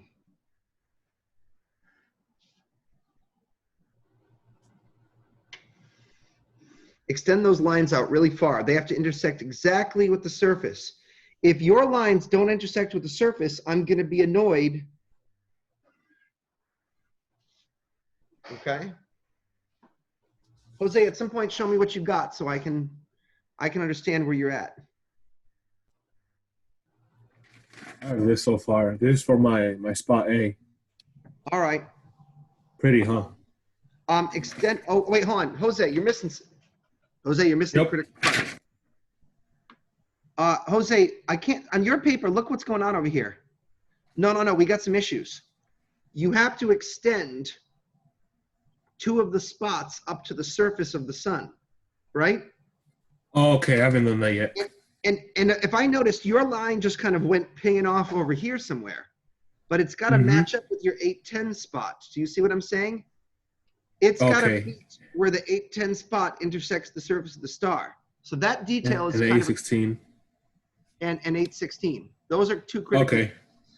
Can you make that happen for me? Yep, I got you. All right, okay. And I'm talking to everyone too here. Okay, now we can measure our B spot angle.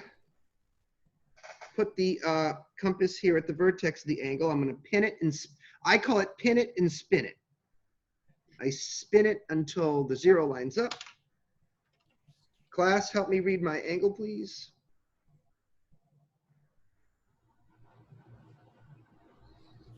$60. 6 zip.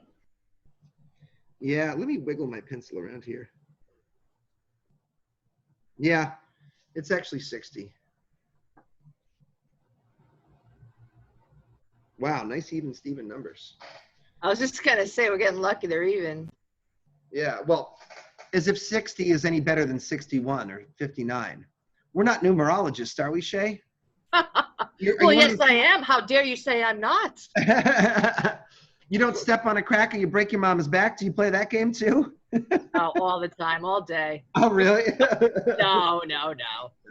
Actually, given my worst impulses, I have a superstitious nature that I try very hard to shed. It's a constant battle to remember that it's all kooky stuff, you know, but it is tempting to want to play those games. It is. I mean, if you're doing it for entertainment, that's fine. But if you're actually agoraphobic and worried that you step in the crack, you're Oh gonna break yeah. your leg, then Yeah, you're that's probably going to break your leg, you know. that is actually, yeah, that's sad. Yeah. So we've got to get two things determined here: the time interval between the spots and the angular velocity. What do you guys think is the time interval between those two spots?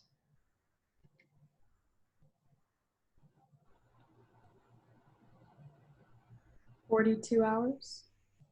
Probably more than that. This is 8:10, right? 6 Oh, 6 days. Never mind. Do you see that's about 6 days from 8:10 to 8:16? Those are dates, months in a day, right, Evelyn? Did you think I meant 8:10 or 8:16 o'clock? Is that what you? I thought you meant 8:10 to 8:12, but then I realized 42 hours is not even 2 days. It would be 48 hours. So I was just wrong. All over. Okay, that's all right. Hey, this happens. It's Tuesday. Our brains don't really have to work until Friday, all right? So look, from there to there is, those are the time interval between the two measurements. That's 6 days. Let's plop that down. Let's get this one. What's the time interval from 7:30 to 8:03? April, May, June, July. 4 How many days. days are in July? 31. So what do we got here? 5 days.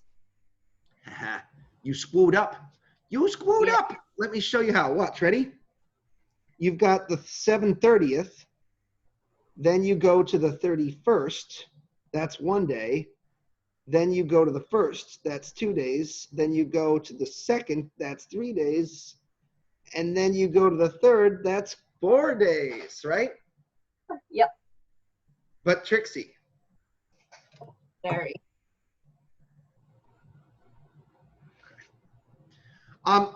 Now our angular velocity is going to be a quantity that describes how many degrees the sunspot rotates per day. One of the cool things about units is it can kind of tell you what the formula is. If our units are going to be degrees per day, then how are we going to get our angular velocity here?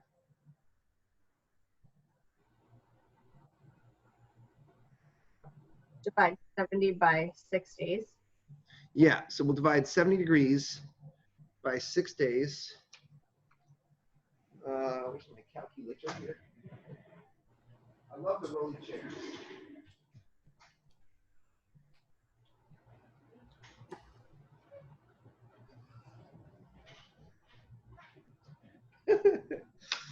All right.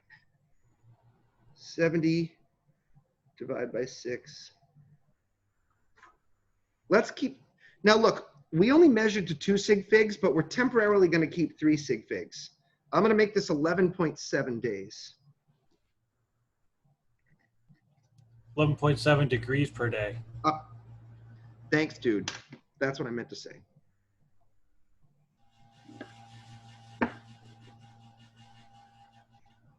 I kind of just want to make that look more degree-like. And then here is 60 divided by 4. That should be an even number, right? 15.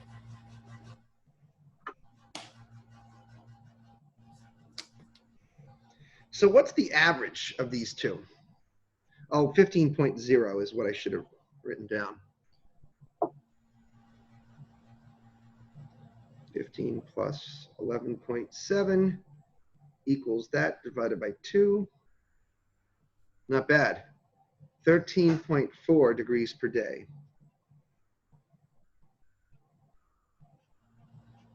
So that's about what we expected, right, Joel? Yep.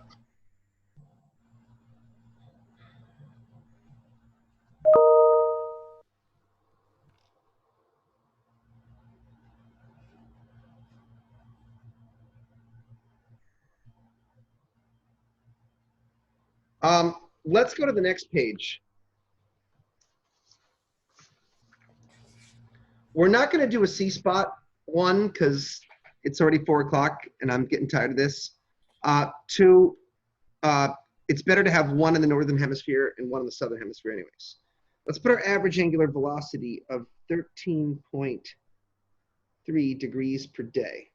Now, Joel, earlier you were about to ask me a question.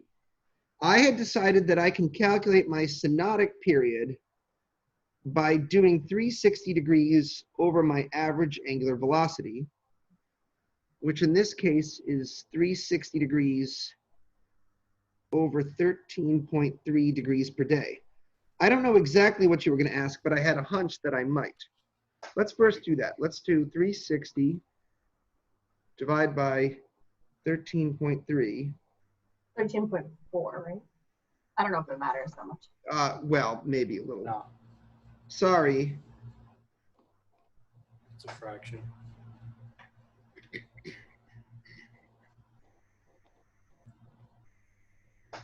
26.9. This is my synodic. Now, what was your question going to be? Oh, what are my units here?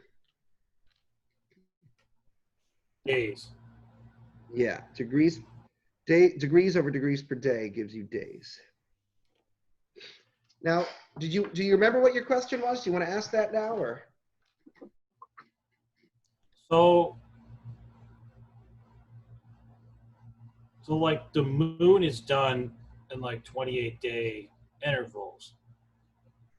So is that kind of how all this like kind of ties in? Because with like the like going off like 13 degrees, the angular velocity, the average angular velocity, that comes out to like 27.8 or something like that. So Oh no, that's kind of a random coinky-ding. Let me explain. okay. I can show you a slideshow. I know what I'm going to do. I'm not going to lose my phone here, but I'm going to open up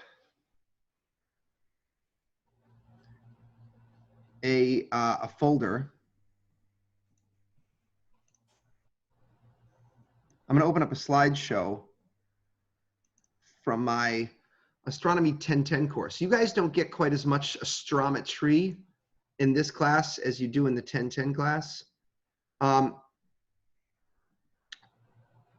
Joel, there are actually 2 different periods for the moon. Hear me out on this for a second. There is a sidereal month and there is a synodic month. If you're measuring the time from new moon to new moon, or the time for the phases, you want the moon to go from here all the way back to its realignment with the sun. And a synodic month, the time between the phases, is 29.5 days. But you'll notice that the real 360-degree period of the moon, the time it takes to complete a 360-degree orbit, that's known as the sidereal month, 27.3 days. So synodic is when things line up, but sidereal is the true period. Now, in this case, the period of the sun that we measured, 27 days, that's actually the synodic month, not the sidereal month. And the reason why is this. During the time that we were measuring this sunspot,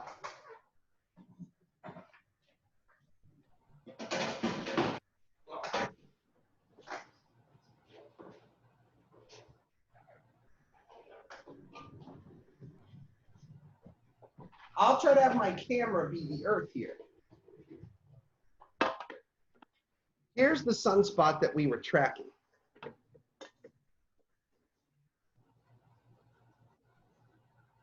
And we're trying to track that sunspot, right? But we're not in a fixed reference frame where we can just watch that spot come back around again and say that's the period. We were actually moving in our orbit as we were tracking that spot, right? Like during the 6-day interval that we went from there to there, Earth rotated about 6 degrees along its orbit. So we have to subtract out the motion of Earth to get what's called the sidereal period. That's what we want to know probably is what's the rotation of the sun, not relative to a moon, but what's the rotation of the sun relative to the background stars. So to do that, and this is our final maneuver here, we're going to do one last equation. Ready? We can calculate the sidereal period by doing 365.25 times the synodic period over 365.25 plus the synodic period.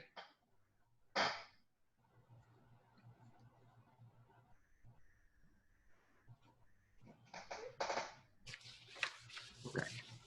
So let's do that together, shall we? 365.25 times 26.9 divided by open parentheses 365.25 plus 26.9. Close the parentheses and then equals. And what do we have? Da, da, da, da, da, da, da. Our final answer, which we'll round back to 2 sig figs, 25 days. How did that compare with the quote from today's lecture?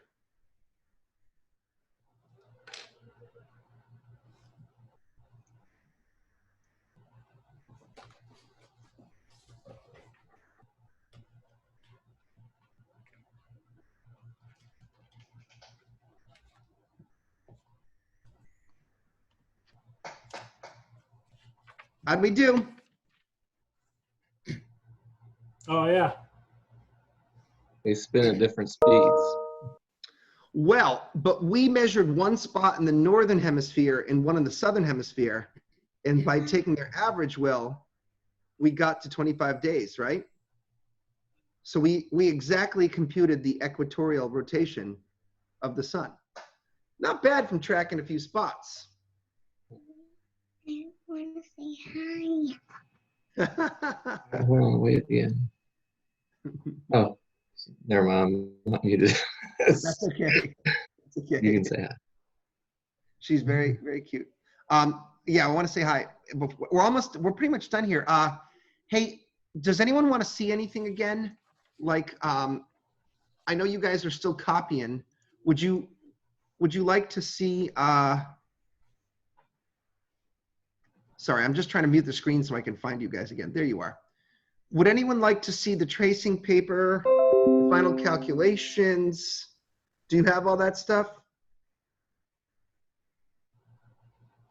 What you can turn into me is, if you did the tracing paper, you could scan that, but especially these 2 pages here, right? I want to see that stuff, and I want to see that stuff. So, you guys are good? Should I stop my phone sharing? I may not get it back, so once I stop my phone sharing, that's that. I'm good. All right. Everyone? VLC media player is annoying me, so it has to die. Now you has to die. Okay. All right, I'm stopping my share. Cool. Thanks for rotating around the sun with me.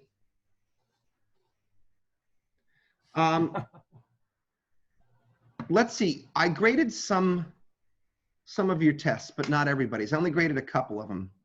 I'm going to sit here. I am not allowed to answer any phone calls until I finish grading your tests, okay? Because it's gone on too long. You guys deserve to know. Let me just check my, oh, before anyone goes, can we all have a nice talk here about the grades and stuff? Because I noticed your class is doing collectively better than the other one in turning in homeworks and stuff, but there might be a couple people that don't realize that they're missing stuff. So I'm gonna, well, you know what, I don't care. We're a small group. I'm just gonna share the damn screen. Unless anyone has any brutal objections here. You can see my method for grading. It's kind of weird because I have to put in all the numbers or all the letters myself. And then I have a computer program which will match the number you got correct at the bottom. That means I can tell you how many you got correct, but I haven't figured out how to go through and tell you which ones you got correct. Remember, this is my first time doing an exam online, so you guys are my guinea pigs and it's not going to be 100% smooth. One method that I had, an idea I had, was to go through and kind of highlight in red when there's a mismatch and then try to send them to you. But that's going to take a while. It's going to be annoying. Most people just kind of want to know how they're doing. Let's look to see who's missing things. Cameron, you're still there in the dark somewhere, but there's quite a few missing spots here. When I graded the labs on Sunday, Sarah, who is Sarah? Is there a Sarah here? Yeah, she's usually here. Is she? I can't remember her. That's I sad. don't see her. Okay, so Sarah's missing some stuff. Cam baby, you've been here for all these labs. Would you mind turning them in? I already we had that talk earlier today and you said you were gonna work on it, right, buddy? But Aaron, she watches later on. Alex, I don't know where he is. Will, I hadn't had your lab 7 by today. Did you recently submit that? Oh, no, that's me. I think you're reading, Shay. Oh, sorry. Oh, that's right. So Shay, can you deal? I'm sorry, Will. You're right. Shay, can you deal with that? Absolutely. Yeah, that's yeah, I don't know if you got my message. I had a migraine and I just had to go offline. But yeah, I got it. Totally. And I respected that. You kind of stayed there in the background, I think. But I'm sure you were hurting too bad. I'm such a baby when I get headaches, so I really sympathize. But did I post the recording yet? You need the recording to do it, right? Yeah, I was waiting, and then I had a bunch of shit that I had to do this weekend, but you did. I checked this morning. You posted it, I think, Saturday afternoon, so I'm going to hopefully watch it tonight, and I'll get all that done. The homework and the lab I'm missing. Okay, that's fine. So, yeah, you weren't feeling well, but you got time. But remember, guys, this is our second to last week, right? Yeah. There's 3 more classes left, which blows my mind. There's so much I wanted to teach you that I'm not going to get to, but in any case, are we going to do black holes? Are we doing black holes? Please. The last day we'll throw it all in there. Please. All right, okay, fine. We'll do the black holes. We can't not do black holes. That would be awful. We've got to talk about black holes. I agree. I have to. I need to. Okay. I mean, you keep talking about them. Yeah. I've never understood them, and I want you to explain them because you explain things good. I want to know. I like talking about them. So what I'll probably do is cut out little bits of star formation or something that won't be as interesting to you. But unfortunately, some of that stuff ties into black. I'll have to figure it out. One way or the other, I'll figure it out. I promise. Now listen, I'll also do some mind-bending relativity. I don't mind you guys getting stuff in a little bit late, but by next weekend, the class will end. So I need to have it all in by then, right? So time is not infinitely on our side here. That's all I'm saying. And once I have everyone's grade computed, I'll let you kind of know where we're at. Nobody's in danger of failing this course. Nobody's in danger of getting a D, provided that you take the test and provided that you stay with your labs and homeworks. And at least for you guys, that's cool. Like, you guys are here with me every time, so it's going to be absolutely fine. Some of you actually did pretty well on the test. I saw a couple of scores above 80, so I was pretty happy with that. But not everyone's going to do that high. Some people will be lower. All right. Anything else we need to talk about? Oh, yes, Cameron. You'll have all the stuff in. Thank you much. And Cam, you were here, so just scan it and get it up. How about anything else that we should talk about before I let you go? So I'll see you on Thursday between 10 or maybe 10:15 or so, okay? All right. Okay. Over now. Bye, everyone.